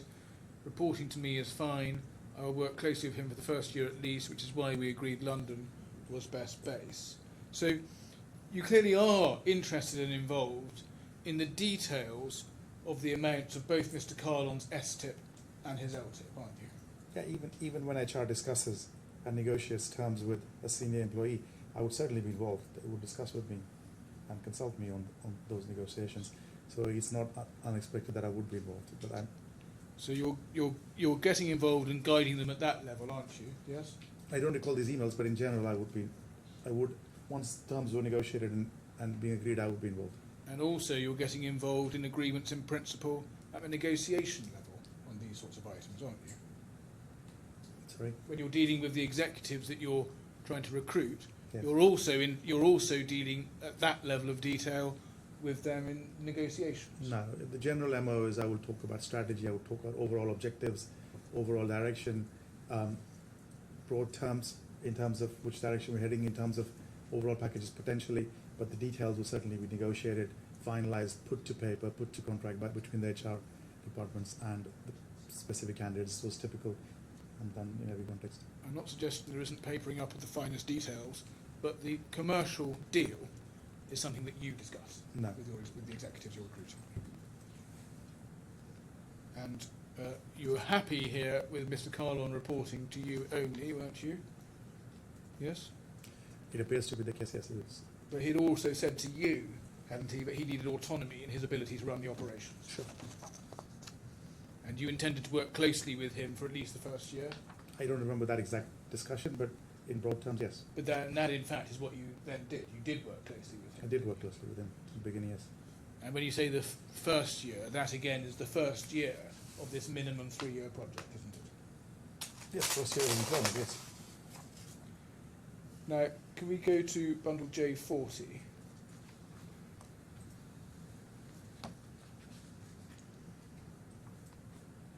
This is an email to you from Mr. Marwar. Do you recall receiving this document in which Mr. Kahlon set out his expectations? I don't specifically, but in general terms, yes. In general terms, you do recall receiving a document at least in which Mr. Kahlon set out his expectations? Yes, I believe that's probably accurate. And setting out his expectations, do you see at the bottom in little a about what kind of team he wanted? I don't remember that discussion. So where is that? That's at the bottom of the page. So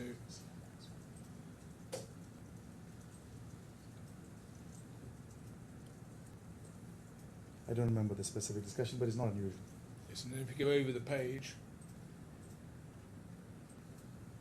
he described his his expected job, what he calls dimension and title, and as you can see there, what he's targeting is stabilising the business to the level of the bottom line of the main competition, or similar capacities. Do you see that? Sorry, which number are we talking about? This is B under B, dimension and title. So setting to take over all operations of Europe, integrating downstream of all locations. Title to be CEO of Europe, or to SG directly. Would be the first step, and once business is stabilised in Europe to the level of main competitors' bottom line of similar capacities. And that was what he was looking to do.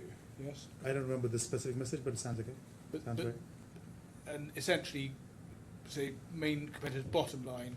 Again, that's getting EBITDA up to a commensurate level with the competition. EBITDA, EBIT, net profit, whatever, bottom line is, it can be many things, but yes, in general terms. And then he addressed his wealth expectation, well, what he could address wealth creation in part C, dealing first with the fixed portion, where, do you see that? And then dealing in section 2 with the LTIP, which he described as there as measure of achievement being mainly EBITDA, and he wants 10 million per year. Do you see under little b, sorry, under little a, 10 million per year over the first 3 years if his performance targets are met? And that was agreed, wasn't it? Well, I think subsequent to this, later Mr. Timms makes him an offer, so I don't think anything has been agreed. And also, as I said to you earlier, the basic fundamental point is the baseline has not even been agreed, let alone the growth numbers. So there is no metrics agreed. The concept that he will get an LTIP which is based on growth is absolutely correct, but no specific details were agreed. Ms. Timms was tasked to agree them. She tries to agree them in August, September. She's not able to reach an agreement with him, and hence is left as TBA to be done later. That is basically the summary of it, whichever way you characterize it. That is ultimately the summary of it. But you knew not only from this document but from other discussions you had with Mr. Kahlon that he did indeed want 10 million per year, 30 million in total. He may have wanted anything, but the point is that the offer made to him was the offer made to him, and the negotiation was a negotiation. At this point, no agreement has been reached. And the first time an agreement is attempted is when Ms. Timms makes him a proper offer. That's not right, is it? Because So between... you're going too fast Sorry. again. That's right. Apologies. Sorry, Mr. Hill. And your last answer is not right, is it? Because by the end of your discussions, and we can debate when in the discussions it was agreed, but certainly by the end of them, you had reached agreement with Mr. Kahlon on exactly this point of 10 million per year, 30 million over 3 years. Absolutely not. Otherwise, why would Ms. Timms make him an alternative offer? And why would he even countenance that? Why would he not immediately say, no, this has already been agreed at this number? She makes him an offer, He negotiates, it haggles, they try to come to an agreement and they're not able to come to an agreement. And it's left open, clearly saying TBA, to be agreed. That is why you accepted in your witness statement that your discussions had got to a figure of 30 million and 10 million per annum for 3 years. Agreement's not been reached, and certainly no metrics have been agreed how any of those numbers could be comparable and how, when. And at the bottom of this page, he compared what he was asking for, hoping to achieve from you, with what he was standing to lose if he left ArcelorMittal, which he put as a versus USD 35 to 45 million range of earnings. And again, you knew that you needed to offer him wealth creation in the sorts of sums I'm talking about, 30 million over 3 years, in order to entice him to come. Sorts of sums, the general term they're using again and again, sorts of sums, these quantums, all of this is possible to be negotiated based on what is being agreed is the value creation. If there is value creation of a certain quantum, certain amount, he can certainly have a share. There's no concept of that concept not being correct. Whether it can be 30, whether it can be 20, whether it can be something different, it will all end up depending on what the value creation is defined as. And the stock options that he had and that he would be foregoing if he left ArcelorMittal also came up, didn't they? No, not in any discussion with me. Well, they came up in this document that was being provided to you. Which I have no recollection of. And they were also discussed between Mr. Kahlon and you, yes? No, sir. Now, I'm going to come on in time. You met Mr. Kahlon twice in June 2019. Do you recall that? I said twice in June 2019, said 6 years ago, whatever. I don't have. Yes, well, Please point me to a specific. yes, well, you do accept this in your witness statement that there were 2 meetings in June. Okay. These were the last 2 meetings before you handed over to Ms. Timms to paper up the deal. So by the time these meetings were complete, you had reached your high-level agreement in principle, as you call it, a high-level agreement in principle. Yes? The concept of value creation and sharing, yes. Specifics, details, no. Which is why she makes them a specific offer, which they then negotiate. I don't want to go back too much on ground I've already covered, but you need to keep in mind that you accept in your witness statement that you reached agreement on remuneration terms. I'm sorry, but that's...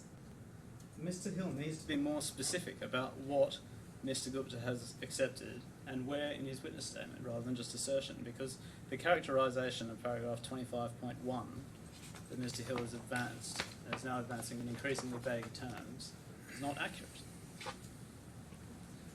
Well, I was just taking you to what you said at paragraph 24, that you had reached high-level agreement on the remuneration terms of his proposed employment. I had not reached any agreement. The concept that he wanted those sort of numbers, I was happy with as long as we could agree the growth metrics. So, just to be clear, are you now saying that what's said in paragraph 24 of your witness statement is untrue? No, again, I'm sorry, but it's now being put to Mr. Gupta that a statement about an agreement reached in around August 2019 is untrue because of his evidence in respect of earlier meetings prior to August 2019. So it's a false premise. Mr. Hill needs to be clear about what it is that Mr. Gupta is saying in his witness statement before he invites him to accept that he's giving untrue evidence. Well, what I will accept is that at the end of that discussion and negotiation with Ms. Timms, even though the metrics were not agreed or negotiated, at that point certainly there was an agreement with the company and Mr. Kahlon that the target was $30 million. But clearly there was a metrics proposed which he did not accept, and hence it was left to be agreed later. So, in the light of your counsel's intervention, I just want to, sorry, now your name, Mr. Burridge's counsel's intervention. Just to understand what you're saying at paragraph 24, let's just look at it. Once Mr. Kahlon and I reached a high-level agreement on my expectations of him in the role and the remuneration terms of his proposed employment in around 2019, I notified Ms. Timms of those terms and asked her to take the necessary steps to formalise the offer. So, am I right in understanding what I thought you were saying, that you reached high-level agreement with Mr. Kahlon and then notified Miss Timms of the terms and asked her to take it forward. I do not honestly recall that I agreed specifically a number of $30 million as a target with him prior to his negotiations with Ms. Timms. Post those negotiations, I would have been consulted and we would have conceded that. I believe I recall Ms. Timms actually offered him $20 million to begin with, and he countered with a higher number. So I do not think it's accurate, notwithstanding the specific wordings in the statement, that 30 had already been agreed, because if that was the case, he would have said that's already been agreed. Well, you are saying you reached high-level agreement on your expectations of him and the remuneration terms before you handed over to Miss Timms. No, I said high level is the operative word. And it says, and remuneration terms. It's a high level on all of this context is the operative word. I did not agree anything specific. It was Ms. Timms negotiated, which she did, and Mr. Kahlon engaged in that negotiation, which is clearly evidence. I thought we had reached agreement on this in our earlier part of the cross-examination. We can come back to it, given light of the answer you've just given. What do you say you had reached agreement with Mr. Kahlon on before you handed over to Ms. Timms? That there would be a value creation sharing in the order of magnitude of those sort of numbers, but based on details which the HR department had to. And what do you mean by those sorts of numbers? 20, 30, whatever. These quantum of numbers. It's not 1 million, 2 million. It's in the tens of millions. But the number discussed was 30 in 3 annual instalments of 10, wasn't it? I definitely do not recall any discussion of annual installments, and I certainly do not recall the exact number of 30 being agreed by me.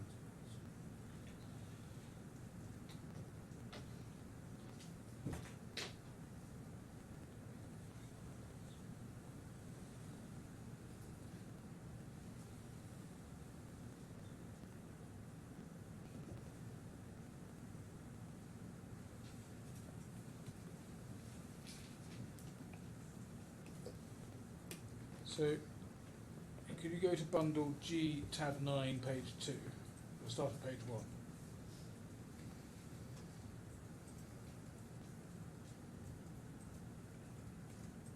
This is your witness statement on the jurisdiction challenge.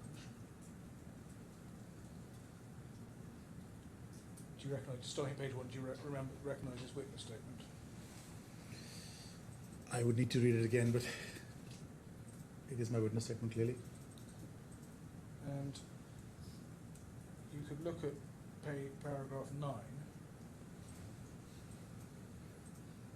and paragraph 8 and 9. From my side, the purpose of these meetings was to persuade the claimant to come and work with Liberty Steel Group, part of which involved discussing the key heads of terms of his role and remuneration package. My discussions with the claimant at this time and our agreement to the key aspects of his role and remuneration package were of course at all times subject to written contractual terms being agreed and signed. So in that evidence as well, you made it clear that you had discussed key aspects of his remuneration package. Broad terms. And agreed. Broad terms, So not specifics. the evidence that at least at times you're giving to the court that these aspects were not discussed is untrue, isn't it? Broad terms, but not specifics. In terms of specifics, it's quite clear, isn't it, that you had got as far as discussing 30 million in annual instalments of 10 million, hadn't you? It was delegated to Ms. Timms. I see no logic that she would have offered less if it was already agreed. And I'm going to give you one more opportunity to say what, on your evidence now in this court, are the high-level points that you say you did agree on remuneration terms. So I don't have a specific and exact recollection. What I'm saying is that broad terms, value creation in the order of magnitude we're talking about was very likely discussed, but what it was to be based on was to be agreed between him and Ms. Timms, and the exact numbers were to be finalised between him and Ms. Timms. And you also discussed the level of his base salary, didn't you? I don't recall ever discussing specifics on base salary now. You discussed an annual performance-based bonus in the range of 500,000 to $1 million, yes? I don't remember specifically, but that concept is correct. All senior employees have a base and also have a skip. Yes, you say he had a minimum 500 and then a maximum million. There is no. It's a guideline on how much could be earned. I do not recall that any minimum. But on this particular negotiation, one of the things Mr. Kahlon wanted was guarantees, and he had a minimum I 500 don't recall guarantees. discussing or agreeing a minimum. Don't recall. I don't recall discussing or agreeing a minimum level of STIP. What I recall is a range was discussed, but I don't even recall exactly what the range was. This morning that you're looking for stocks?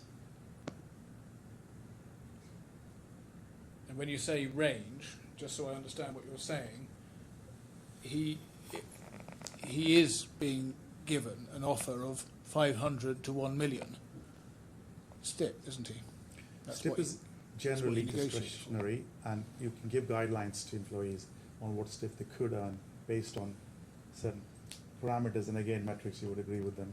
So there would be guidelines. You would agree that based on X, Y, and Z, you can expect to earn this sort of a STIP if things work out.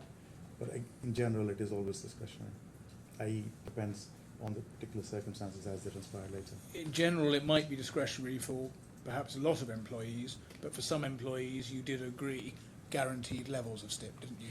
It is possible that some employees have a specific agreement for a minimum guaranteed level. It's highly unusual, and I do not recall agreeing that in Mr. Kahlon's case. That's what Mr. Kahlon also had, isn't it?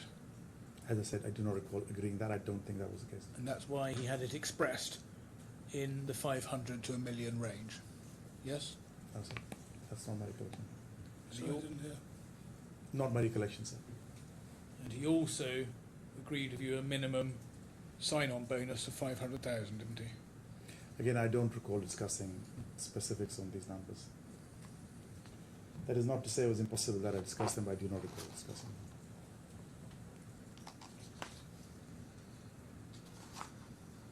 Now, let's just go back to paragraph 24 of your witness statement.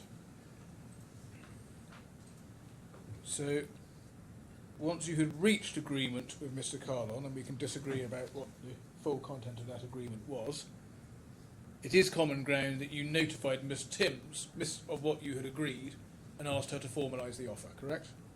Well, this says, paragraph 24 says, in and around August 29.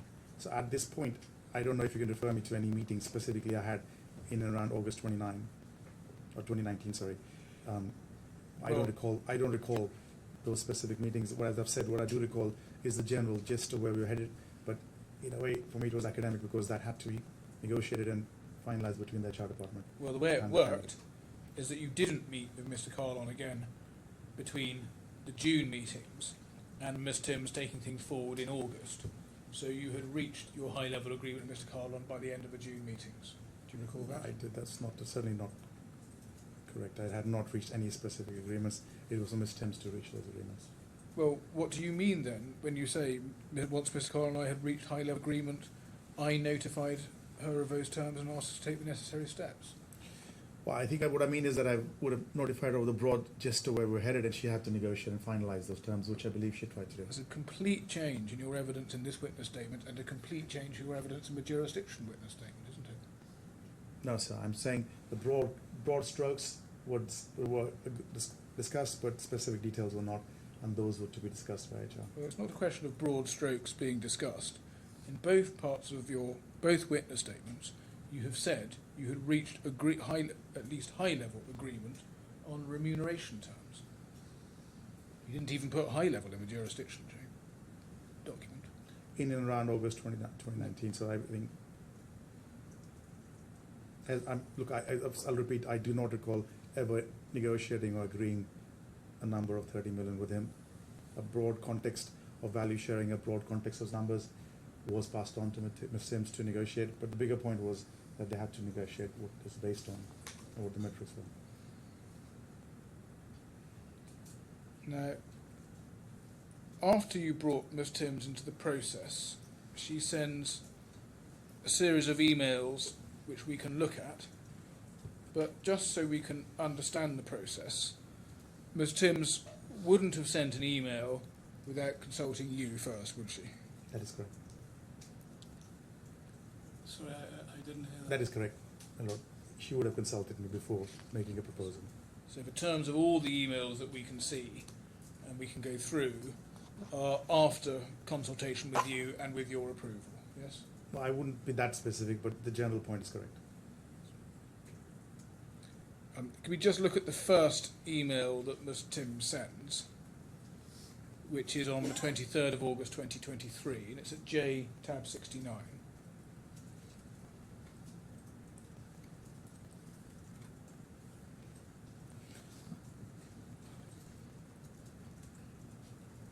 This is headed Liberty Steel offer, and you can see that it was copied to you. Do you see that? Yes. Now, it's common ground that Mr. Kahlon pushed back on this offer, and there were subsequently revised offers, which our cases brought the offer closer to what had been agreed. And one example of that is that although this says quantum to achieve 20 million over 3 years, as I've put to you, it was in fact 30 million that had already been discussed and agreed at a high level, hadn't it? Well, I've denied that, so I do not recall discussing 30 millions. And if it was the case, there's no logic in 20 being offered or Mr. Kahlon not immediately saying 30 has already been agreed. Well, Mr. Kahlon did push back on the basis that 30 million had been agreed. Yeah, that was his counter rather than him saying it's already been agreed. But I think this is semantics. So my point I'm making is that the details of the offer were to be negotiated and finalised between Ms. Thames and Mr. Kahlon, which is what is attempted here. How we got to that point in some ways is academic. Let's just stay with... And also, if I may point out, this point about the metrics is attempted here. She attempts to say what the growth will be based on. And even then, she says exact numbers to be agreed. So shall we just look at STIP target? She says there 1 million per annum, 500 guaranteed, 500 variable. And that reflects, doesn't it, that you had discussions and agreed with Mr. Kahlon that you would have a 500 minimum and with a 500 variable on top. That is her offer, but as I said earlier, I do not recall it. But as you've accepted, all these offers are made with your approval. I said to you in broad terms again. I said, let's not be very specific or prescriptive that every single line, every single word, everything was it was her job, not my job, but she would have consulted me in general terms. But this is quite a big picture term, and we know from your earlier email that you are interested in levels of STIP. So the fact that 500,000 is being offered on a guaranteed basis with another half on a discretionary basis would have come from you, wouldn't it? They would not have come from me specifically. I do not recall that, as I've said earlier. And it would have come from you because that had already been canvassed and agreed with Mr. Kahlon. But then by extension, 20 has also already been agreed. It doesn't make any sense. You're inconsistent in your offering, sir. If one part is agreed, then everything else has been agreed as well. If it is just an offer, then it's not agreed. It's just an offer. So please, cannot have inconsistent points and different lines in that offer. It's not inconsistent. 500 and 500 did reflect what you had agreed. And you're saying the 20 did not? The 20 did not. I see. Okay, I don't accept that. But And that's why the 30 comes promptly in the next iteration of the offer, doesn't it? yes. It's just looking at how the LTIP's described. What Mr. Kahlon has to do is to achieve his full LTIP is to achieve average growth over 3 years that results in 100% uplift. So that's 100% growth measured over 3 years. That's the gist of it, isn't it? Based on a baseline in this offer of 200 million as a baseline. So if 200 becomes 400, that is the 100% growth, which is she is defined as an offer. And this email also refers to the pro-rating that we've looked at before. Gate for any payment to be 50% uplift, prorated up to 100%. And that also is something that you'd agreed, hadn't you? I don't recall discussing that specifically, but that's okay. It's consistent with how it normally works. So it's likely that it would have been discussed and agreed because it's standard. Not by me with Mr. Kahlon, but with me with Ms. Thames or her passing. It is the offer the company has made. There's nothing unusual about it. And it would not have been it's not controversial in any way. That is what the company has offered and is normal. And then when Miss Timms is giving at the bottom, she's giving an illustration, isn't she, of how this might work, essentially showing that this is a share in value, which is, as you've been saying a number of times in your evidence. Yes. So in other words, if Mr. Kahlon achieves an EBITDA uplift of 200 million, Yes, if he achieves an uplift to 400 million, then she's illustrated what he would earn. Yes, so essentially, 12.25% of uplift value. So if he achieves a 200 million EBITDA uplift, he gets 24.5 million. That is clearly what she's offered. There is. It's not something which I negotiated with him, but that's what she offered. And again, it's showing that what you've got in mind is an EBITDA uplift, isn't it? That's how you share in value. But that's a key component, absolutely. But the starting level is even more key, because as you've said previously, if this business is losing money, then where is the starting level? If you have no starting level, then uplift is irrelevant, because you have to define how much the uplift is from where to where. Now, you were also copied in on Mr. Kahlon's pushback to this offer, which is at bundle J70, page 1.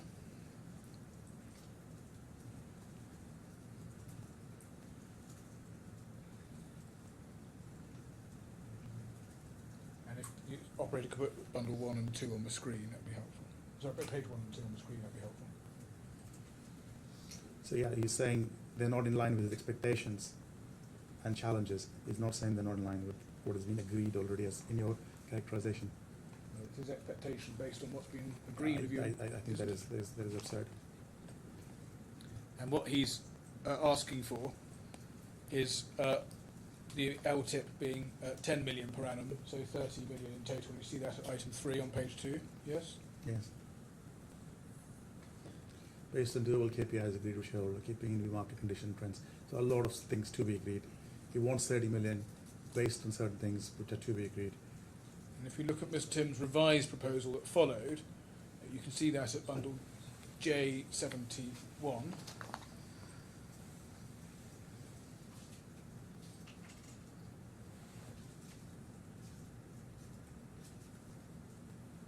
You can see there that what we see now is that you've got the base salary and annual guarantee going in, and you still have the STIP in at the 500 to 1 million level.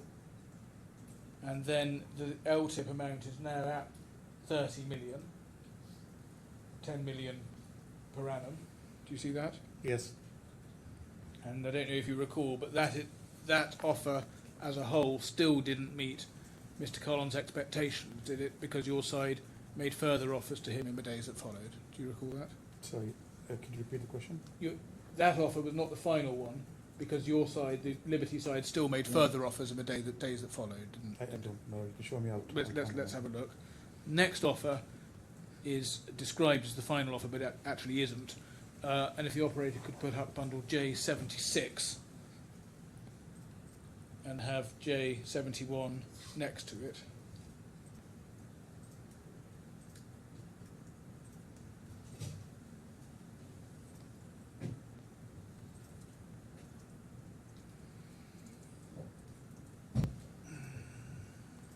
And this is an email looking at J76, which is on the right hand side.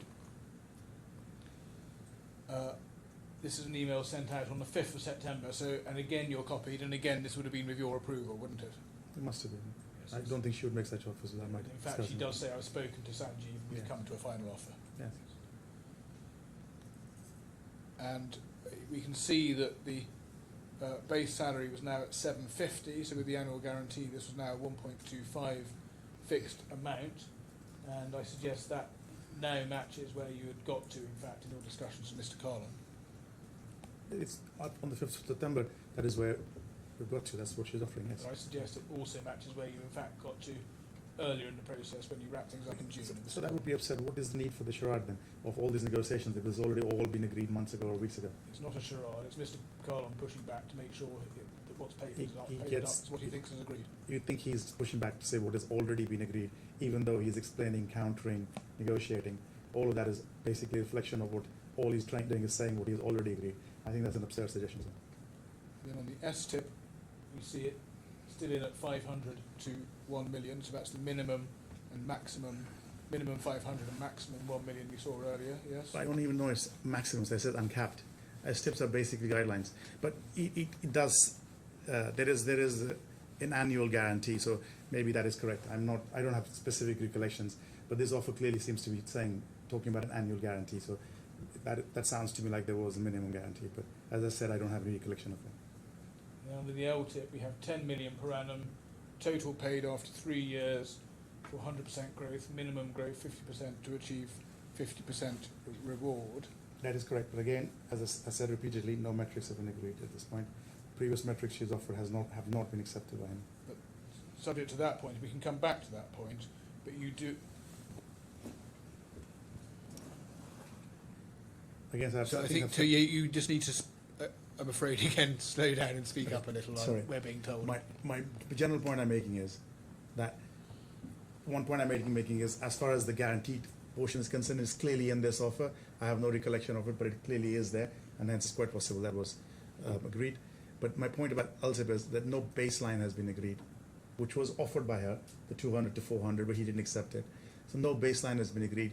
There is no 100% growth if you're not defining what the starting point is and what the growth is, even if by your characterization, if it's only LTIP and nothing else. And that is clear what that means. Is still, you need a baseline. There is no baseline agreed. That is why at the end of it, it is established that it is to be agreed. So subject to that point, which we can come back to, what this has is an LTIP of 10 million per annum, total paid after 3 years. So the 10 million is accruing on an annual basis, isn't it? No, but it's albeit paid out after 3 years. Well, first of all, it's a vest of 3 years. So if you don't last the 3 years, it's absolutely standard practice and absolutely clearly the offer here that you have to last out the 3 years. It is what he's targeting to achieve an average. It doesn't mean, for example. Can you speak a bit slower, please? Again. Sorry, my lord. Sorry, my lord. It doesn't mean, for example, that you can't earn the full target if you achieve all of it in the 3rd year. It is an average of those 3 years. It's a target to achieve that much per annum on average. It doesn't mean that you're not entitled to it if the average is uneven. So if you if you don't achieve growth in the 1st year, but you achieve it in the 2nd year, or if you have a dip in the 3rd year, all of that is irrelevant. It's an average. Generally speaking, it's an average of the period which you're talking about. But the important point is, if I may finish that, yeah, please. The important point is that this has not been, the final agreement has not been on this has not been reached. It's very typical for an LTIP to be very clearly defined in the end in a contract, and that is something which she's trying to do, but she has not been able to engage him and not reach final agreement on. But this doesn't just say 30 million paid after 3 years for 100% growth. It's quite clear, and it reflects what Mr. Kahlon was asking for, that it's 10 million per annum. And your explanation you just gave to the court doesn't reflect the 10 million per annum, does It's it? growth over 3 years. 10 million is the average target to be achieved over that period. Yes, we may not be disagreeing, and so to accrue your 10 million, what you Not need to accrue. do is hit, as we discussed earlier, the right rate. It's not accrue, sir, because as I said, even if you achieve no growth in the 1st year, doesn't mean you can't achieve the full target. It is an average target. So basically the target is... I don't disagree with that. If you don't achieve your first group, if you don't achieve your growth in the 1st year, you might still get your 30 million if you do well over the 3 years. Or all the vice versa as well. So No, and, you may, but, I'm sorry, you must finish. Sorry, Please do. sir. Yeah. I'm saying and the vice versa as well. So you may achieve it in 1 year and you pull it back in the next year, because it is basically an average of the 3 years. You have to achieve growth in the long term. That's why it's a long-term incentive plan. You have to achieve growth over a particular period of time, and the average counts. And this is an annual target based on an average over that period. And it's an annual target that you can hit, and if you hit, you accrue it, don't you? No, I've answered the question, so I don't want to repeat myself.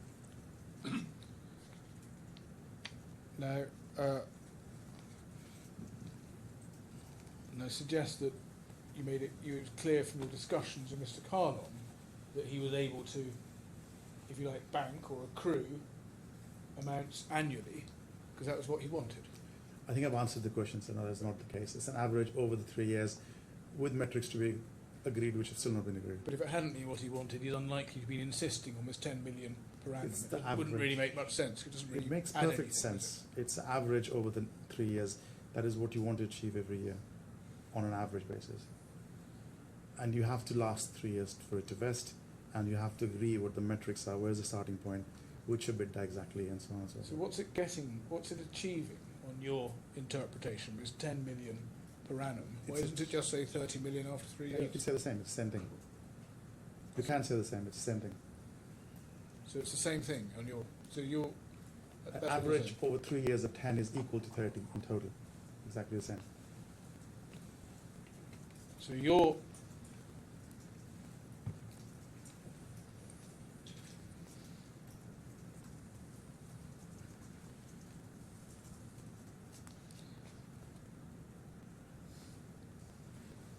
now there were further discussions, weren't there, that led to the final offer that was sent out the following day, which we have at bundle JAC. Can I just, if I may? Yes, I'm sorry. If you don't mind, will indulge me. Again, I will point you to this specific offer you yourself are pointing to. It very clearly in the offer on the 5th of September says, LT will only vest after 3 years. So nothing is vested. It only vests after the 3 years. So if you, it's after, at the end of the 3 years, you get your LT, which is as an average of what is achieved over the 3 years. But that's what that version says. But the final version is a little bit different, isn't it? If you go to JAC, this was Mr. after. Hill, how long are you going to be on this document? It's now 2:45, and I think we're Is it? running out of steam. I think we all are. I'll just stop, I think. I think we're going to stop now for the evening, and we'll resume tomorrow morning at quarter to 10. Yes. Okay, well, You can thank be here at quarter, is that right? At quarter to 10, and don't talk about the case in the meantime. Thank you. Can I just give a sort of progress update? Yes.